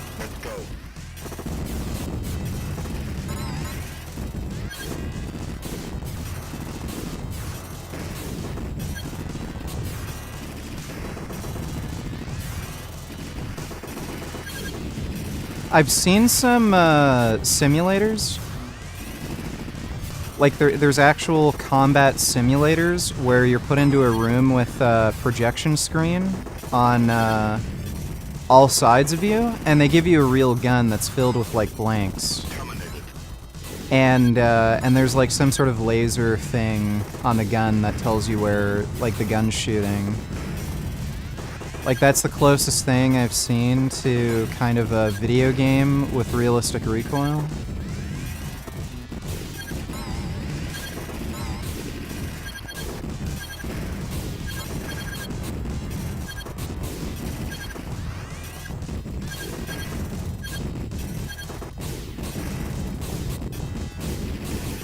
Do I have infinite rockets somehow?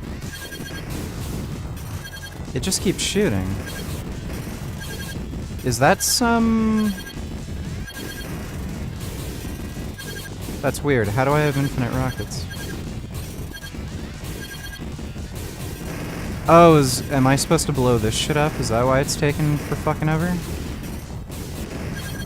Okay, I'm stupid. Okay, so you're supposed to, like, kill the Terminator... Those have to be like Terminator fab facilities.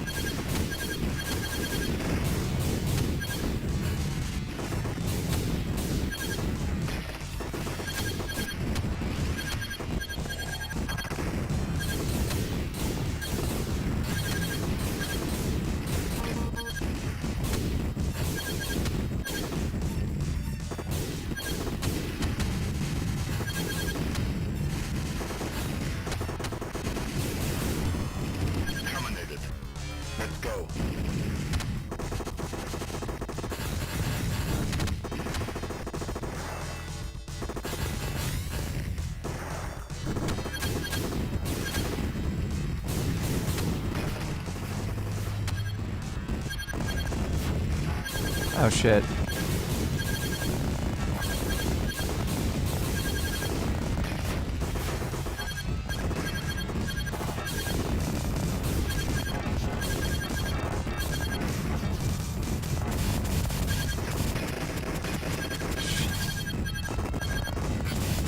Oh my god.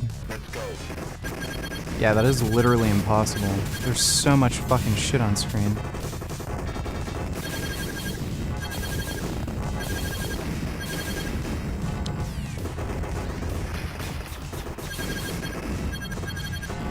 Oh, I have 355 something missiles. I have like an absolute fuck ton. I see. The game just very generous with missiles. I didn't notice the thing at the top left of the screen.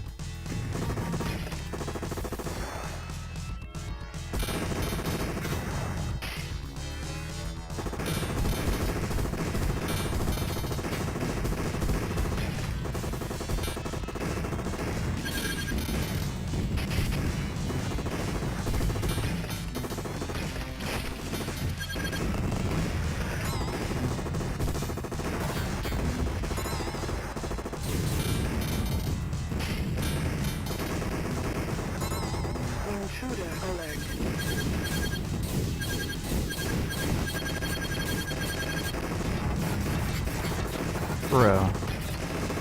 There's just no fucking way. Like, you just can't... There's no way you can keep up with that.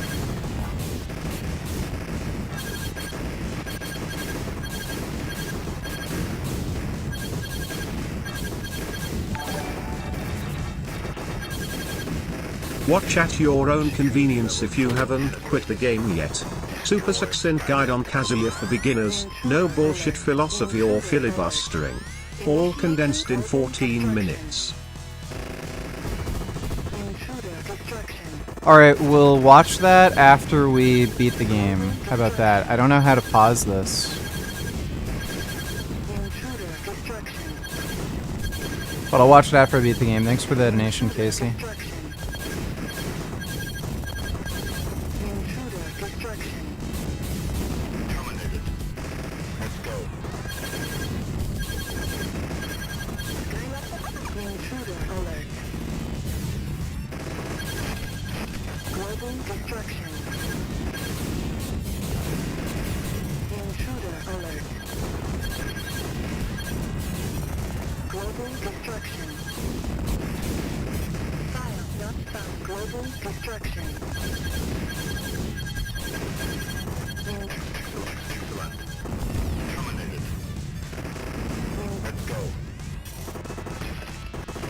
Am I supposed to be shooting at something more specific?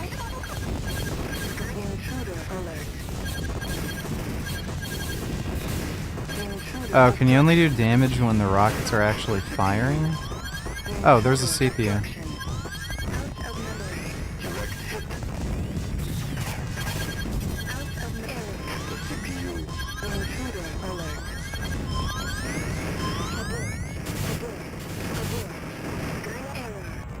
Hell yeah.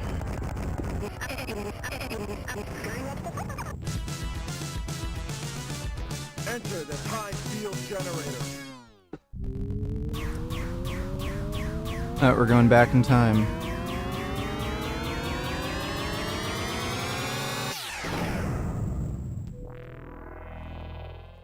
Awesome.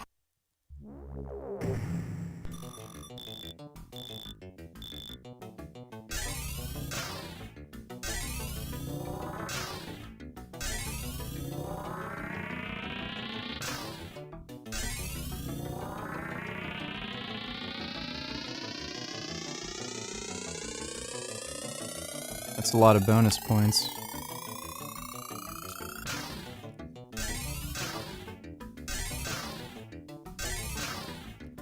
Let's go.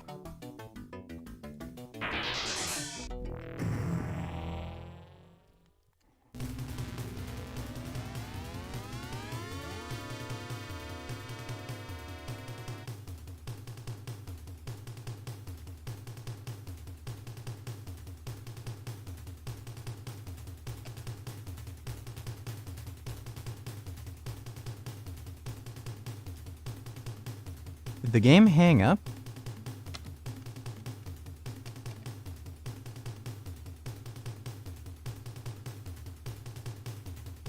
I think it's hanging up. Yeah, that had to have frozen or something. That's fucking weird. You check your... How to play Kazuya as a beginner. Ah, damn it. God damn it. Are you fucking kidding me? Son of a bitch. Fuck, after all that. Son of a fuck nugget. Shit. Your opponent, just to make sure they don't move, don't do anything nasty, hold still, don't do a hop kick, don't move, and now I threaten my huge forward 3, right? And what do we do if they never want to duck? I do my hell sweep, CD41. This is literally the core essence of this character. And this is not tremendous execution, what I'm doing so far.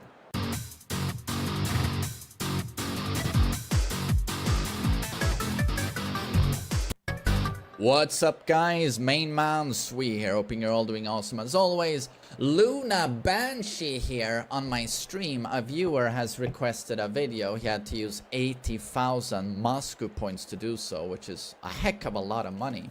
This is a very intimidating character, Kazuya. I would say it's like top 2 difficulty. Most difficult characters in this game, I would say, are Heihachi, Kazuya, Steve. So Luna Banshee here had a question. Okay, so for beginner and intermediate players, how can I still play Kazuya, even though I don't want to do anything execution-wise? I guess a little bit, what is the character about if I want to start out with him, and let's say maybe I'm new to Tekken. Let's say you want to skip the electric, because that's a just frame. It's one of his most important attacks, obviously, but that's very difficult. What I started out with when I was new to Kazuya, and I had the luxury of actually meeting some of the best Swedish players. You'll see a lot of Kazuya players in low ranks, they play Kazuya like this. And they were like, stop doing that, like stop throwing electrics all the time. That's garbage, just stop. But as a new Kazuya player, almost play the way Arslan Ash played Kazumi in Tekken 7. It's all about this. 1-1-2. This is the basic of Kazuya. It's actually not the electric. It is a string called Flash Punch. It's 1-1-2.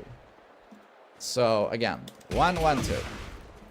If you're new to Kazuya, I would just start getting comfortable with this move and what it does for you. Let's say you don't even know frames.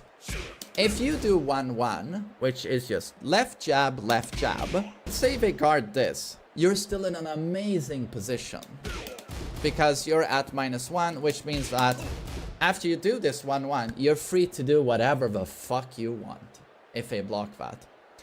And as soon as they guard this attack, there's nothing they can do. And this is because this move jails. And this is an advanced concept, but what it means in the easiest way possible is that if they block the first jab, so now we can see he's blocked the first jab.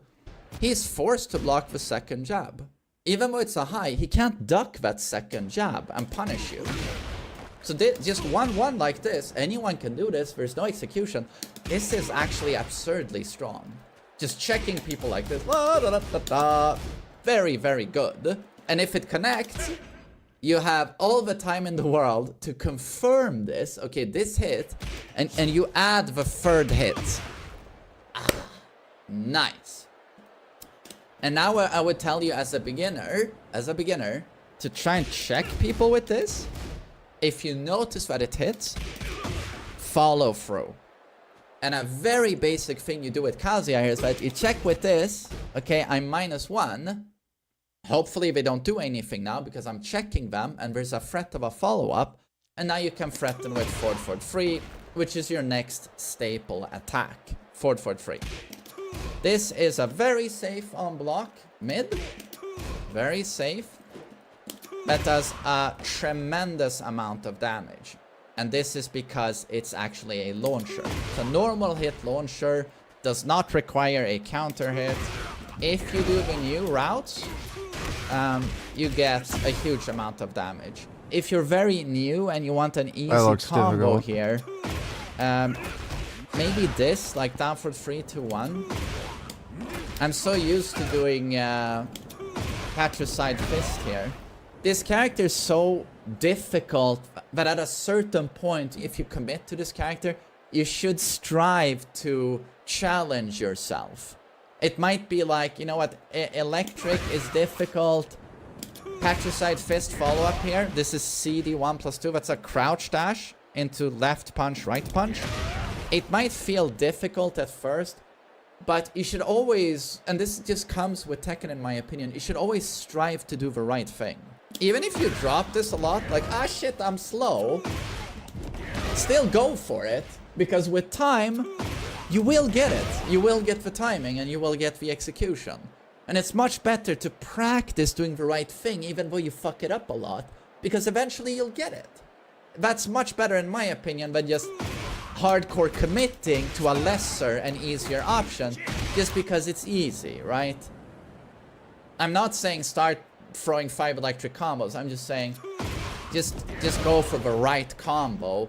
It's not that difficult, and with time you will get it. The very core essence of this character since the dawn of history has been checking with jab jab, commit if it hits, if it's blocked, you're free to go. You check your opponent just to make sure they don't move, don't do anything nasty, hold still, don't do a hop kick, don't move. And now I threaten my huge forward free, right? Mid launcher, -3 on block. And what do we do if they never want to duck? I do my hell sweep, CD4-1. This is literally the core essence of this character. And this is not tremendous execution, what I'm doing so far. This is how I started out and how I was recommended to start this character. What can I do with this? And start incorporating movement. Like, I'm checking like this, and then... And you have no idea how far you can get with only these core things I'm telling you. Check with this. If they hold still, you can apply a 50-50, right? Is it a launching mid, or is it a knockdown low? But also experiment with doing jab, jab, sidestep, sidewalk. See what he does. Does he retaliate? Notice, oh, he did something? Do another flash punch. You don't have to step into electric. You can just check, check, check. You see him do something? Knock him down. It's very easy. There's no execution here. Check. Knock him down. Check. He's hopefully respecting me. Apply a 50-50. This is like the absolute bare minimum and how you should start this character, because when you understand these concepts, all you do is then build upon this. You just build upon it. The next thing you would probably want to look at is like, okay, I've knocked you down. Let's say wave dash is intimidating. I haven't looked at that. At least run in to him waking up. And then depending on how he wakes up, or just experiment with throwing a 50-50 from there. Just run in, 50-50, run in, forward free. At beginner and intermediate, people are hyper aggressive. Like up to Fujin, people press a tremendous amount, and people like to do a kip stuff like this, like kip ups on the ground. This is your next stepping stone. It's okay, so now I need people, I make people respect me standing with jab jab. That's how I make you respect me there. How do I make you respect me when I've knocked you into the ground playing Kazuya, right? You're knocked down. How do I make you respect me from here? And this is where the devil's steel pedal comes in. So again, forward. Devil steel pedal. This is one of the best Oki moves in the game. And this is because when you hit someone grounded with this, they flip around like this and they're stuck in a long animation. And you have time to sort of run in again and keep threatening them, right?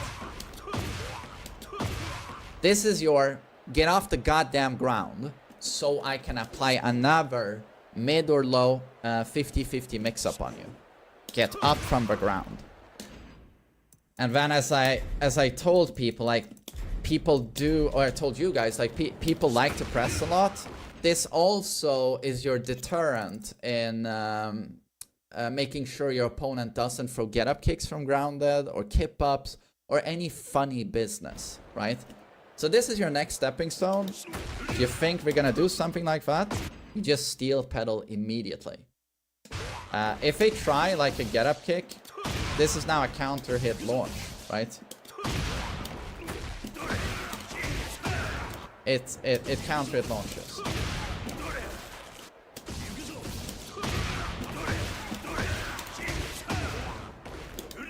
I'm doing a highly advanced combo, but Jesus. You could probably do something like this. So forward counter it, down for 3, down for 1, down for 2. And then this is easy. And then you should be able to dash in, 3-1, hold down forward into Hell Lancer. Free button. That would be your next stepping stone, would be incorporating this. The last thing I guess I'm gonna touch upon in this little, you're starting out with Kazuya, your next super important button So now you know how to make people respect you to apply this mix-up. You know what the Devil Steel pedal will do for you. But then also, let's say you're in at this space. This is what we like to call the neutral. No one has an advantage. We're both standing quite a bit away from each other here. Here you have 2 attacks I want to get into, and then I'm going to end the video. Devil Fist is one of your best moves, especially from this range. It's safe on block. It's even has decent amount of pushback on block, but it's -9. It's not a terrible situation, and you deal chip damage. If this hits, Heat Engager, plus 17. They have to take your 50-50 here. Get a free mix-up. They gotta take it. And it's also very hard to stab. They have to be very precise. So threatening with this is very good. Devil Fist is core attack in this game. And then the next thing you're gonna look at is, oh shit, they're rushing me down. What do? This attack. This is Abolishing Fist, down for 2. In beginner and intermediate, you'll notice that a lot of people will not punish you at -12. They won't do anything. This move goes almost unpunished in lower ranks. And it's 14 frame startup, meaning it's faster than a hop kick. It's faster than a down for 2. It's very fast, actually, for a counter hit mid homing launcher. This is your, like, panic button. Like, get off me. Get off me. With the new route that you will learn, that's 81 damage. It's ridiculous damage on a 14 frame startup. Another move you can use when you feel people are just rushing me down and you have a trouble breathing. This move. This move is OP. Kazuya will immediately evade highs on startup and then slam low backhand there. Does a chunk of damage, gives Kazuya +3. Yeah, I've already seen Dr. Mike collabing with Hassan. I don't know what the fuck he's thinking. Just retarded. Hassan would literally exterminate him and his family and his entire fucking race if he could, and then he's collabing with him. This is where you guys in beginner and intermediate, and even in top level, you'll just flowchart this on hit into Fujin Uraken, which is while stunning 1+2. Oh god, I dropped it. This one. There's nothing they can do about this flowchart. Uraken has so much tracking. You just do this. There's nothing they can do about this. If they try and jab here, this will trade counter hit into a guaranteed steel pedal. And this is safe on block because Uraken is -9. So just this into this. This is quite safe at -14. You won't get launched against, you go up against specific characters like Jin, for example, or another Kazuya. If you counter it, pretty easy combo for 76. So again, if you feel threatened, Abolishing Fist, down 1+2. This would be my starter kit to Kazuya. And then you can build from there. Nothing here that I showed you requires execution. But this is a great way of practicing the core identity of a character. And also learning... Yeah, I really need to learn some of those moves. Haven't really committed yet.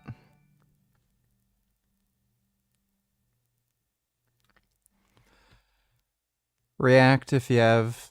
No, sorry, no. So, if you haven't, please. Thanks for the donation, dude. I have severe body dysmorphia. Listen, I got 2 things to say. One, you look fucking super impressive. Oh, Number thank you. 2 is that your pecs are really small. Are they? What? Logic, you're real serious, though. He doesn't know that. Shit, this is easy. I'm faking it. I'm not even tired. That's what's good. Tired, yeah? You had a long day of sitting on your ass in front of a I played computer. basketball too earlier. Oh shit! This is like middle school again. Are you sure you're gonna be okay after this? Is Dr. Mike, like, super short? Or is Hassan, like, taller than me? Thought he was, like... So apparently he's, like, 6'4"? 1.91, or is he the same height as me? Says he's 6... Wait. Says 6'4", so he might be an inch taller than me. This is the hardest anyone's ever worked, I think. We're here. I'll be fine. I'll be fine. Fuck yeah, fuck yeah, fuck yeah. Let's go. 2 more. 2 more? 4 more. 4 more. Can we pass down? You'll be okay. Fine. This is what I do every day. It's good, King. I'm just gonna be sore. What are we doing today? Today's full body pull. He's gonna do modified full body pull, or whatever he wants to do and teach us all the cool. I have severe body dysmorphia. Listen, I got 2 things to say. 1, you look fucking super impressive. Oh, Number thank you. 2 is that your pecs are really small. Are they? What? They're not. I'm so kidding. I do have severe body dysmorphia, so. Do you really? Yeah, Dude, I you mean. look fucking great. What are you talking about? If you have body dysmorphia, what the rest of us supposed to do? I'm like 4'7" over here. Same. Yeah, we aren't even seen. But that's also like, I feel like there's a additional power boost. You know what I mean? If you're under 5'10", you. Yes, work out with the anti-Semite who is in support of the October 7th attack and wants every single Israeli citizen killed. What kind of guys are we great. talking about here? My sex drive is great. Yeah. Okay, so no problems there. No. What about like your perceptive ability to like recover from hard training, as far as like compared to like a few years ago? Kind of still with it when everything's in the groove, or is it? I think so. I think it's even better than a couple years ago because I think it's because like there was a changing point in my workout. In my training where I realized like I wasn't eating anywhere near enough protein. Okay. I was thinking to myself like once I hit like 35 and my T levels start declining, I'll do TRT. Or if I start noticing it, like if I experience a lot of fatigue, man.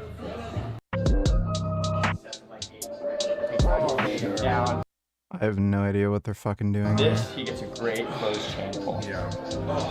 It's like everything I do, introductory, basic weight, you can do it. Like he can't do body weight pull-ups? The fuck's going on here? That was bullshit.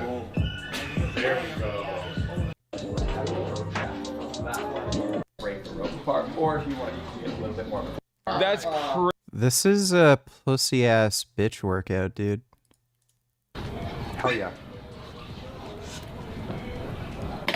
I have no idea why you do that as opposed to a dumbbell row. Okay. Come on, people. Fuck yeah. 4 more. Stay up. Come on. Control. Yeah. And yourself. That was a bitch workout. I don't need, and again, he's collabing with fucking Hassan for like what reason? Does he just like being friends with people who want to exterminate his race? It's kind of retarded.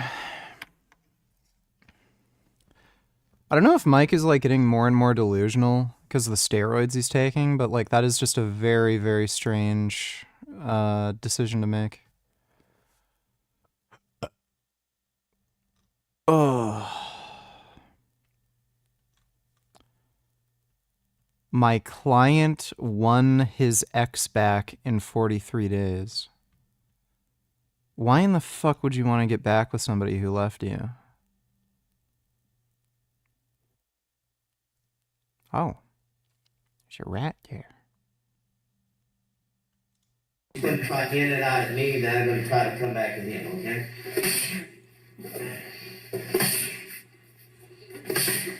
Am I see it? Sir. It makes us look like we're moving fast.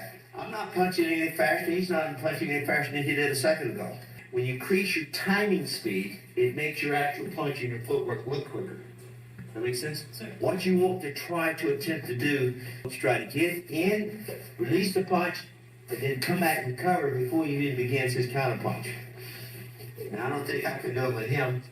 If I can, I'll take his blood away from him. Now watch. Folks, I'm Dr. Mike. This is Jared Feather, IFB Pro. This is Christian Guzman, and he sort of owns Alpha Land. Is Guzman cycling off gear or something? I swear he looked like way bigger a few months We're gonna ago. be training a little back, a little shoulders. 3, 2, 1. Alpha. For a few reps. Yeah. Yeah, maybe he's just not taking his training super seriously right now and he cycled off gear. Pull up. Because he was getting fucking big on the steroids he was taking. Yeah, that means he's got a good SFR for you. So like that stimulus there is really good. Fatigue, yeah, probably a little lower, but the whole like getting away from pull-ups for the last thing always blew my mind. Yeah, everybody's trying to like.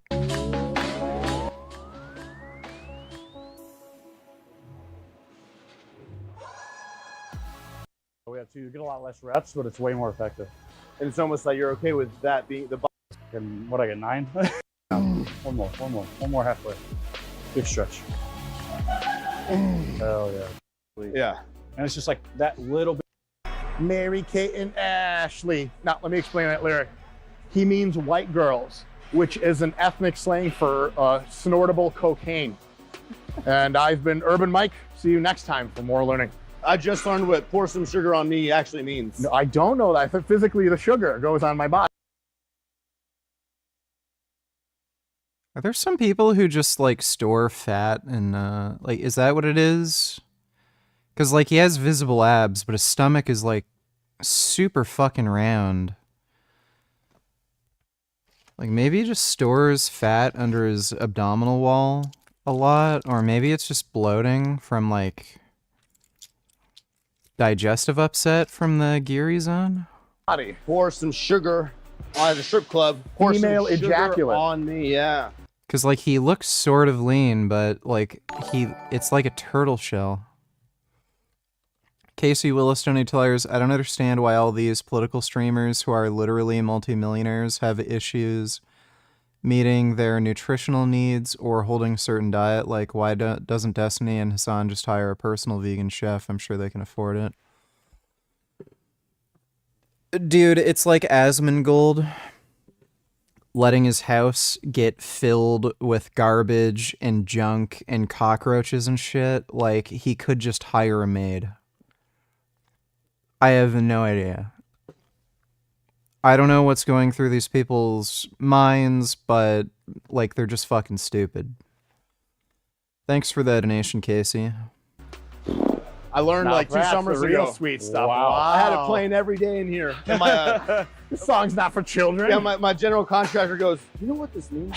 I go, not at all. No, and he explained. Like, even when I was 270, my stomach doesn't bulge out like that. Okay. Like your grandma's not asking you. That's good. Well, you see, Grandma, he's talking about a bakery. And the brownies are singing for some... They need some more sugar. Yeah, it's sugar cookies. Come on, Grandma.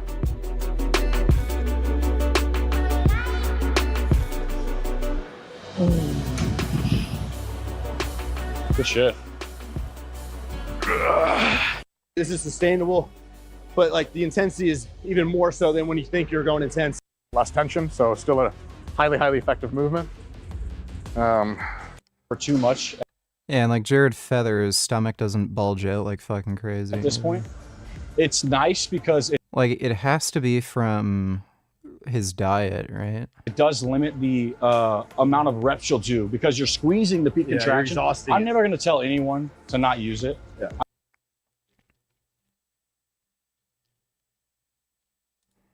Mike Van Wyck is clearly a divisive creature within the bodybuilding industry, literally and figuratively. From his beginnings as a young athlete, he thoroughly loved training and desired to become an IFBB pro, or at least become a monster in seismic proportions. He then became a renowned coach and definitely a renowned bodyguard, working with the heights of Drake, a multi-million-dollar rapper from Toronto. But Mike's journey has been one that's definitely surrounded with controversy. Today we're going to dive deep into his origin story, his his rise in bodybuilding, his unique philosophy, and of course the controversies that have been happening in recent history. Now, if you're new here, I do recommend that you subscribe. I post videos like this extremely regularly, and those subscriber counts do really matter. It's free to you, and I respect if you do it. To be honest, it's awesome. But moving on with the video. Mike didn't start out chasing bodybuilding glory. Growing up in Canada, he was always drawn to sports like rugby and football, using strength training as a tool to enhance his performance within those given sports. He actually idolized big physiques and knew in his high school that he wanted to be a mass monster, or the closest thing that he could get to it. And at the time, with Dude, Mike Van Wyck is in horrible, horrendous fucking health. I think he's needed 2 joint replacements. He's only in his 30s, I think. If not early 40s, and he looks like 20 years fucking older than he really is. How old is he?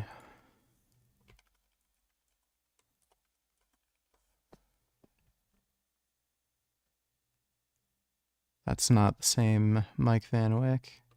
1980. So he's 44? He could easily pass for a guy like in his 60s. Like, he looks like fucking shit, and I've seen him in person. Like, he just wobbles around.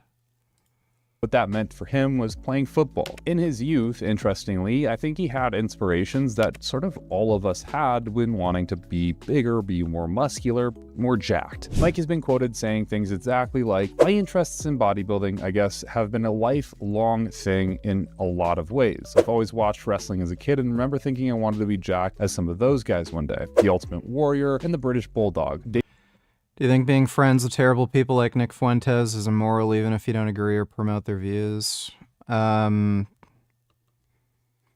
don't know what sense it makes to be friends with somebody like that. It's not going to benefit you, and they're like being friends with people like that is social suicide on top of that, and career suicide. So I don't know why you'd be motivated to be friends like that. I think it says something about you if you're friends with pieces of shit like that. Davey Boy Smith were a couple of the key guys that got me started down the path, mentally wanting to be a huge guy one day. He continues to say, "It wasn't until 9th grade that I really got specifically into bodybuilding. In my high school at the time, we had a very good weight room, and it used to be open really early before school started and during lunch hour. The dude that ran the place went by the name of Eddie, and he looked like Hulk Hogan. Eddie would have us all read magazines, specifically Muscle Magazine, in an attempt to have stopped playing football. As soon as I was, literally the day I was done football, I knew I was going to transition into bodybuilding. Like, I was counting down the days to when I could not play football again and I could just spend my whole time lifting, because that was like my number one love and passion. Was like, I actually liked lifting and getting stronger and bigger while I was playing football than I actually liked playing football. Making a move into bodybuilding was the next obvious step after college was done. Mike's first competitive bodybuilding experiences weren't easy. Competing in regional shows in Rhode Island and Boston, he faced stiff competition to say the absolute least. By today's standards, his physique is outrageously good back then, but unfortunately, there was a lot of competition in his era. Instead of feeling defeated, he used these early challenges as learning experiences, understanding where his physiques need to be improved and where he needs to basically be at to compete the best. After returning to Canada due to some family issues, specifically his mother ran into some bankruptcy issues, Mike quickly rose through the ranks, completing the level system required to qualify for a national show in Canada. It's much different than the United States. At that time in Canada, you had to compete at multiple different divisions to be able to qualify for nationals. By 2009, he had earned his pro card at the CBBF Canadian Nationals, cementing his place as an IFBB pro. However, his professional career was cut quite short due to some serious injuries. He had tried to lift a 200-pound dumbbell at an expo and unfortunately tore his pec. Then shortly after, he tore his bicep, which ultimately led him to the point of realizing that genius. Maybe competing wasn't the best thing for him, in which he shifted more directly towards focusing on coaching. He ultimately competed 2 more times before calling it quits within the pro league, realizing that the caliber of athletes was simply quote-unquote too much for him to compete with. Despite his injuries though, Mike never really lost interest in bodybuilding because he surrounded himself with bodybuilders. He trained rigorously with all sorts of different guys in the industry and trained them to improve their physique. How would it be any different than you being friends with non-vegans? How about you use your fucking critical thinking skills rather than just asking me stupid fucking questions, dude? His primary focus as a coach wasn't to build diets or build a cycle program for someone to run some gear. It was very clearly training and improving each individual's training to uniquely tailor their training to them. This netted them some pretty good physique improvements. And I think it's very easy to say that his training methodologies go far beyond just a basic training program. He focuses on efficient movements with very unique techniques and ultimately, quote unquote, connecting with the muscle. It's something you'll hear him say within the industry as it regards to training. He's worked clearly, was talked about on some podcasts. Mark's is like, I invited the involving fitness influencer Jeff Nippard. The incident occurred at Pure Muscle, quite literally grabbed Jeff's neck and threw him down, as well as his cameraman. This led to widespread criticism all over the social media platform. The controversy raised a lot of questions about the professionalism and conduct within the industry, but specifically Mike's own character. Mike has a very interesting story, one that's filled with resilience, efforts, but nonetheless, a lot of controversy. From his days as an aspiring athlete to becoming a respected coach, his impact on the fitness community is undeniable. Good or bad, his unfiltered approach, while polarizing, has challenged traditional norms and inspired many people to rethink how they approach training, which, since Mike Van Wyck's training advice is dog shit. One of the worst fitness YouTubers on... He's not even a fitness YouTuber. Online clips of either people talking about what happened between Mike and Jeff or the camera footage of Mike and Jeff. There's seemingly nothing about his past, his history, or anything.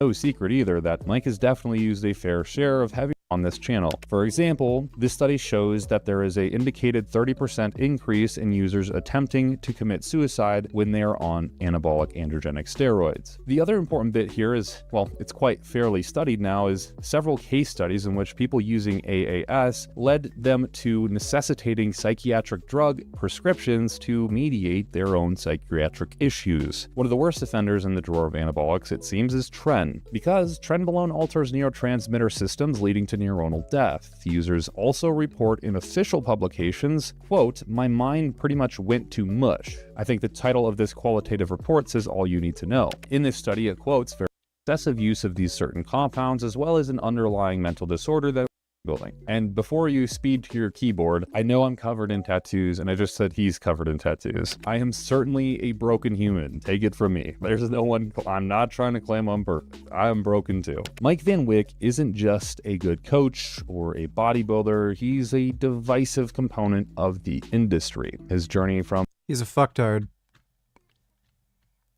He's a retarded, delusional fucktard.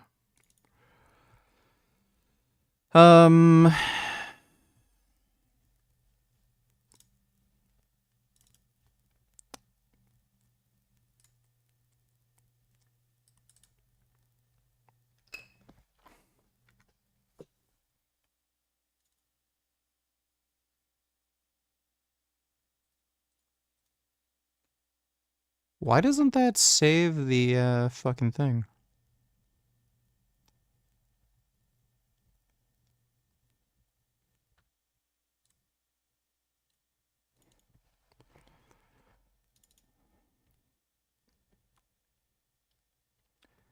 I don't know if there's a way to...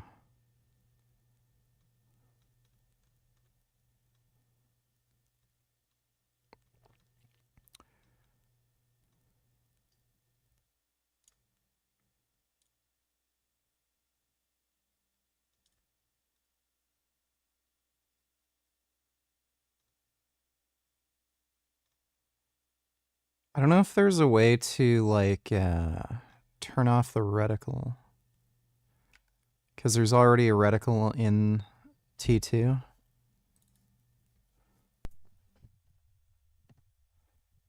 Oh, God. Oh, yeah, crosshair options.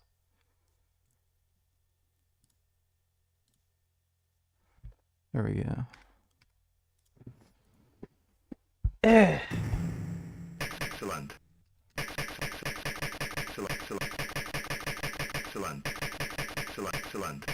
Excellent. It's Judgment Day. Way to go.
Reloaded.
Goddamn right.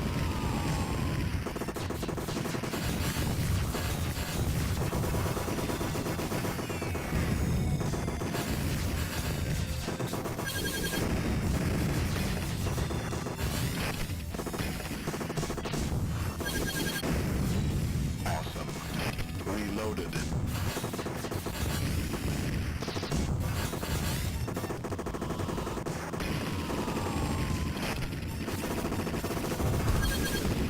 Terminated. Let's go.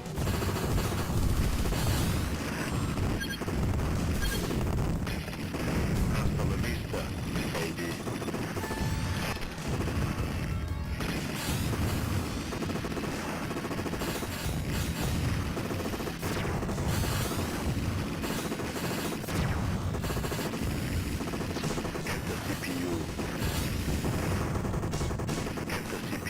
Fuck.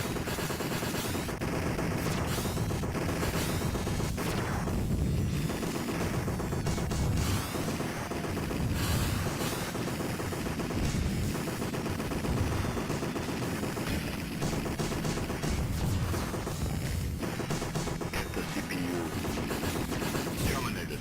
Let's go.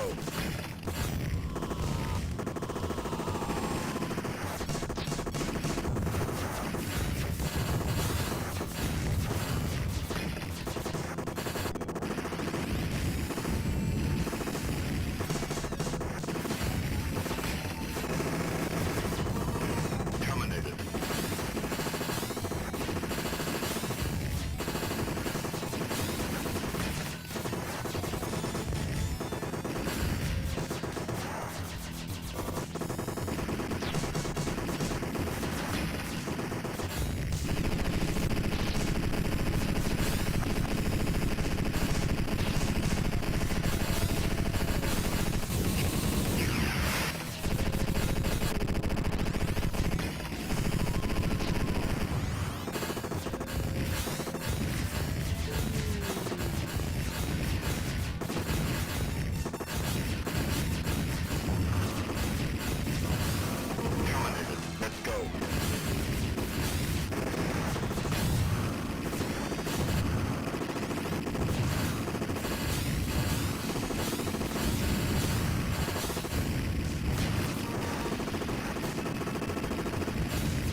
Damn it.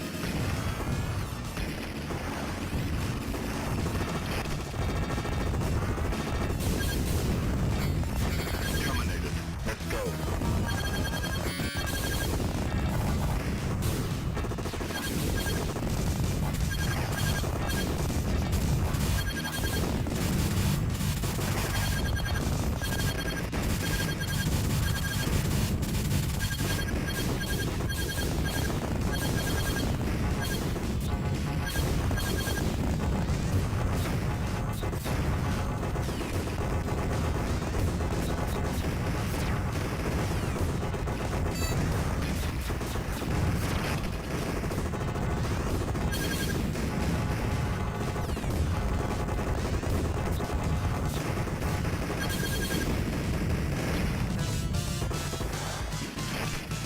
No problemo.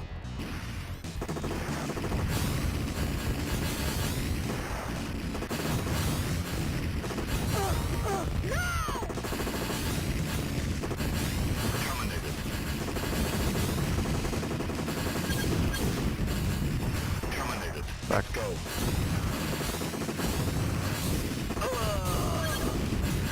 Did I kill that person?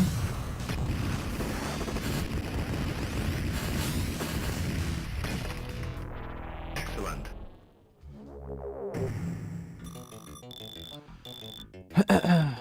Yeah, it's basically a tank.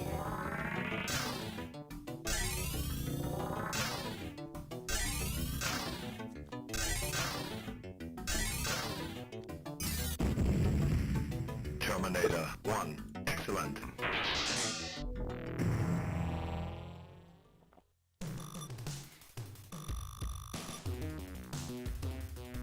Terminator!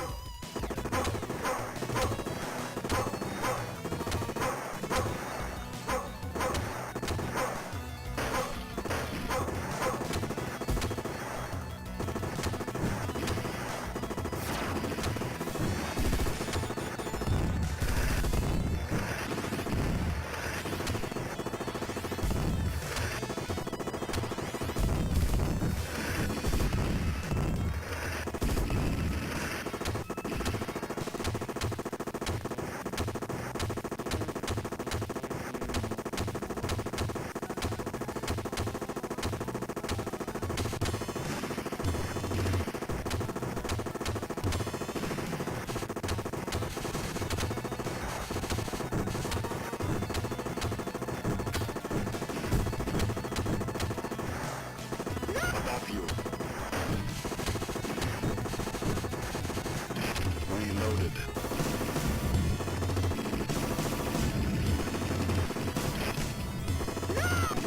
Terminated. Above you.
You are a fuck ha ha ha ha ha ha ha shitter cum nuts.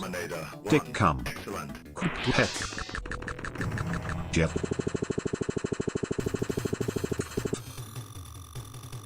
Well, thank you for that non-wib. Flattered. Appreciate the donation.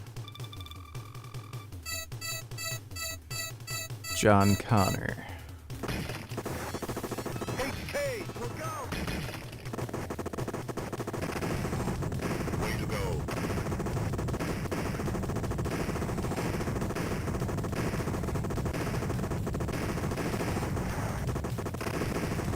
This game has pretty smooth scaling.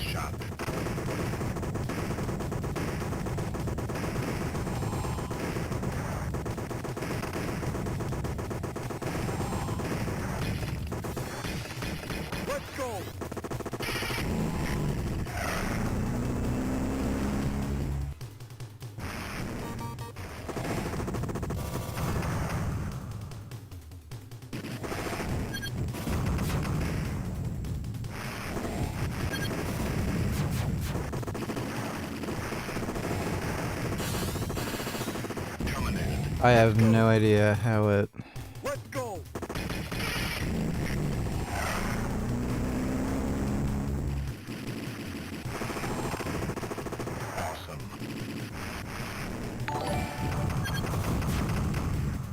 Are you retarded or regarded or restarted?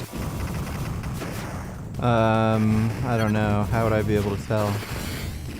Thanks for the donation, non-wib.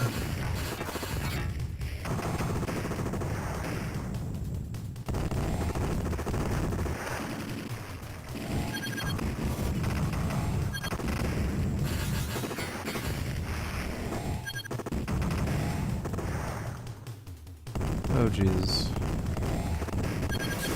And he's dead. This might be like one of the hardest section of the entire fucking game.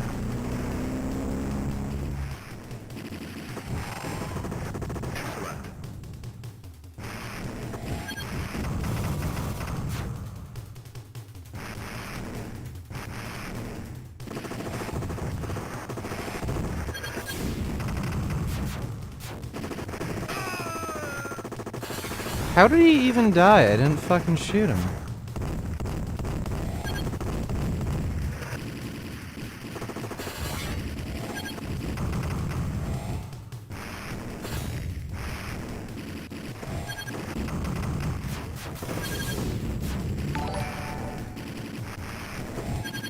Well, it says on your chart here you're fucked up.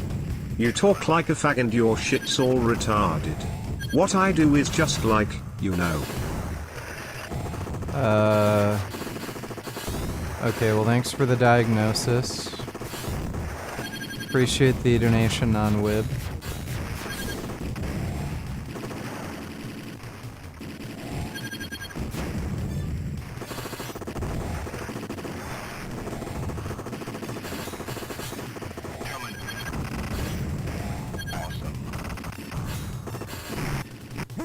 Jesus.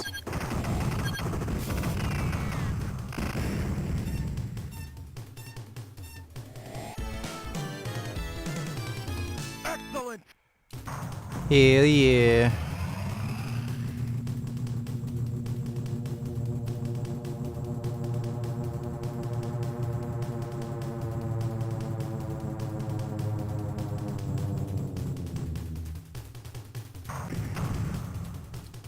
Security level 1 penetrated.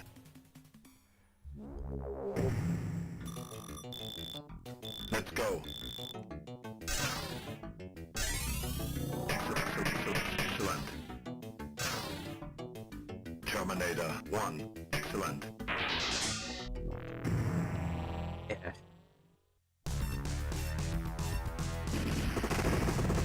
Nice shot. Move out.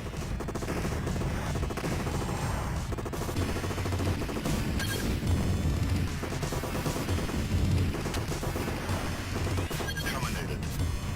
Let's go.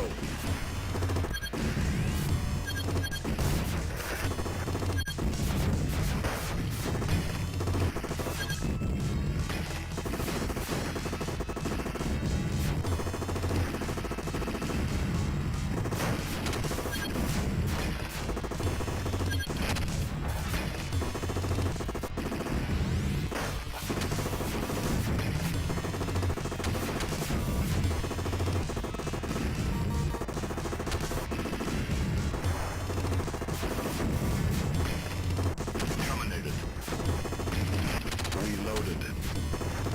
Reloaded.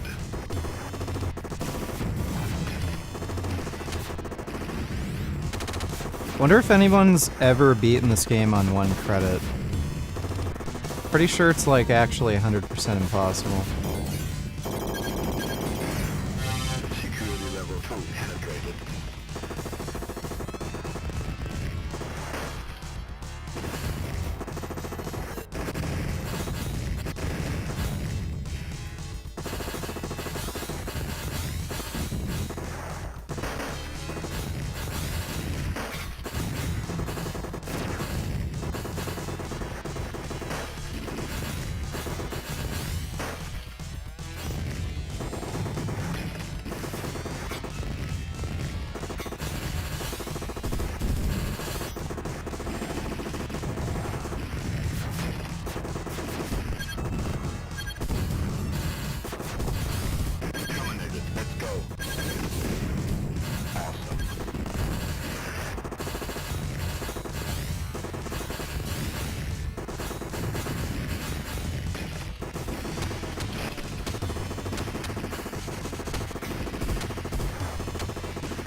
Fuck.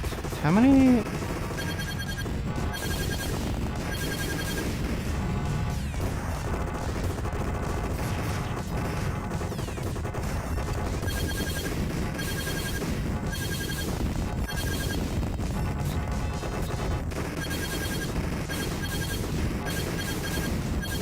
Give me a break. Is there, like, something wrong here? Like, oh my god.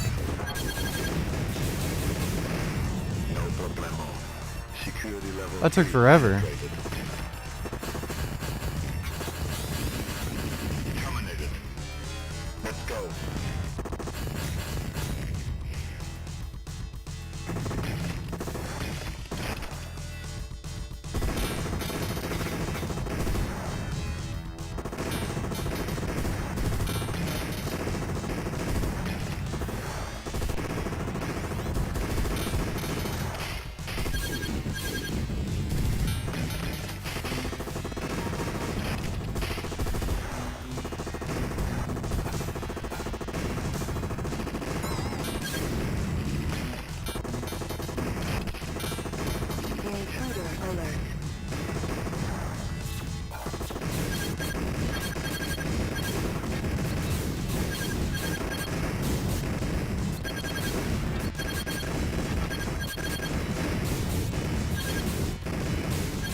Intruder alert.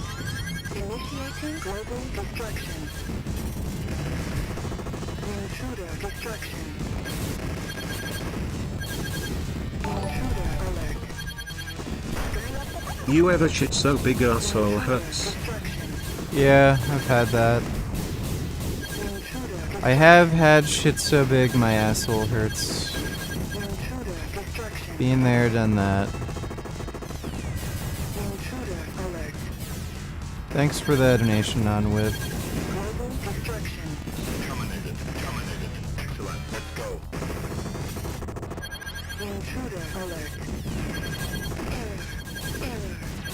Just like there's no fucking way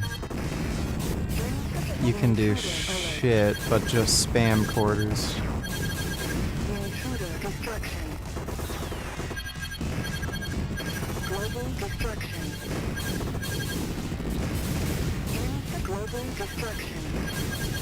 Yeah, great.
There we go. No, I've never been on Adderall.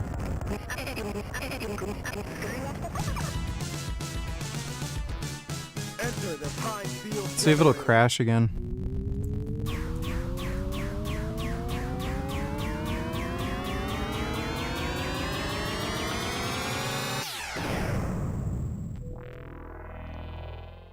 Way to go.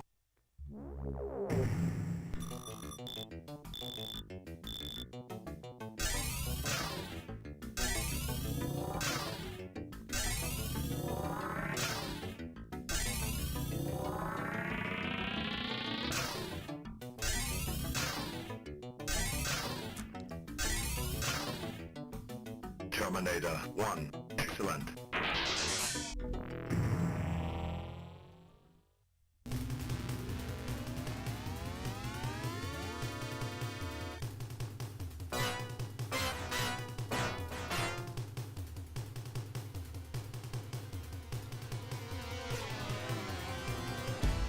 Didn't crash.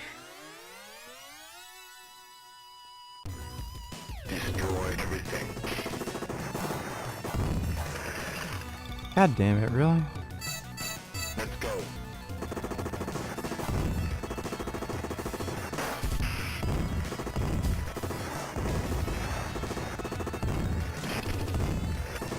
Why don't you just tell Sarah Connor and shit to just get the fuck out of the way?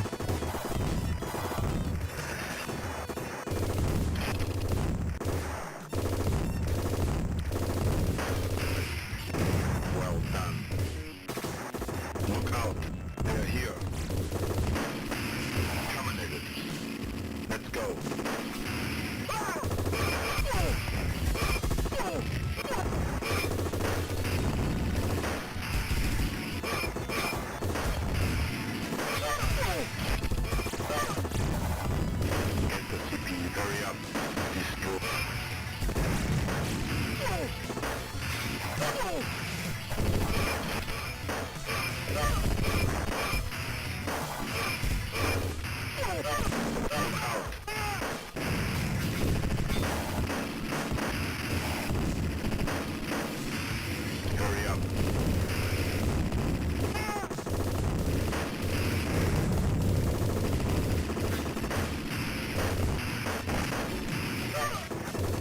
Reloaded. Terminated. Get the sick. Terminated. Damn it. Let's go.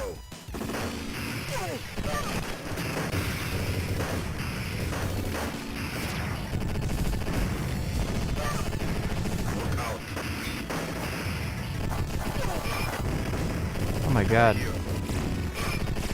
I don't think the movie was even ever this hectic.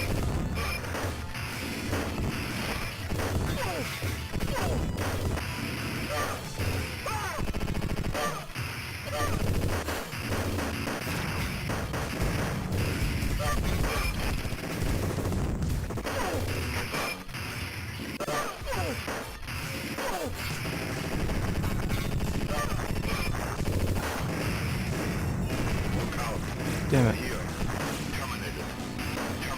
Let's go.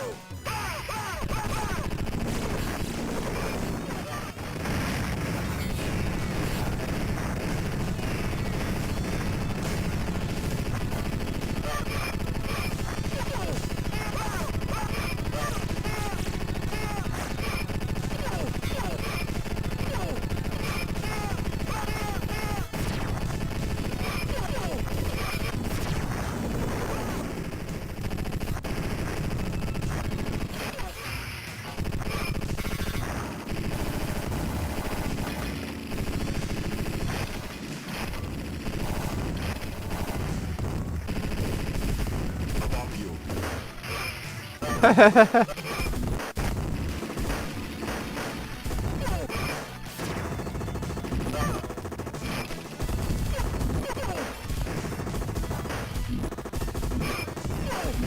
don't remember this part in the movie. Dude. What is this shit they're throwing at you? Oh my god.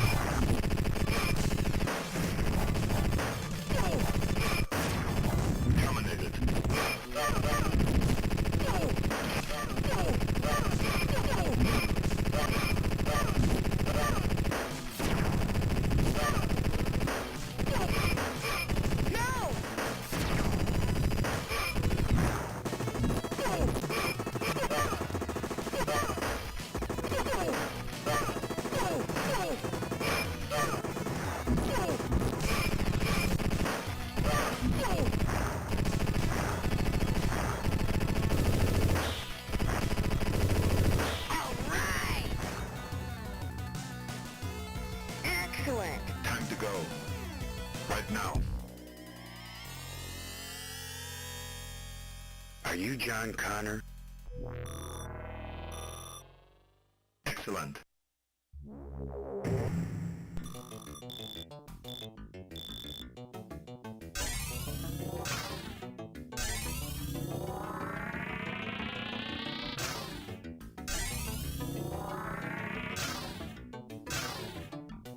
Terminator 1. Excellent.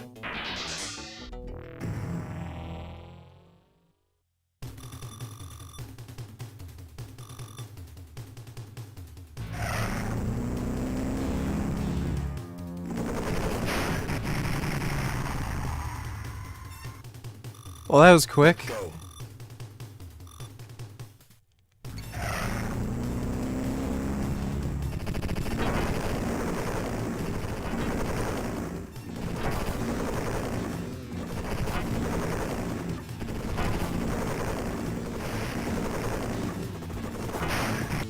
Damn it. Oh my god, that's retarded. Terminated. Let's go. Bruh.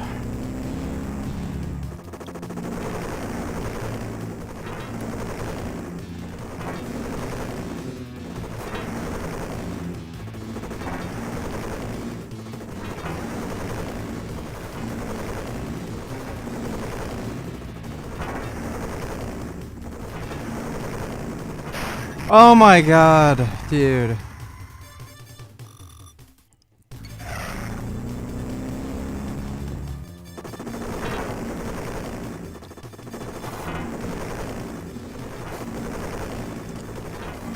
You would literally have to be rich to be able to beat this game in the arcade.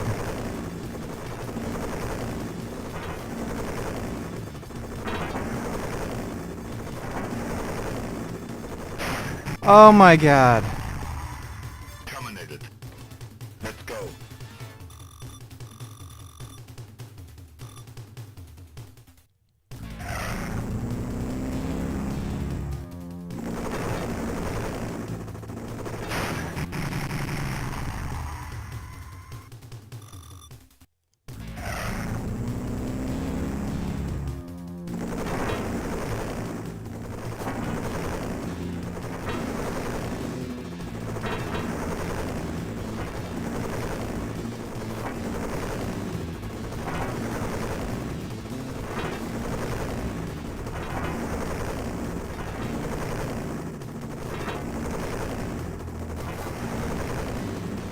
Holy shit. Oh my god.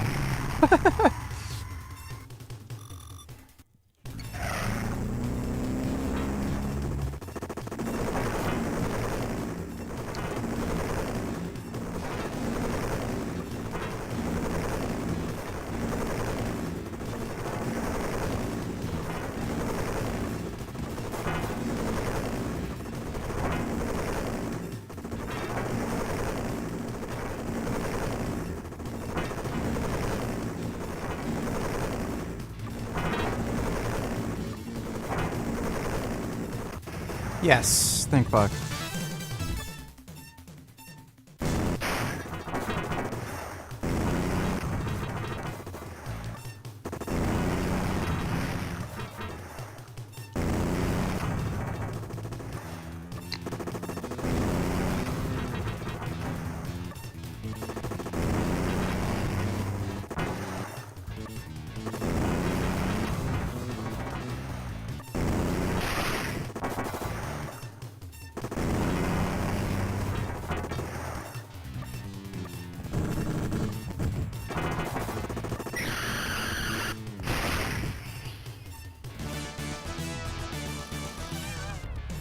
I've been squatting but not deadlifting.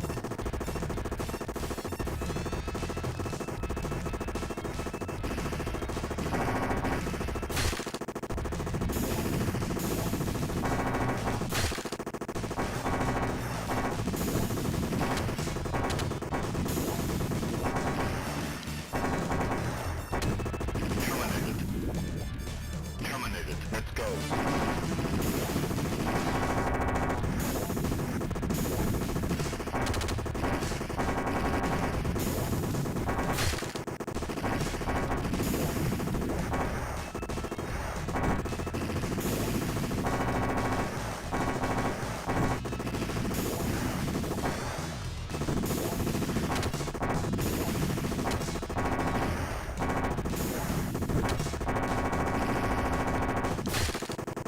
Where can I even shoot to get the liquid nitrogen to come out?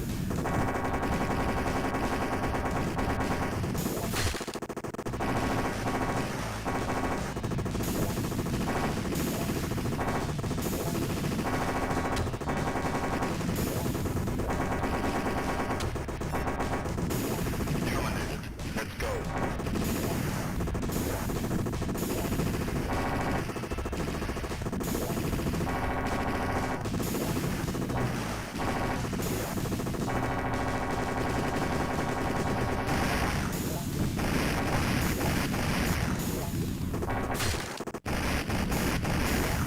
Oh, I see.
There we go.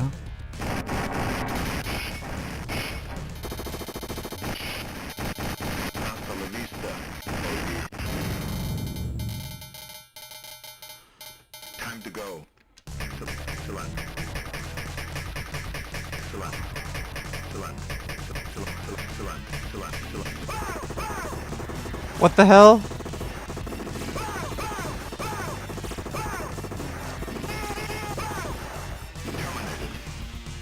Let's go.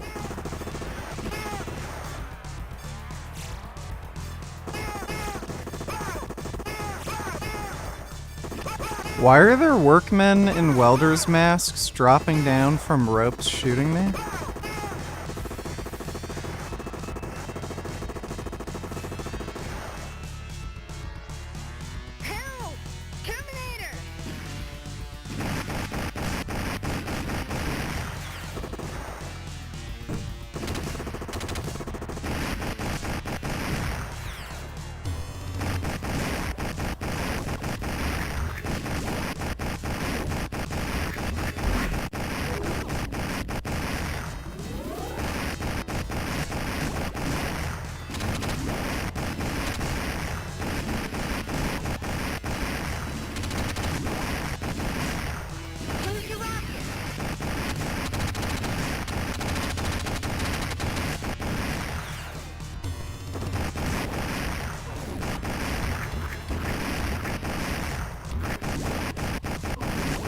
Good.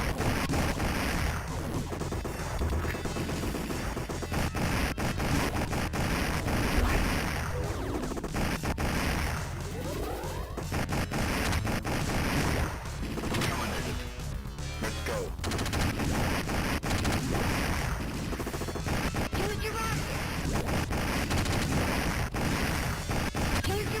Damn it!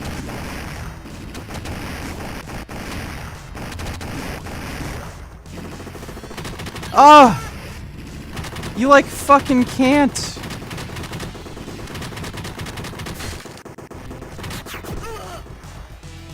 Okay, whatever. I am going to go do stuff, work out. I think I gotta get groceries too. And, no guarantees, but I will likely be on later. No guarantees, though. Probably be for, like, 8 p.m., maybe. But we'll see. Yeah, it'll probably be for, like, 7, 8 p.m., if anything. But hope you guys had fun. Big thanks to everybody who donated on Streamlabs. Really appreciate it. And I will see you all next time, which will likely be later. But take care.